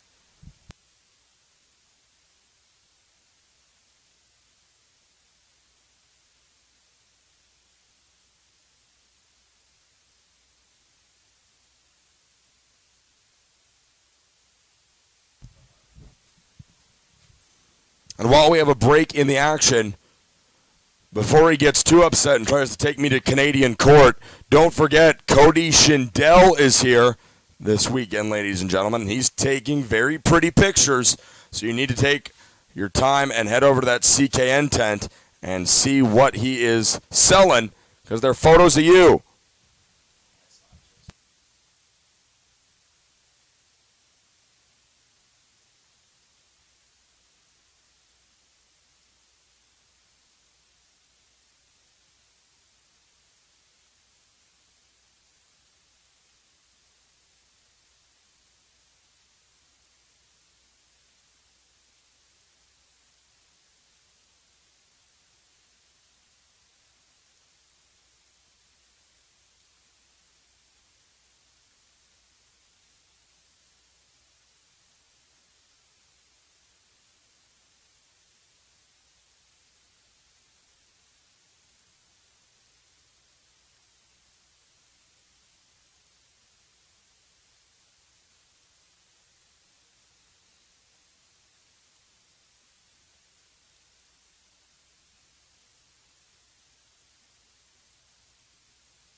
Two main events left to go today, folks, and one of them is on the track now. It's the CRG USA Junior Max main event grid ready to roll. They're going to be brought down to the line by Matias Ramirez and Kyle Collette. Wes Boswell shook his hand before he went out on track, so we'll see if he can overcome that bad luck. Anthony Ganji Jr. rolls off third with pre-final pole sitter Stingray Robb in fourth. Nicholas Bruckner fifth. D. Orlando sixth. Lupian 7th, Santiago Tarife 8th, Trent Estep 9th, and Henry Cubitus rolls off in 10th. For the last time here in 2015, the Junior Max drivers are looking to see that green flag. Matias Ramirez, Kyle Collette, gentlemen, what do you say we go racing? All right, couple drivers breaking that start lane a little early. Matias Ramirez He didn't break the tram lanes. He takes him down into 1, 2, now 3. Ganji Jr. getting a good start. Ganji's got to be aggressive right here on the start. He brings Bruckner with him also. So it's Ganji and Bruckner. Ganji coming from 3rd, Bruckner 5th on the grid. Both using that inside line to follow Matias Ramirez up to the front here. Coming into turn 8 to complete the opening lap, it's Ramirez, Ganji, and Bruckner, your front 3. Then behind them, we're going to see Samuel Lupien. Challenge for the lead, and it's going to go to Ganji. Ganji to the front here. But Matias Ramirez will be coming back quickly right here in turn 4. He's going to take a look. He's so close. They're nose to bumper. The top 3 all connected as they come out of 4. Ramirez right there behind Ganji. Ganji takes him out of 6th. They head for the right-hander. Turn number 7, the tree turn. I don't know why they call it the tree turn. It might have to do with the tree. Ramirez right behind Ganji as they come now into 8, out of 8. They are going to complete lap number 2 here. Ramirez tucked up right behind him.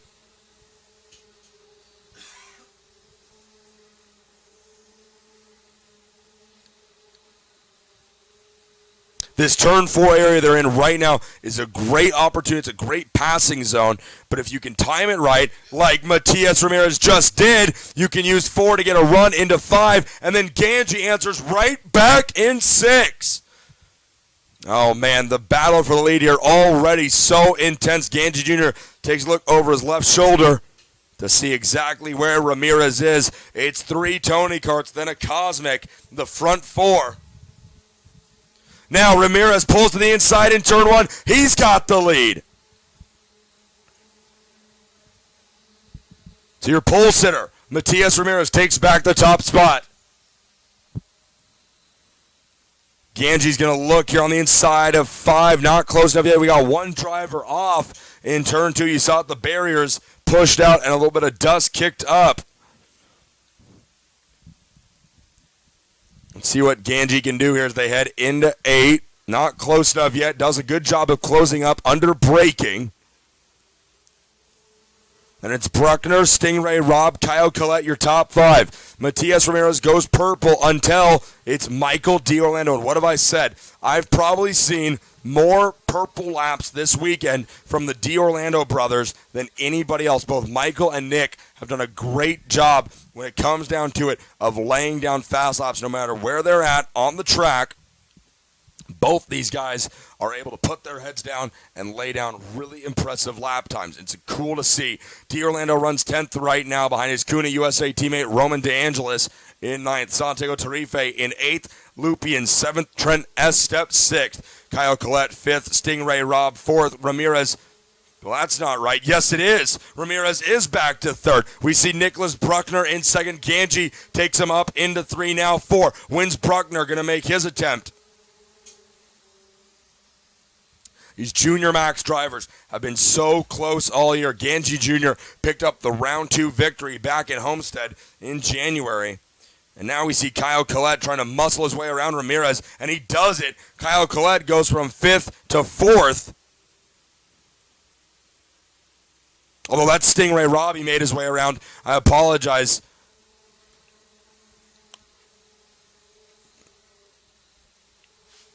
Dang Matias Ramirez and Stingray Rob, matching karts, matching OGP suits, and then it doesn't help that they've both got neon yellow helmets. Ramirez really starting to give the business to Nicholas Bruckner. They're trying to find a way to catch up together to challenge Anthony Ganji Jr. Aiden Keel on the Burrell. He's the quickest driver on track, 38.211. And again, it's D'Orlando going fast lap that time by until Aiden Keel comes across the line in 14th. So Keel steals those purple lap honors, 37.927. Oh, Ramirez sneaks inside of Bruckner and takes over P2. Ganji Jr. loving the battling going on behind him. Matias Ramirez trying to find his way back around Kyle Collette. Ramirez looking, but stays behind Colette's RPG Cosmic Bumper. Cosmic the chassis, RPG the team. Mike Rollison the man. Wes Boswell the tuner. And Kyle Colette the driver. Ramirez with a good run into 6, and he's going to clear Colette there for third place, but Colette had a look in 7, couldn't get it done. Stingray Rob keeps his eyes open. He's going to take a look to the inside of 8. No, he's not. Colette closes the door right there. Ganji comes across the stripe, your leader, Bruckner, Ramirez, Colette, Rob, your top 5. Estep waiting to get in the mix in 6th.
Right here we see Matias Ramirez lined up right behind Nicholas Bruckner. That's the fight for second. Man, if these two could just work together, they might be able to cut in to Ganji's lead right now. Still a long way to go in this 20-lap main event. Ramirez clears Bruckner back in turn number 4. Ramirez to second. Bruckner takes it back, though. Bruckner to P2. Colette and Rob get in the mix. Man, Ramirez closes right up on Bruckner's back bumper very well under, braking in 7. They head for 8. Ramirez and Bruckner not giving each other an inch of room here. And that's what makes this Junior Max racing so intense. Bruckner, P2. Ramirez, 3rd. Stingray Rob up to 4th. As it looks like Kyle Colette falls all the way nearly out of the top 10. He runs in 9th right now. Ramirez and Stingray Rob put the old 1-2 switcheroo on Bruckner. Bruckner's going to lose 2 spots. Ramirez now to 2nd, Rob 3rd. And we should pick up Bruckner in 4th, but he's got his hands full with Trent Estep. Estep looking to the inside in 8, and he's got it.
So the OGP drivers of Ramirez and Rob making their way around Nicholas Bruckner. So that puts Ramirez up into 2nd. Rob runs 3rd right now. And as they come across the line, we're going to see where Bruckner is. He's still holding on to 4th right now. D. Orlando 5th. 6th is Colette. Estep 7th. Tarife 8th. Darren Keene 9th, and Aiden Keel has worked his way up from 15th to 10th. All those fast laps apparently helped him out. Turns out the faster you are in racing, the better you're going to do. If only I would have known that when I was driving.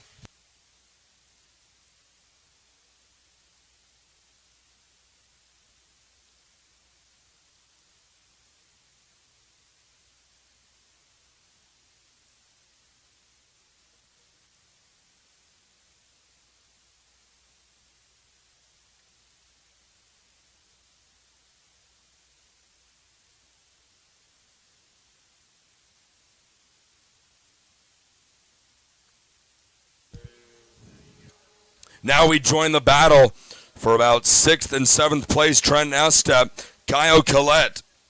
Collette was up in the top 3 early on in the first 6 or 7 laps of this race. Since then, he has slipped down to the bottom half of the top 10.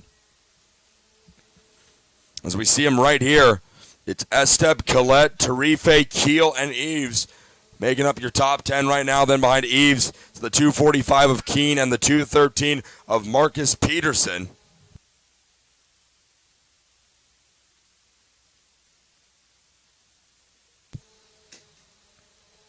Nicholas Bruckner trying to keep Michael D'Orlando at bay. Last time by, D'Orlando was in 4th. Bruckner's taking that spot back, though, as they come into turn number 8. There goes your leader, Ganji. 2nd place, Ramirez. 3rd place, Robb.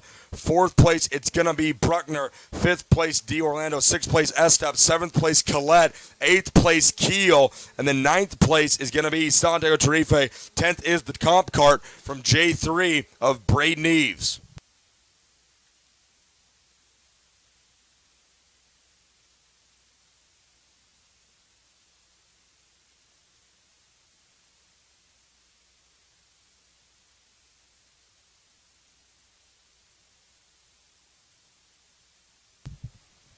So coming into this main event with all of our heat races and pre-final points tallied, Stingray Robb led the championship point fight by 43 markers over Stingray Robb. Stingray Robb leads over Stingray Robb. No, Stingray Robb leads over his OGP teammate Matias Ramirez by 43 points at the time of this main event going green. 3rd place heading into this race was Anthony Ganji Jr., Nicholas Bruckner 4th, and then Roman DeAngelis entered the race in the 5th position, with Ganji leading the race now.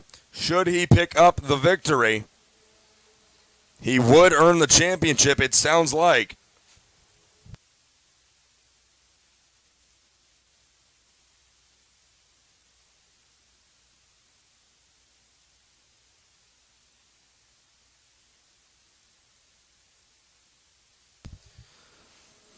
Ganji needs to win, and Robb needs to have a little bit of bad luck for there to be a shuffle up at the front right now. Stingray Robb isn't having too much bad luck. In fact, the top 3 on the track right now are your top 3 in the championship standings, just flip-flopped. Leading on the track is Ganji. Ramirez runs 2nd. Robb is 3rd. And then in the point standings, it's Robb your leader. Ramirez 2nd. Ganji is actually 3rd in the championship points chase. But folks, I'm not even going to start to talk about championships, even though we already are, because I will get the math wrong, and I'll make some crazy announcement like Tony Laporta wins the Junior Max Championship, when in fact he was 6th coming into the weekend. So I don't think we need to talk too much about championships.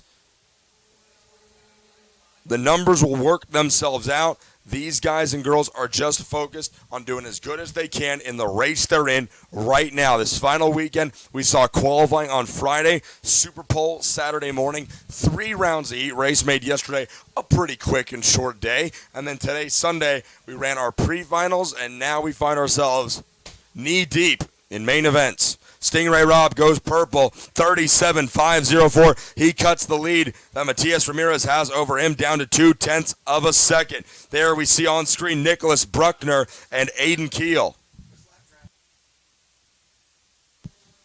So black flag being shown to a big group of drivers that make up lap traffic. Should be Alexandra Monhopt, Andres De Alba, Mark Donato, Ryan McDermott, and Maximilian Hewitt.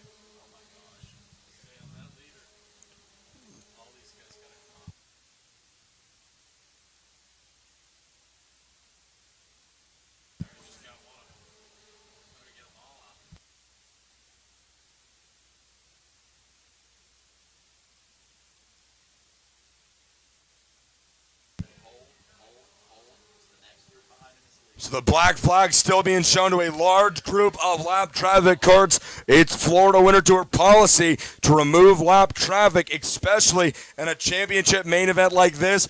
To have lap traffic influence a championship race is not what officials are looking for. Chris Egger and his staff are trying to remove the lap traffic as quickly as they can. There you see Ganji Jr., Ramirez in second, Rob in third. Lap traffic needs to pull off the track, and they do just that. No, they don't. Lap traffic stays on track. They need to be pulled off onto the grid as Anthony Ganji Jr., your leader, is chasing them down. These Junior Max drivers don't understand that the lap traffic has to be pulled off. Unfortunately, they haven't been able to stay at race pace. They need to be removed. Ganji Jr. has now caught the lap traffic, and this is going to be interesting. Ganji, unfortunately, has to deal with it. To the inside, right there in 6, he picks off the first one. Now he sets his sights on the next one. Ramirez follows him through. No doubt this is going to have an impact on the race lead. A few of the Junior Maxes are getting the idea and pulling off, but the majority of them still don't know. The 249 in between Ganji Jr. and Ramirez.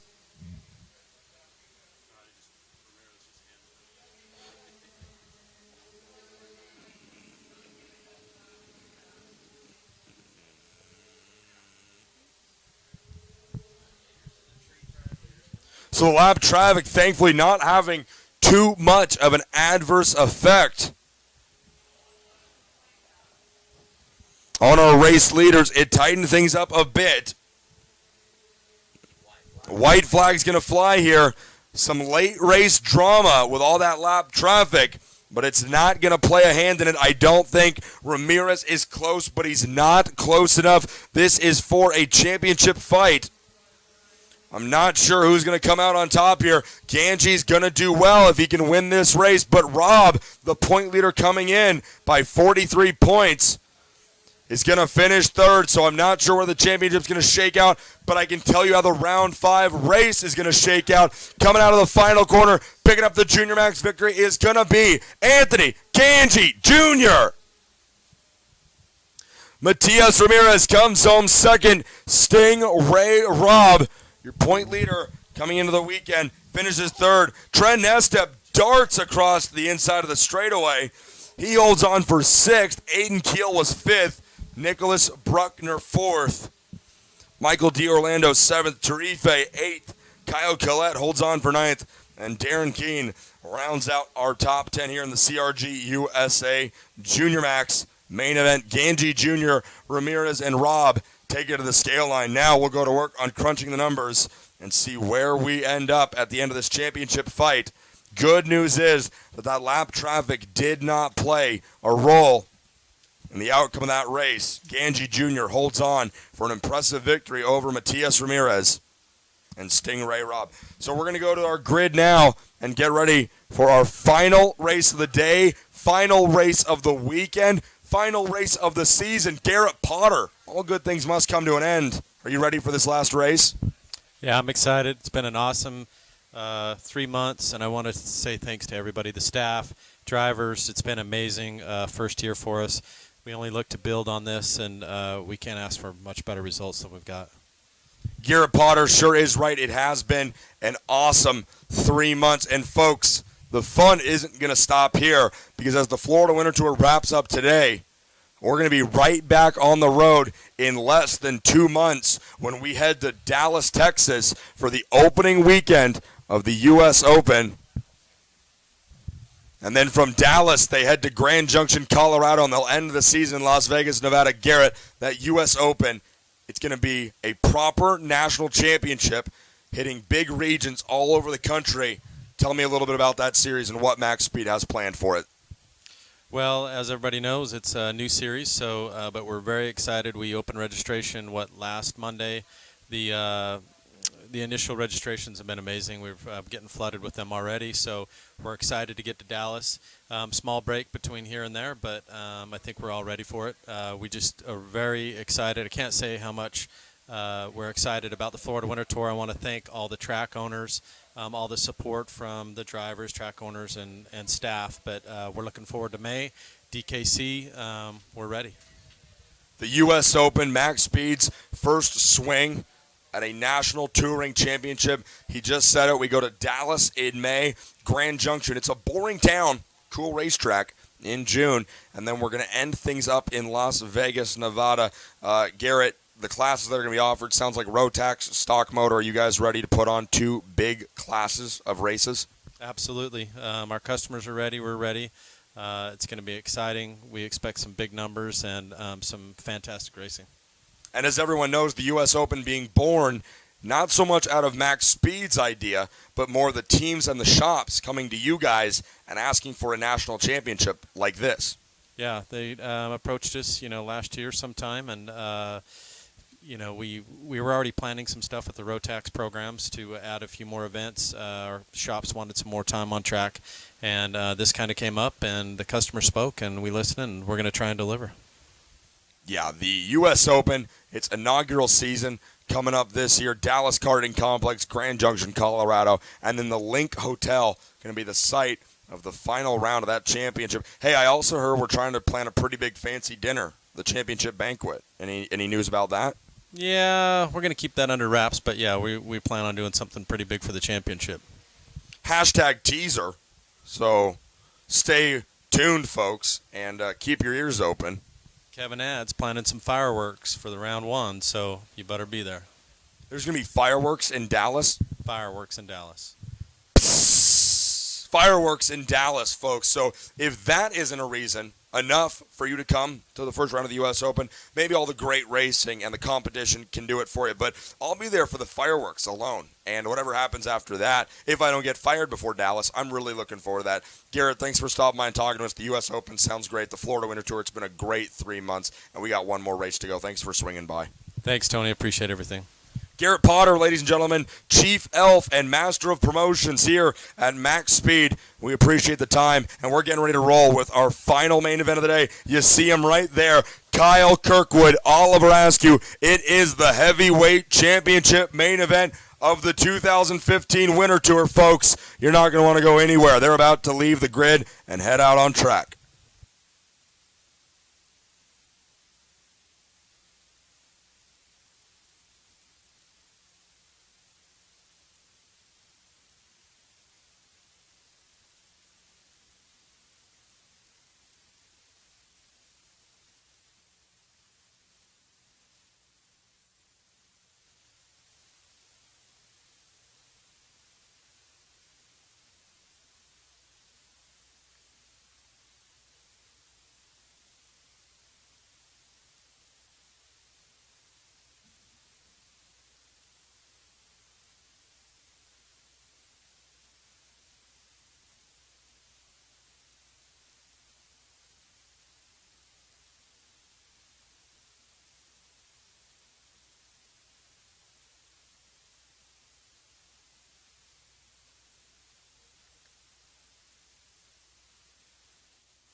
So as we get ready, folks, the fun has come to an end, unfortunately, but not before this last main event. Dan Roper and Everett Rhett Thomas are going to start in 24th and 23rd here in Senior Max. Alfredo Capote and Natalie Zornosa start in a row 11. Row 10 sees Logan Bearden and Ruben Abadai starting 20th and 19th. Connor Ford and Lane Vicala start 18th and 17th. Row 8 sees Gabe Vargas and Michael Pagano. There goes Kevin Glover, eh? Then we see Pietro Guglielmi and Nicholas Garzon, 14th and 13th. 12th, Matt Solarzik. 11th, Carson Capica. 10th, Cedric Lubian. 9th, Kevin Monteith. 8th, Rangel. 7th, Paquet. 6th, Healy. 5th, Mazzaferro. 4th, Zaghetti. 3rd, Garrison. And on that front row, it's going to be Askew and Kirkwood. Folks, for the final time in 2015, let's go racing! Kirkwood nails the start. Askew's not letting him get away yet. Askew slots right into second. Folks, it sounds like whoever wins this race between Kirkwood and Askew is going to win the 2015 Cold Stone Rotax Max Challenge Florida Winter Tour Championship. Senior Max being brought to you by Rollison Performance Group. It is the heavyweight fight of the season. This first lap, they're feeling each other out. Don't expect to see anything too crazy here at the end of lap number 1. It's a long race here. 28 laps to go. Askew lets the craziness begin now. Lap 1, turn 1, now it's 2. It's going to go to Askew. Man, Askew wastes no time showing the muscle to Kyle Kirkwood, former teammates. Askew goes up to Kirkwood at the start of lap 2 and says, let me show you how it's done, son. Throwing it way down to the inside. Oliver Askew has no fear, folks. He is such a smooth, level-headed, calm kid. He just took it all the way down to turn 1 and picked up the lead.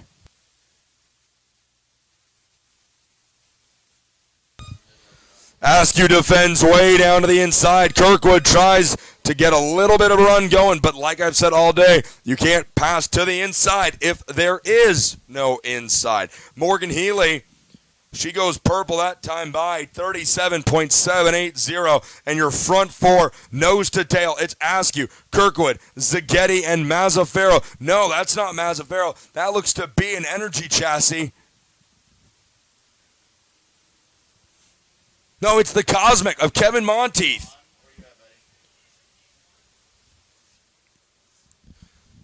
They come by us, Askew, Kirkwood, Zaghetti.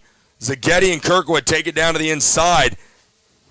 Big train of carts right here, folks. These guys are the best of the best. This is Senior Max at the Florida Winter Tour. Askew takes a look over his shoulder. Don't worry about what's behind you, dude. Just focus on what's ahead of you, and that's a wide open racetrack.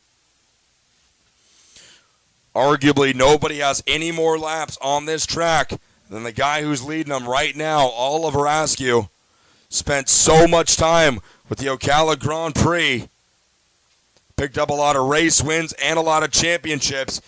And he spent a lot of time racing with that kid behind him, Kyle Kirkwood. Kirkwood doing a serpentine move, it looks like. Trying to find some speed. Either behind Askew, now alongside him. Oh, Askew goes down to defend, and that allows Zaghetti to pull up alongside. Askew's been messing with the top of his engine.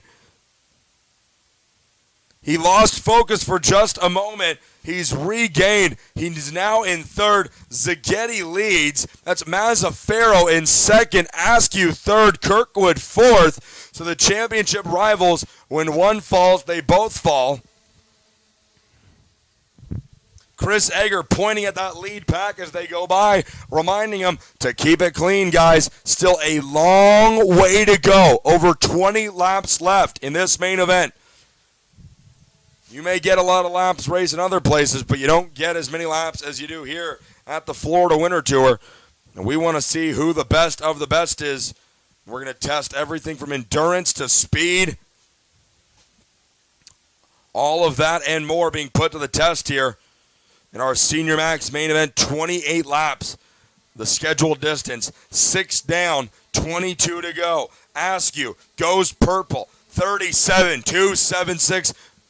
He trails Kirkwood in the points by ever so slightly. I'm not sure about drops yet. But if Askew or Kirkwood should be able to win this race, the championship will go that way also. A ticket to the 2015 Grand Finals. What is at stake?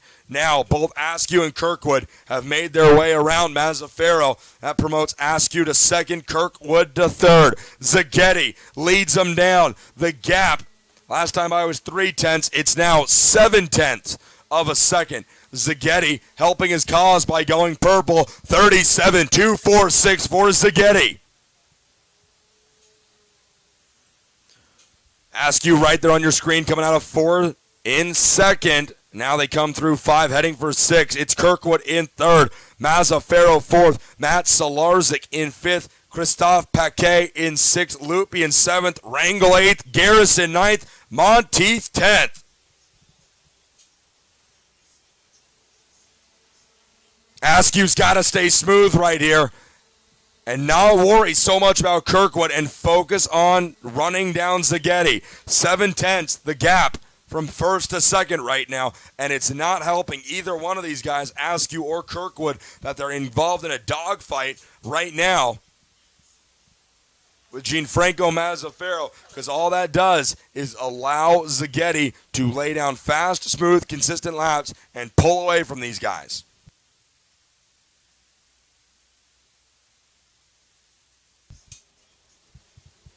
Kirkwood had a look at Askew, coming through 8. He pulls to the inside here in 1. Kirkwood's there. He's got it. Kirkwood into P2. Askew back to 3rd.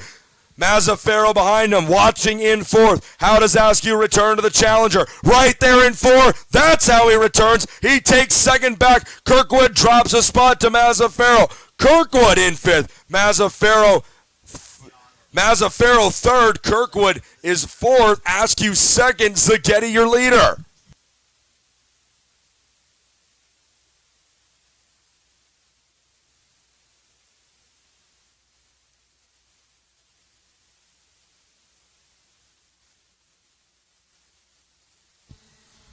Great back and forth racing right here between Askew and Kirkwood. Oliver holds P2 right now. But Steven Zaghetti is the real victor in all this back and forth racing. His lead now over a second. Coming down to see 17 laps to go. Mazzaferro wants to take his shot at Askew. Kirkwood wasn't able to get it done. Mazzaferro obviously thinks he'll be able to.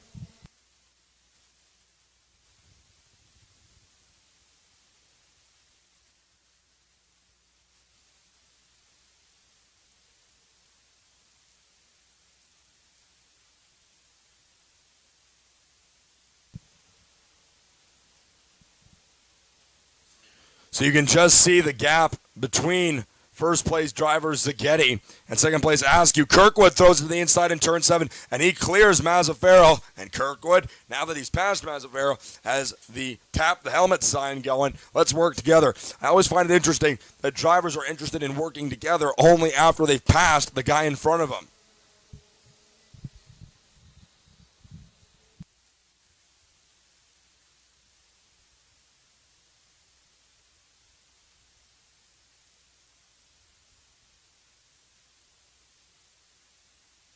It's the last main event of the day, folks. You need to be on the fence or in the stands watching this. A ticket to the grand finals on the line, a championship at stake, and a race victory hanging in the balance right now. What can Zaghetti do?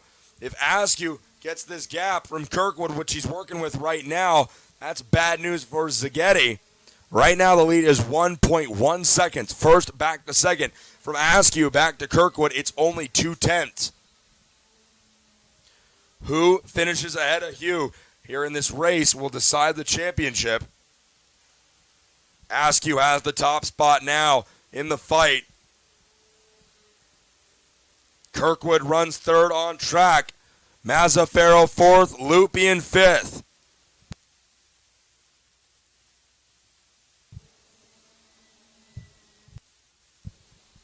And again, it's Zaghetti laying down the fastest lap of the race.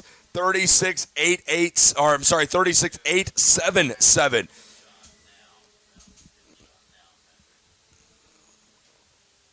As you see Oliver Askew making his way out of turn 5. Here comes your leader, Zaghetti. Askew in 2nd, Kirkwood 3rd, Mazzaferro 4th. Then it's going to be Lupian right there in 5th. Paquet 6th, Solarzik 7th, Monteith 8th, Rangel 9th, and Austin Garrison rounding out your top 10.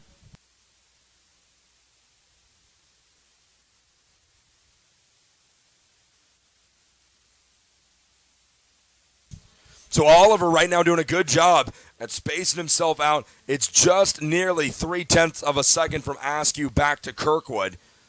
But Zaghetti's lap times are killer right now up front. Askew's got nothing for him, it seems like, at the moment. There you see Mazzaferro running in 4th as we wait to pick up the 5th place group. That is Cedric Lupi and Christophe Paquet.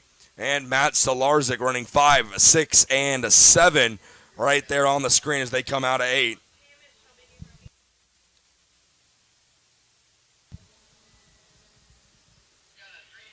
Paquet starting to work now on the Fernando Alonso kart of Lupian. This will be a fight for 5th place. Paquet on the CRG. Lupien on the Fernando Alonso kart. Fight for fifth is what we're watching right now. Paquet right in the tire tracks of Lupien.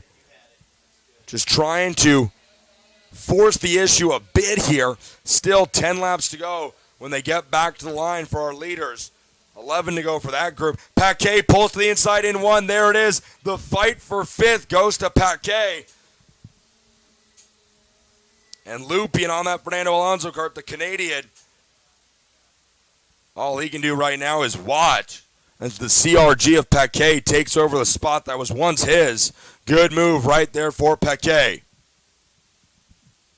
As our leaders come by the window, Zaghetti out in front to see 10 to go. Then it's Askew, Kirkwood, Mazzaferro in fourth. Then that battle for fifth. Here they are, Paquet, Lupien, and Solarzik. Eighth is Monteith, Wrangel ninth, Garrison 10th.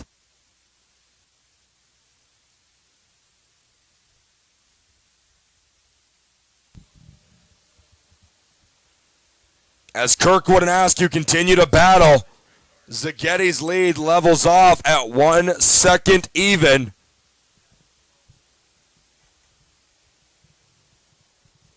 The fight for second coming out of turn number 8 down the straightaway. 1/10 separates Askew and Kirkwood. Meanwhile, Zaghetti goes purple again. 36-828.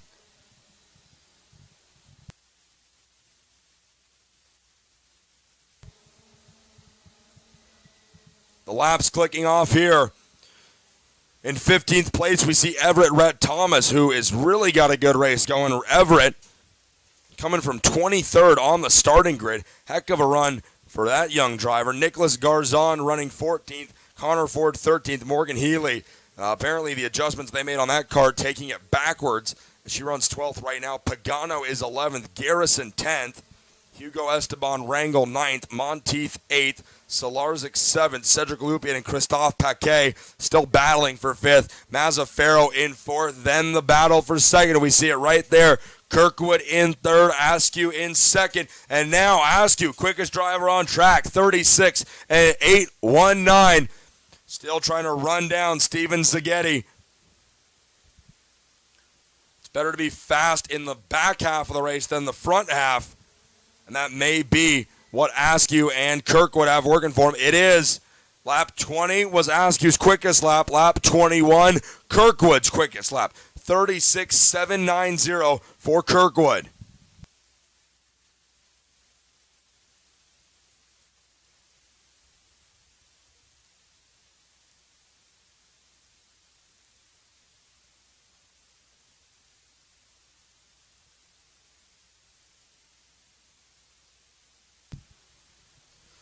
In racing, it's all about what you can do each race, each lap, each corner. It's about being smooth.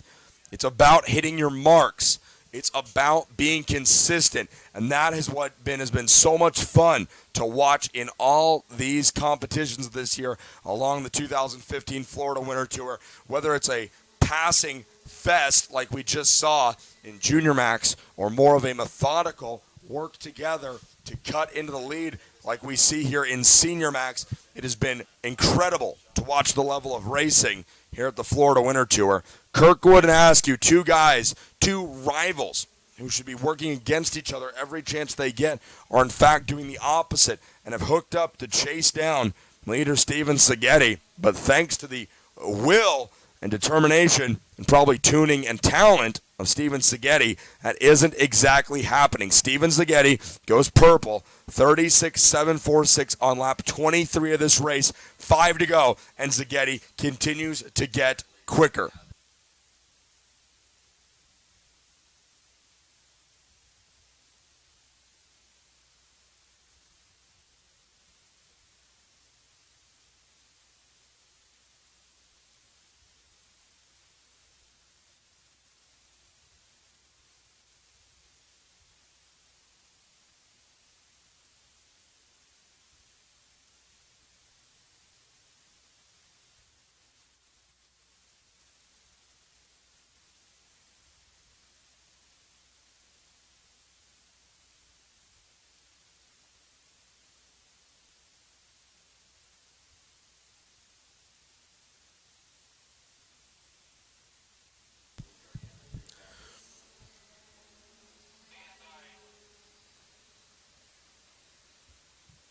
Checking in on the battle right now for 11th place, it's Michael Pagano on the Fernando Alonso cart. Behind him in 12th, it's Morgan Healy, Nicholas Garzon, and Connor Ford make up the rest of that pack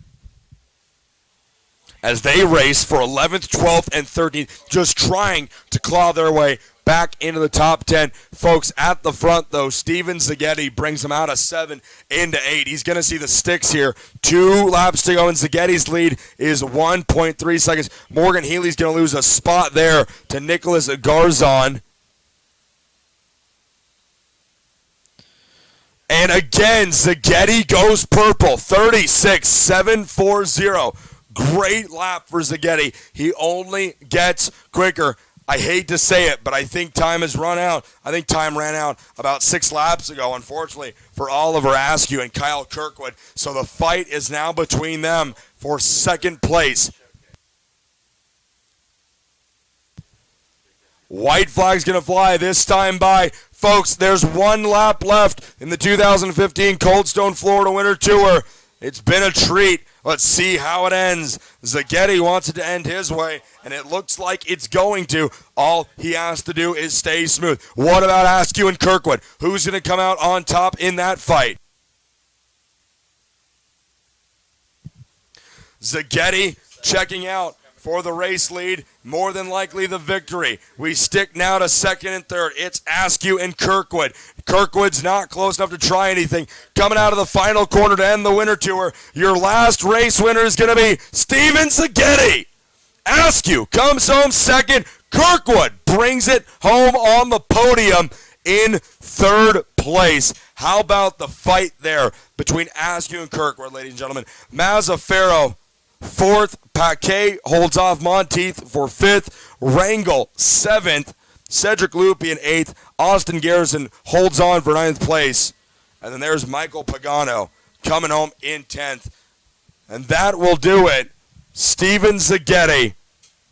He impressed in qualifying back on Friday, and he impresses today, scoring the last checkered flag of the 2015 Winter Tour. It goes to Zaghetti. Askew comes home second. Kirkwood third.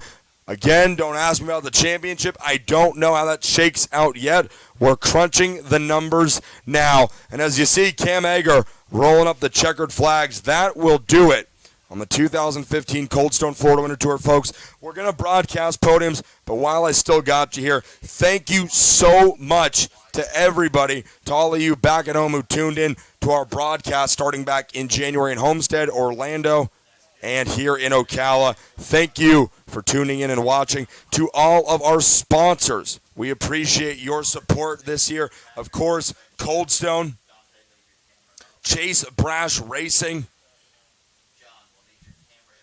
Dallas Karting Complex, Powderlink Cross Coating, Rollison Performance Group, CRG USA, PSL Karting, J3, AM Racing Engines, and all of our sponsors. Thank you to you guys. And, of course, thank you to you, the racers, and the teams who have been here with us all season. It has been a great championship, and we appreciate you guys coming out and racing with us.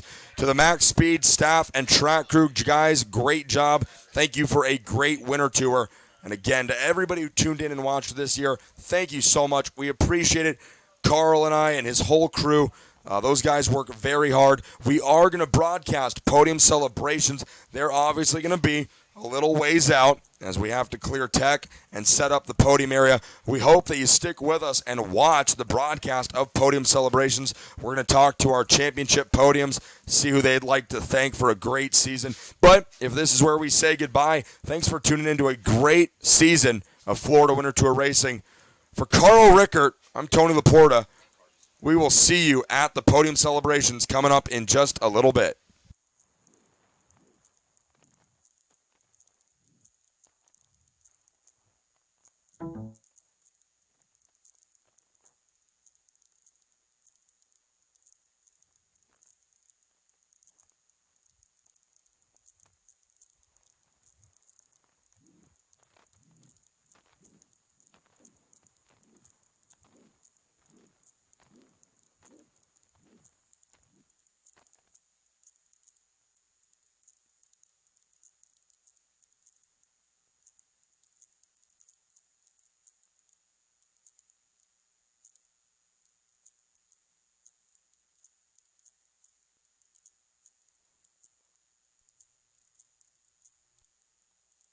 Attention in the pits. Attention in the pits. Pedro Iza. They're looking for you, buddy. Head to Orsalon Racing. Pedro Iza. If you can hear this, please head to the Orsalon Racing trailer. Pedro Iza. Orsalon Racing. Looking for you.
Wes.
We're going to get going with our round 5 podiums. Here's how the afternoon's going to work. We're going to do all of our race podiums. Then in the middle, we're going to hand out the Dan Weldon Ambassador Trophy, and then we'll move to our championship podium. So if you were here for Raw last weekend, we're going to do it the same way. So let's get going with round 5, today's main event podiums. We will start and go in the order we raced today. So we will kick things off with AM Racing Engines Micromax category. Do we have a representative from AM Racing to help us hand out those trophies? Mike, hello. So we're going to get going with third place here in Micromax. Coming home in the third position this weekend on the Bennett, driver the number 98. Please welcome Luca Mars.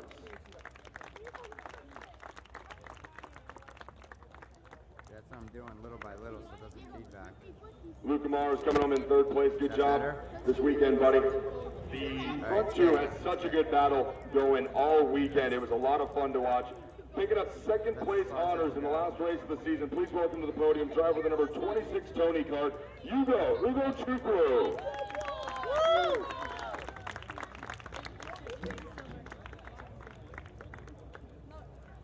Good run, Ugo, coming home in second place from Tuna USA. And your winner today in Micromax, he picked up the victory back at round 4 in Orlando, and he doubled up in the wins this weekend, scoring a heat race victory and the main event today. Your winner of round 5 in Micromax, please welcome driver the number 56, Diego Lerock.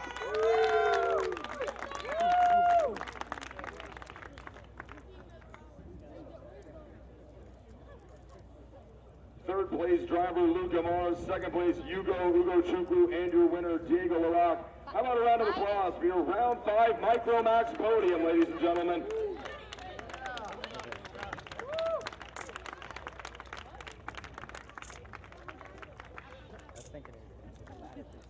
Yeah. Is that your song?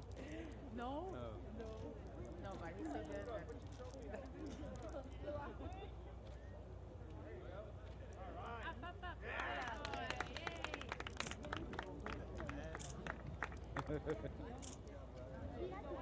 All right, we good? All right, good job, guys. Thank you so much. Congrats on a great round number 5. We're going to move now to PSL Karting Rotax Masters. We have a representative from PSL Karting. Chef, you want to do it? Want to hand out some trophies on behalf of PSL? Head over there for me. Thank you, buddy. Thank you very much for the help.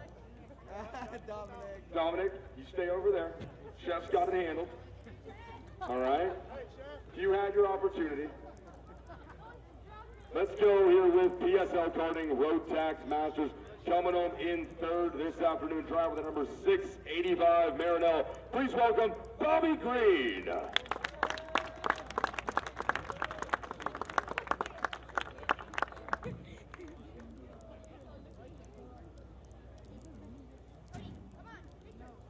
Bobby Green, good run in the third position today. Congratulations.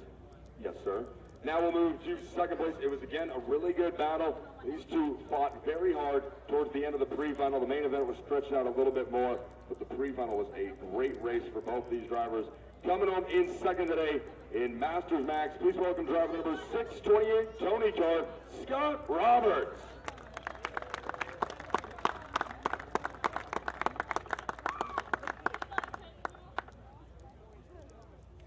Scott Roberts coming home in second place. Good job there. And then your winner today, he was perfect, going 5 for 5 in main event victories. That is a heck of an accomplishment in a class like Masters Max. Folks, please welcome to the top step of the podium, driver the number 621 comp car, Leonardo Nientrotter.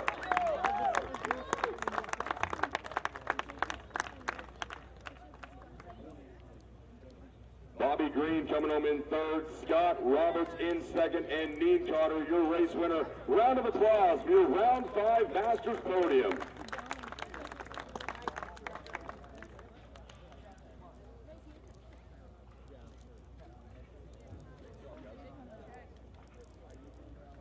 So now we're going to move to our third class of the day, Rotax DD2, brought to you by the good people at Dallas Karting Complex. So we need a representative from the Dallas Karting Complex, if we have one. Mike Jones, Nathan Ads, are you in the area? DKC, you guys aren't pitted that far away. We need a representative to help hand out our trophies. All right, we're going to move on. Richard Beauclair working for DKC today. Great racing in DD2. This has been such an impressive field all season. The talent has been great, and there was no shortage of it this weekend in Ocala. Coming home in third place today, it was a fight the whole last lap between third and fourth place. This guy came out on top. Great race for the number 437 of Danny Formal.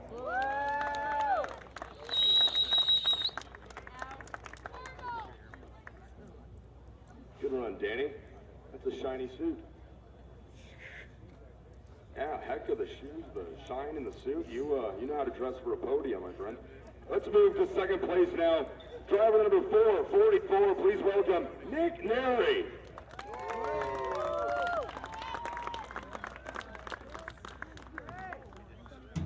Formal on the DR cart, Neri with the Burrell. Good job, guys. And then your winner, he swept Homestead back in January, and he returns to the top step of the podium here in Ocala. Your victor today in Dallas Karting Complex, DD2, please welcome to the top of the podium, Jordan Lennox Lamb. Formal coming home in third, Neri in second, Lennox your victor. Round of applause for your round 5 DD2.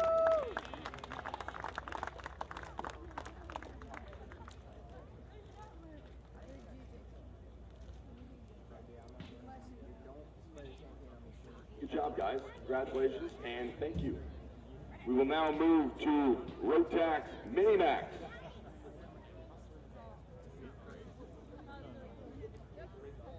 All right, J3 cut our trophies. We're going to move now to Rotax Minimax here. Coming home in third place today, this guy was laying down fast lap after fast lap. A trip to the podium, not a big surprise.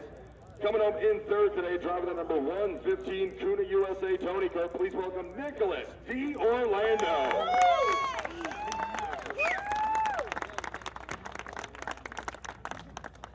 Congrats, Michael.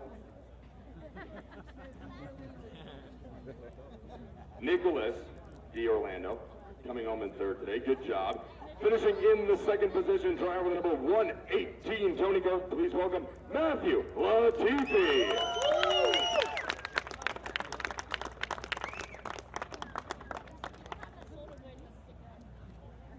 I'll tell you what, Latifi had a great last couple of laps, nipping away at the lead each lap. The margin of victory coming to the finish line was less than 1/10 of a second, 5/100ths was the margin of victory, but the guy coming out on top, your race winner today, please welcome number 194, Sebastian Smiles Alvarez. Heck of a job, Sebastian. Your Rotax Minimax Round 5 podium, Nicholas D. Orlando, Matthew Latifi, and Sebastian Alvarez. Round of applause, guys. Heck of a job.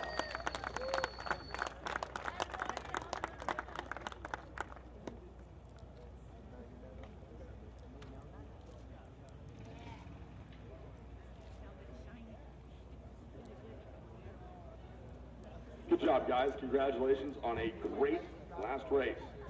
We'll see you a little bit later for that championship podium. Now we're going to move to Rotax DD2 Masters, that class sponsored by Crosslink Powder Coating. I do not think we have a representative here today. So, Richard, you're going to work for Crosslink Powder Coating once again. We're going to move on to third place right here. Came into the weekend leading the championship points, and he had a great weekend. Driver number 555, please welcome Christoph Adams.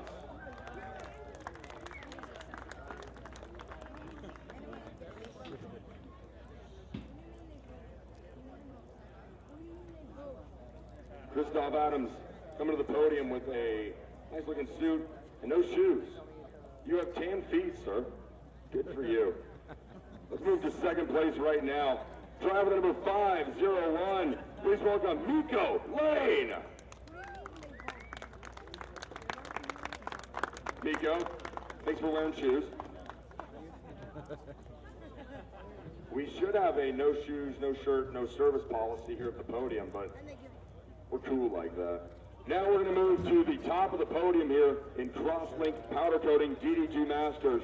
Driving to a 1.5 second margin of victory on the Intrepid. Please welcome driver number 546, Luis Schiavo.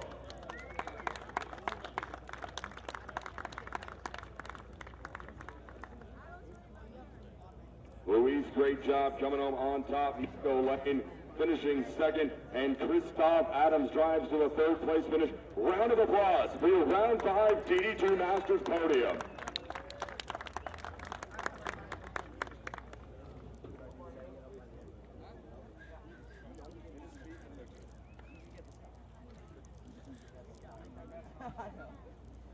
All right, right, good job, guys. Congratulations on a great last race. Thanks for hanging out with us.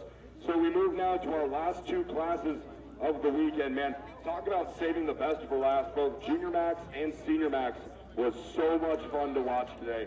We're going to move first to the CRG USA Junior Max field. CRG USA, I don't even know if they're still here or not. If we have a representative from CRG USA, I think they took off. So, Richard, you work for Stacy. Boy, do I feel bad for you. We're going to move now to the third position on the podium. Great race between the top five. These guys were all over each other constantly, nose to tail. Finishing in the third position today, driver that number 202 OGP Tony card. Please welcome Sting Ray Robb.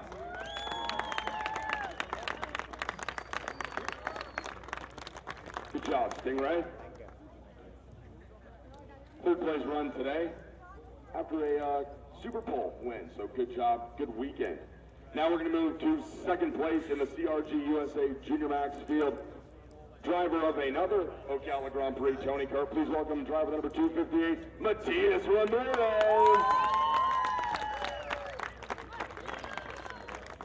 All right, don't look so happy, Matias.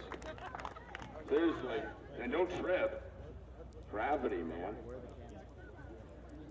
Matias Ramirez, Stingray Robb coming on second and third. Good job, guys. Now we move to the top step of the podium. He picked up the victory in round two back at Homestead in January. He does it again here at round 5 in Ocala. Driver number 207, Anthony Ganji Jr.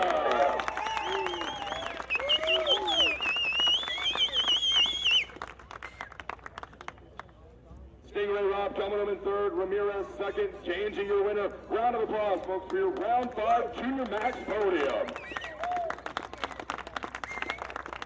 Great job, guys. The racing was a lot of fun this weekend. Congrats. Now we move to our last class of the day for Race Awards. The Rollison Performance Group sponsored Senior Max category. Do we have a representative from Rollison Performance Group? Hey, it's Mike Rollison. Mike, can you put your phone down? This is important. We're going to kick things off in the third position. The championship fight was intense this weekend. We're going to get to that podium in a little bit. First, the race. Coming up in the third position from Ocala Grand Prix, driver at number 328 Tony Kart, Kyle Kirkwood. Coming up in third place.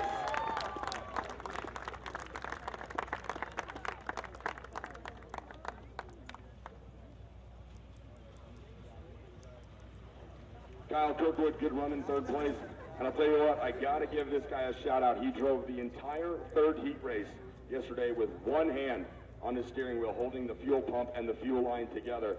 That is one of the coolest things I've seen in a long time. And personally, I think that deserves a round of applause for driving an entire heat race with one. Your left arm strength is incredible, Kyle. Good job. Now we move to second. Coming home today, driver at number 338, Anderson Racing Burrell. Please welcome Oliver Askew.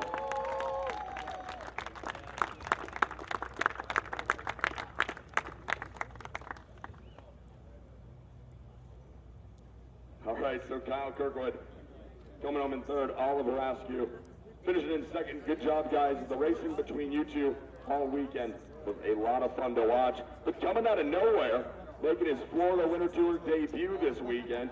Wish he would have come and hung out with us at more races, because he did pretty good today. Scoring the victory, driver at number 339, Fernando Alonso car from Canada, Steven Zaghetti.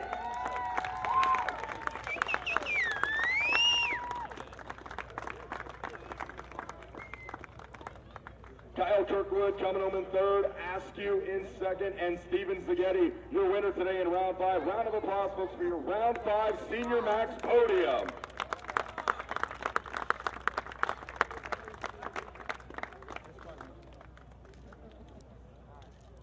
Awesome job today, guys. The racing was top-notch. Thank you so much.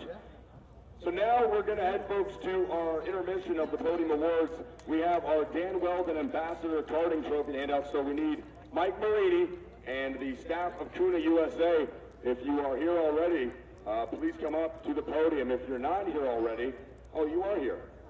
Come on over here.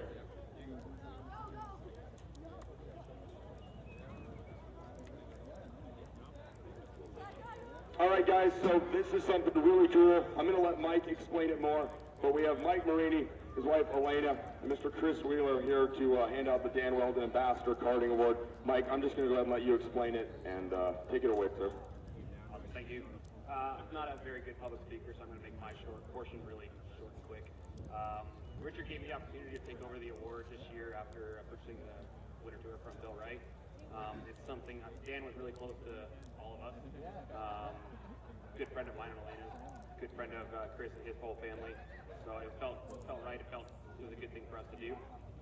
First of all, it's the same basis as what Bill Wright did. It's developed by the Florida Winter Tour owner and promoter Bill Wright. The Dan Weldon Ambassador Award is presented to the Florida Winter Tour participant who best represents karting in a highly competitive spirit, a helpful and positive attitude, and a professional image. The eligibility of the award requires the recipient of the Florida Winter Tour to be a participant. Although drivers are the most visible of any series, success in karting requires a group of individuals, including drivers, parents, tuners, mechanics, coaches, team managers, business owners, importers, track owners, and even event promoters. Sorry. So I'm going to hand the mic over to Chris, and he's going to present the award.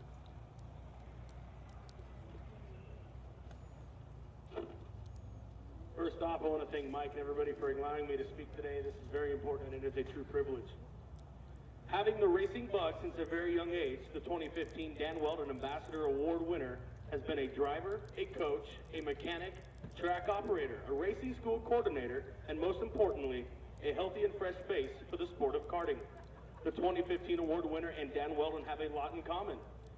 They are both very accomplished karters. They both put in every effort to be successful on and off the track. They both have an infectious attitude and desire for the sport, and they're both born outside of the United States. At only 24 years of age, the Dan Weldon Ambassador Award winner has traveled the world to compete at some of the biggest and most high-profile karting events. Working with his dad when he was younger, he learned the importance of schooling and keeping up with grades to ensure he could go to the track and compete. Learning a valuable lesson at the age of 11, the award winner carefully carved his way around his little circuit, and he wasn't worried about anything other than winning that race. In this particular weekend, the young driver had put off his schoolwork, and the first night his parents nudged him with a gentle reminder, which quickly responded with, "I'll do it tomorrow night." Promptly went off to play with his friends and mess around on the racetrack. The next night he replied the same way, "Tomorrow, Dad." Then once again he ran off to throw the football. The third day was race day, and the driver was running inside the top three with just a handful of laps remaining. His father was on the track serving as a pusher for the younger cadets. The award winner noticed his dad waving his hands furiously, trying to get him to pull off the track, and the driver refused. The kart was great. He was running well, so why would he pull off? Next lap, with just two remaining, his dad was still waving at him. Confused, he finally caved in and pulled off. Leaped out of the cart screaming, yelling, "What's wrong?" When his dad approached, he had one simple reply: "Go do your homework." His father then walked away to watch the end of the race. From that point on, schoolwork always came first for this individual, which has set the framework for his current work ethic and success. Honing his skills on the track, the Dan Weldon Ambassador Award winner has now turned his focus to the future of the sport, offering driving lessons to any driver on any chassis brand. He is looking to increase the level of professionalism and experience for the younger generation of our sport. The 2015 Dan Weldon Ambassador Award winner is also a tight-knit with his family. Working with his dad as he has most of his life and living with his girlfriend, this Brit is in charge of the KMS North America program and is the backbone behind the race team operations. Not only is this driver a multi-time champion, he is also the lead driver coach at the Jim Russell Karting Academy in Mont-Tremblant, Quebec, Canada. Hailing from the same country as the late Dan Weldon, the 2015 Ambassador Award winner is a three-time Rotax Max Challenge Grand Finals champion, four-time podium finisher. He has also secured multiple Florida Winter Tour titles, 4 Rotax Euromax championships, and a Canadian National Championship. With success like this comes offers, and the award winner was offered full factory ride with top European teams in the KZ category, racing with some of the best all around the world. Turning these down to move to Canada to help the future of our sport, the 2015 award winner developed and implements the driving school of the French-speaking part of Canada. Well, by now, most of you probably know this driver. And on behalf of Mike and Elena Marini, the entire Florida Winter Tour staff, we would like to announce that the 2015 Dan Weldon Ambassador Award winner is Ben Cooper.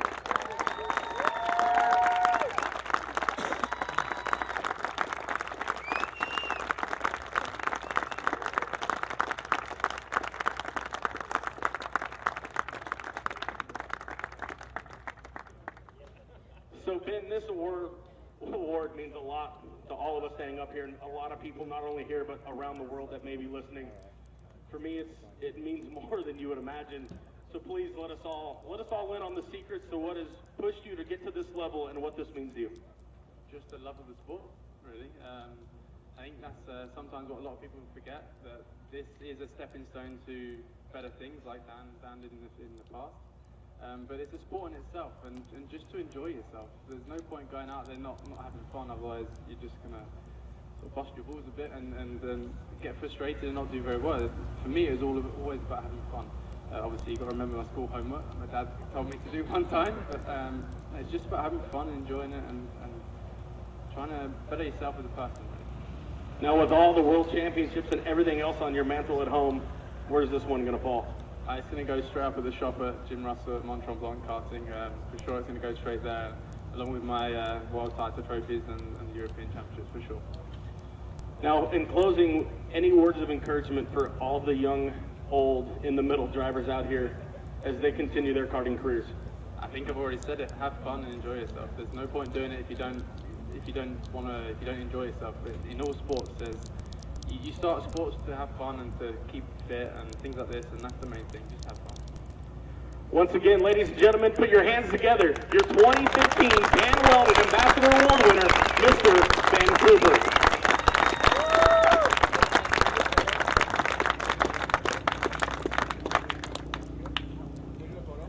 We're going to pass this back over here to Mr. Tony, and he will bring you your class champions.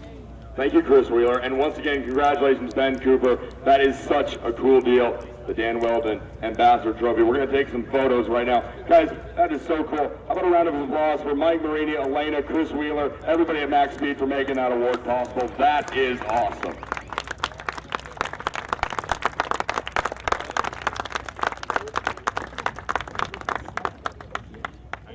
Congratulations again, guys. Mike, Elena, Chris, thanks a bunch for doing that. That is awesome. So now we're going to move on to our 2015 Goldstone Rotax Max Challenge Florida Winter Tour Championship Podiums. We need to come up with a shorter name for this series, I think. We're going to get going in the same order we did race awards, the way we ran them today on track. So that means first up, the AM Racing Micromax category. We're going to get going here with our top three in championships, but first I'm being handed an important document. All right, well that's interesting. I've been handed a new results sheet. So AM Racing Engines, Myri, are you here to help us hand out trophies? Doesn't look like it.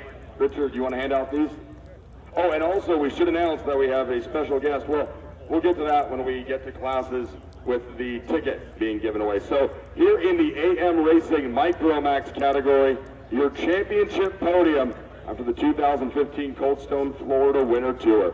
Coming home in third place with a total point of 412, please welcome Tyler Maxson. Oh, I think they went to go get him. So, Tyler, if you can hear this, you gotta hustle. You just finished third. Hey, there's Ariel. No way, he didn't leave. There we go, Tyler Maxson. Come over here, buddy. Third place. Congratulations. Who would you like to thank for your third place finish this season?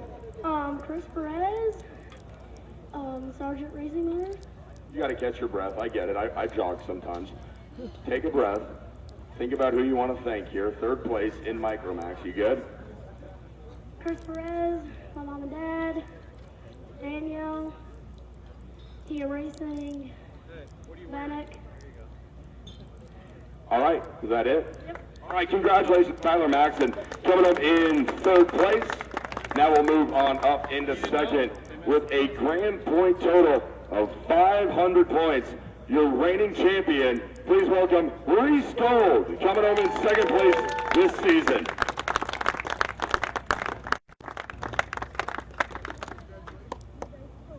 Prix, let's get up on the podium here. A championship last year, a second place this year. Congratulations. Who would you like to thank for a great season? I would like to thank my mom, my dad, my tutor Mike, CMW Engines, X3, AM, and Mike. Congratulations, Reese Gold coming home in second place. And now we move to our 2015 Coldstone Micromax champion with a total point of 513, meaning he's won the championship by an even 13 points. Driver at number 26, Kuna USA Tony Card, your champion, Ugo Chuku.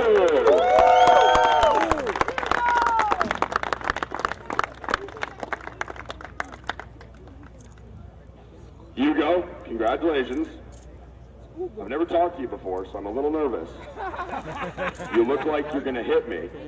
Congratulations on a great season. Do you have anybody you'd like to thank? Yes, Martin and Mike, Richard, and Jeremy of Coney Racing. All right, ladies and gentlemen, Hugo Chuku, your champion. Round of applause for all your top 3 finishers this year.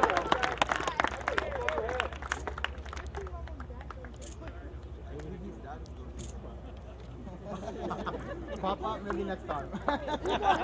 Make some small. Great job, guys. Those big trophies are heavy. Good job, guys. Your top 3 here in AM Racing Engines Micromax. Congratulations, guys, on a great season, and we'll see you at the U.S. Open kicking off in Dallas in a couple months. Great job. Now we're going to move to the PSL Karting Masters Max Championship. So, again, if we could have a representative from PSL, Dominic, this time if you'd like to hand out the trophies, you can come on over. Thanks.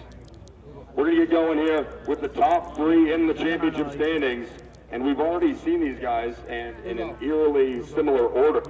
Oh, and we should also point out our special guest today handing out the tickets to the grand finals winners is going to be from VRP and Rotax, Mr. Helmut Slum.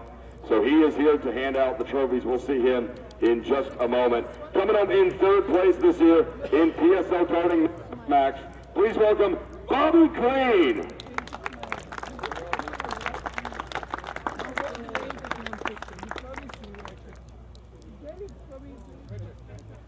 Bobby Green coming home in third place. Congratulations, sir, on a third place championship effort. Who would you like to thank? Oh, everybody here. You guys make this so fun. And of course, my team, GT Racing, AKR Engines, Edward, Mike Solarczyk and family, and my wife, Amy D. That's a good person to thank. Congratulations, Bobby Green coming home in third place. Finishing in second in this year's championship with a grand total of 505 points. Driver the number 628 Tony car, Scott Roberts.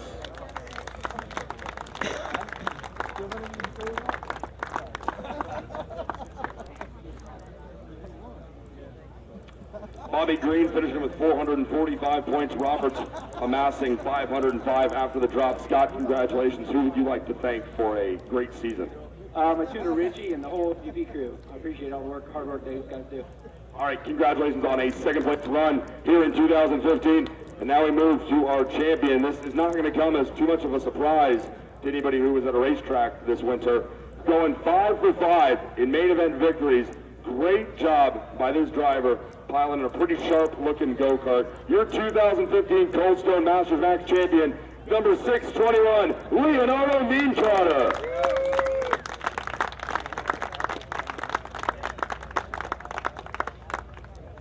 Leonardo Nientrotter with a grand total of 647 points. Leonardo, congratulations on the championship. Who would you like to thank? I would like to thank my team, J3 Competition. They did a great job in all races, and my family always supported me. I'm very happy to go to the Grand Finals, with my first Grand Finals, and I hope to do a great job there too. All right, Leonardo Nientrotter, your grand champion, and we have Helmut Vogelsson from BOP and Rotax to award him his ticket to the 2015 Grand Finals.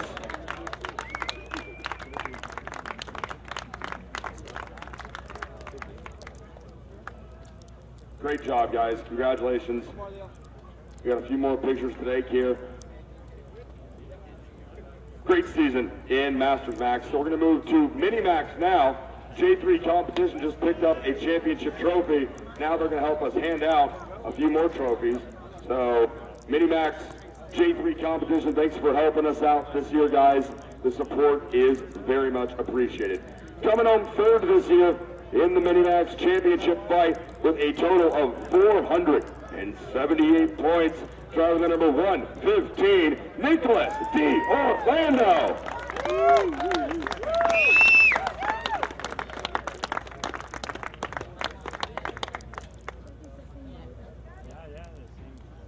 All right. All right, Nick. Who would you like to thank on a great season? I would like to thank Mike and Martin from CUDA USA for equipment and gear to help me get through this weekend.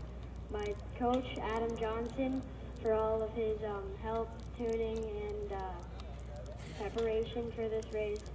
I'd like to thank my parents for all their support, and my brother. I'd also like to thank my sponsors, Adidas Motorsport, Cooler Clothing, and Iona Prep, which is my school. All right, Nicholas D. Orlando. He's got sponsors, and he finished third. Congratulations, Nicholas. We now move to second place in this year's Minimax title fight with a grand total of 524 points. Coming up in second, driver the number 118, Matthew Latifi.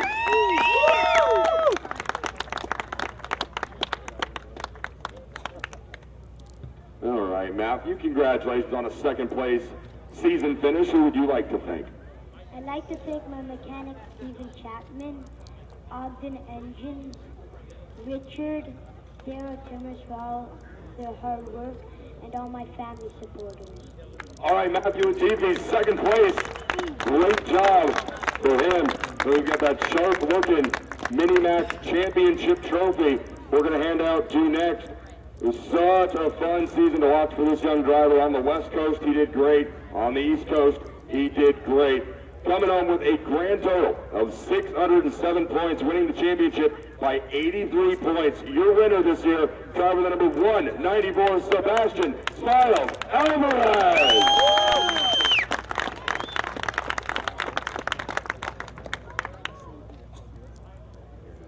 All right, Sebastian, you've got something to smile about now. Congratulations on the championship. Who would you like to thank? I'd like to thank my mechanic chef, my engine builder Dan, Dominic and Stefan, and all of the PL staff, my dad and my mom. Wow, that was quick. You talk like you race. Congratulations to your Minimax champions.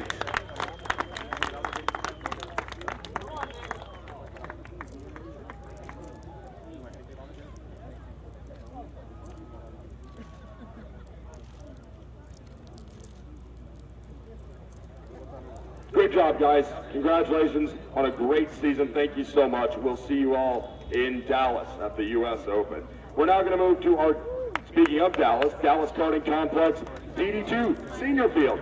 So do we have a representative from DKC here? I'm guessing not. So Richard is going to take the honors for us. We're going to kick things off here. Unfortunately, this driver is not here. Coming home third to end 2015. Douglas Lundberg. He's not here, but you should still give him a round of applause, I think. I'm sure he appreciates the positive vibes. The championship fight here was decided by 87 points. These two went back and forth all year. It was a lot of fun to watch. Driver number 444 coming home second today in the championship fight. Please welcome Nick Neri.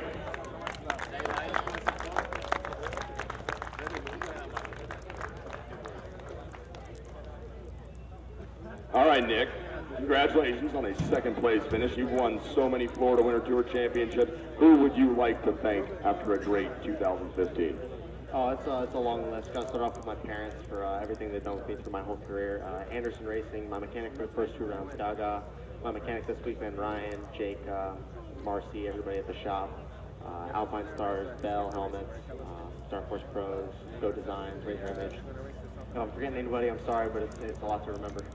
All right, Nick Neri, congratulations. Coming home in second place. All right, so picking up the championship this year in DD2 and also earning a ticket to the Grand Finals this year in Portugal with a grand point total of 479. Please welcome your champion, Jordan Lennox Lamb.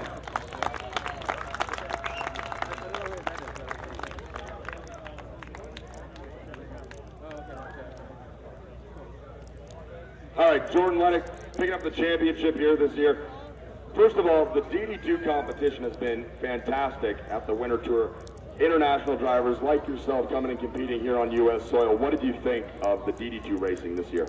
I mean, even last year from the experience I had with Euromax, I really enjoyed it. And here it's the same stuff, it's close racing. It's really equal level and it's really down to just perfection and making sure you're on form and you bring your game face, I guess.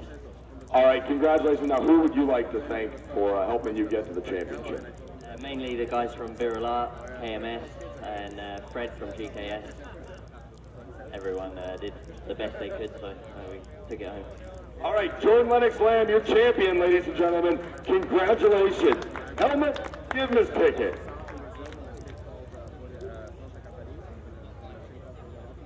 What's that say on there? Jordan Lennox. It's going to Nick Neri. Nick Neri gets the ticket to this year's Grand Finals. How about that? So Nick Neri will represent Team USA once again at this year's Grand Finals in Portugal. Guys, great season. Congratulations. So now we're going to move on to our cross-link powder coating DD2 Masters field. No representative from that organization. So Richard Dewey, Helmet, you can help us hand these out? All right, so Helmet is going to hand out our DD2 Masters Championship Podium. Coming home in third this year with a grand total of 527 points. Please welcome Miko Lane. Coming home in third, Miko Lane.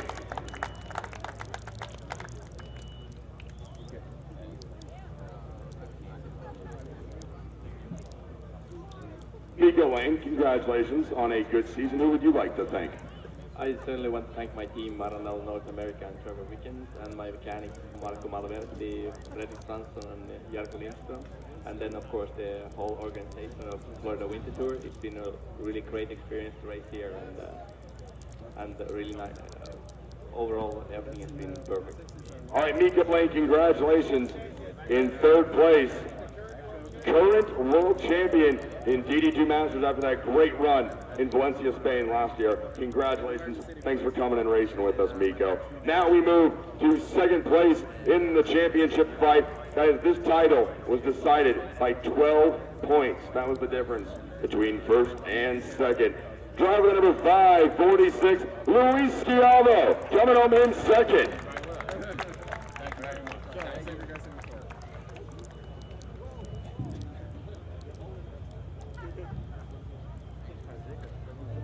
All right, Luis, a championship decided by 12 points, such a tight margin. You and our champion went back and forth. Congratulations on a great year. Who would you like to thank? Well, I would like to thank my team, Intrepid North America, Marco, my mechanic, Juan.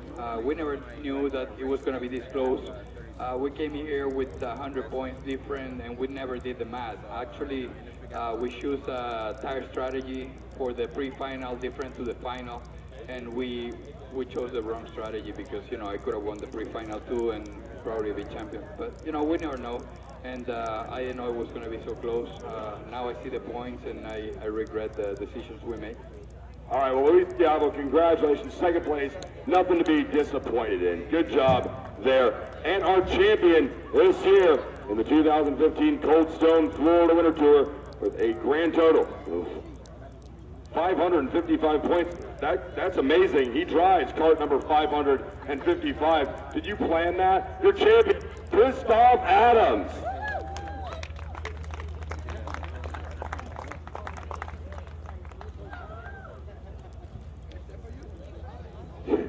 So here's your champion, Christoph Adams, with some wild looking hair. First of all, 555 points, that's your cart number. How'd you manage that?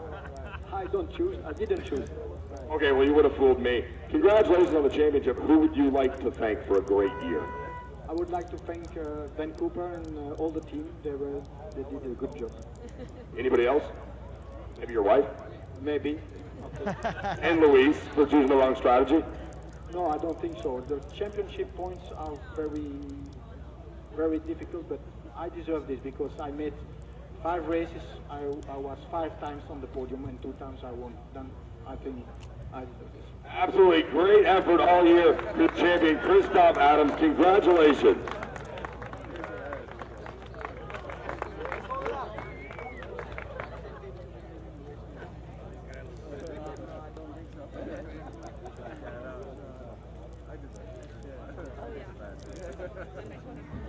All right, good job, guys. Congratulations on a great season. Now we move to the CRG USA Junior Max Championships. Richard, I think you're going to be handing these out again, so here we go. Coming home in 3rd place after 2 victories on the season, he scored the win today with a grand total of 506 points. Please welcome Anthony Ganji Jr.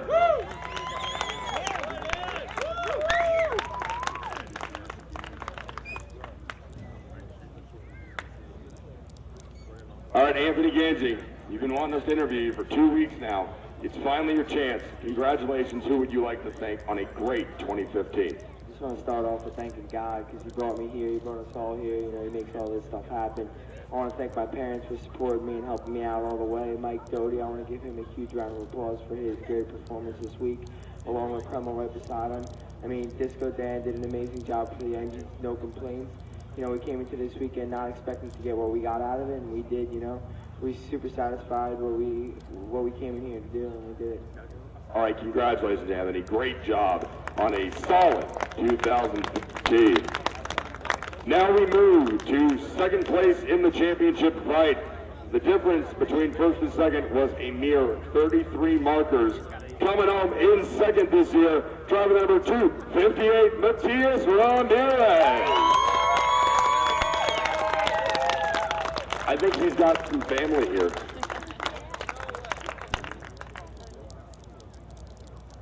Matthias Ramirez coming home in 2nd place. You're getting good at interviews over the last couple of weeks. Let's do one more. Who would you like to thank for a great 2015 Winter Tour? First and most importantly, I'd like to thank God. 2nd, George from OGP, Alex and Mike Speed, Nate, and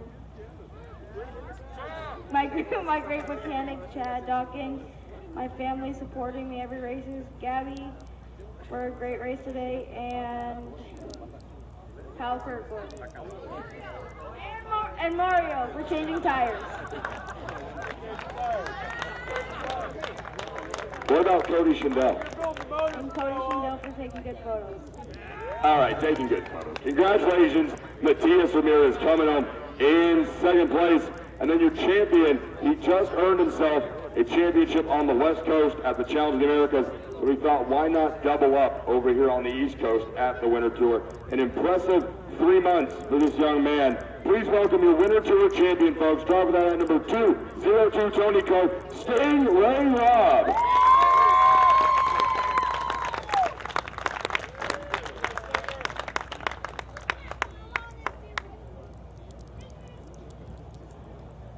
All right, Stingray. Congratulations on this championship. Congratulations on the championship back in Sonoma 2 weeks ago. Who would you like to thank for an awesome 3 months so far? I'm gonna have to agree with these guys. I mean, I gotta thank God for letting us all be here, be a part of this amazing race and amazing series.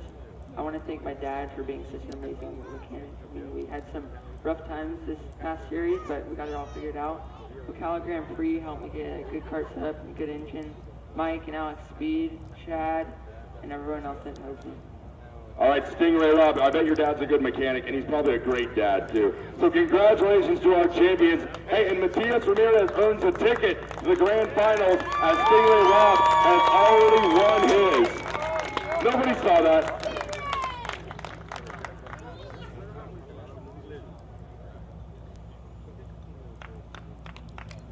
All right, there we go, guys. Congratulations. Again, Matias Ramirez wins the ticket to the Grand Finals in Portugal.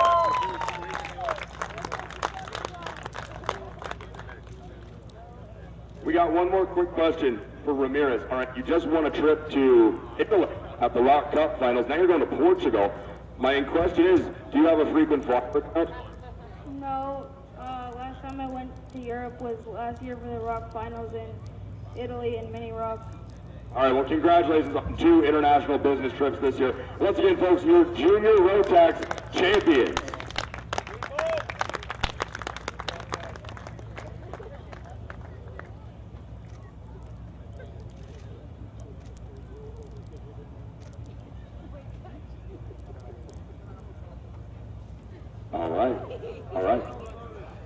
All right, so we're going to go to our final championship podium of the year. Senior Rotax brought to you by Rollison Performance Group. Mike Rollison, are you here? Hey, thanks for hanging out, man. We're going to move to that championship podium here in Senior Max, brought to you by Rollison Performance Group. Such a tight championship fight this year. It was so much fun to watch. It came all the way down to the main event today. Coming home in third, driver the number 329 Tony Kart from OGP with a grand total of 472 points. Please welcome Austin Garrison.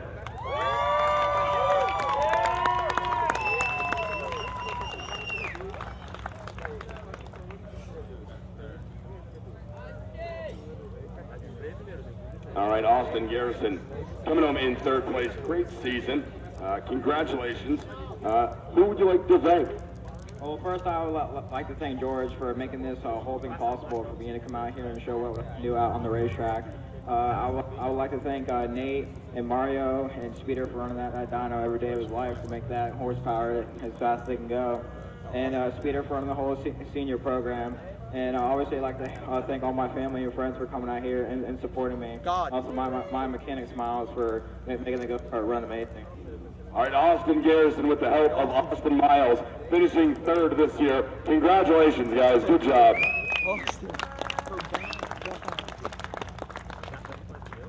Now we move to second place. The championship fight this year was decided by 29 points. Watch these guys trade wins throughout the season. It was a great fight from January all the way here to Ocala. Coming home in second place with a grand total of 550 points, driver the number 338 Burrell, Oliver Askew.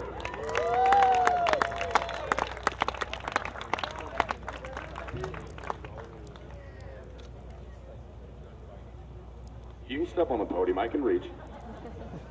You're not that tall. Congratulations, Oliver, on a great championship season. You and our champion came into this race tied.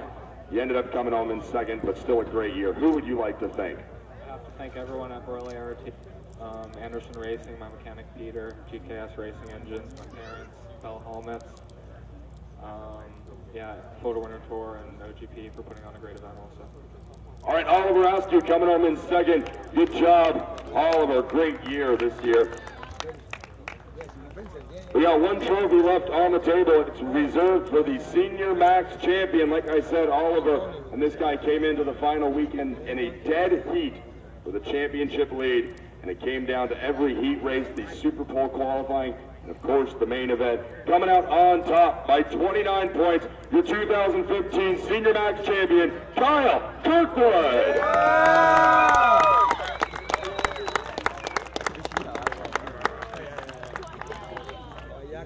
All right, Kyle.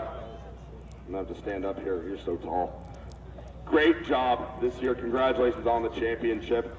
Who would you like to thank for a great 2015? Well, obviously, George, Nate, Mario, my mechanic Matsu, my mechanic for this weekend, Cody Johnson, Alex, Mike, I already said Mario, Smiles, my parents, God for sure, my teammates, and the rest of OGP. All right, your champion, ladies and gentlemen, Kyle Kirkwood, along with Askew and Garrison. Round of applause, folks. And how about that ticket to the 2015 Grand Finals? Kyle, we'll see you in Portugal. Great job, guys. Round of applause for your round 5 and your champions here in Senior Max.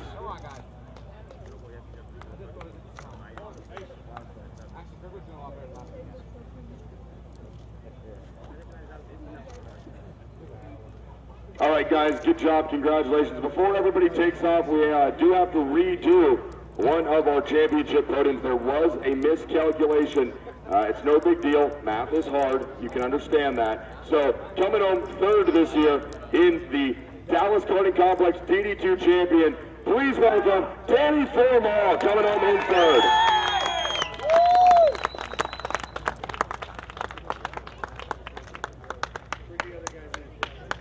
All right, Danny, finishing third. Congratulations. Great looking Stoot. Who would you like to thank? Of course, I want to thank my parents, my dad for me. Don from DRT Racing for providing the chassis.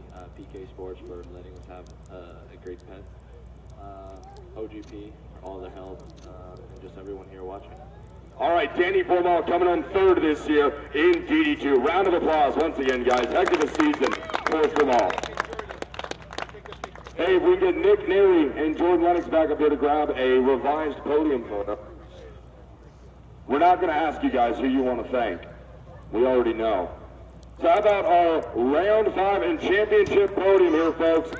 Danny Formal, Nick Neary, and Jordan Lennox Lamb.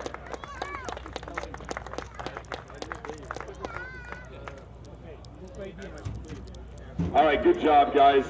Congratulations to everybody, all of our champions, on a terrific 2015. Richard Buckler, you look like you want to say something. Liz, guys, I want to thank you for supporting us for our first year of the Florida Winter Tour.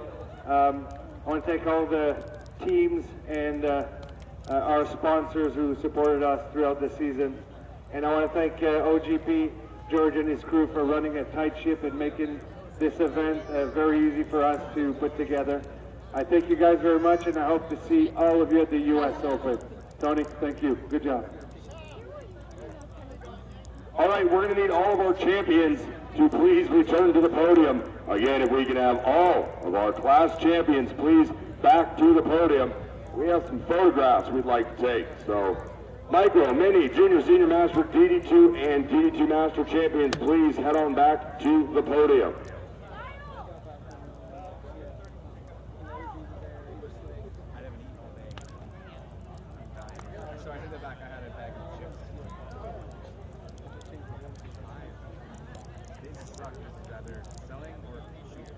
Also, if we could please have everybody who earned a grand finals ticket. So we need all of our champions and anybody who earned a grand finals ticket to please make your way to the podium. Yeah, I can turn the camera off. I don't know about the PA. He's got it.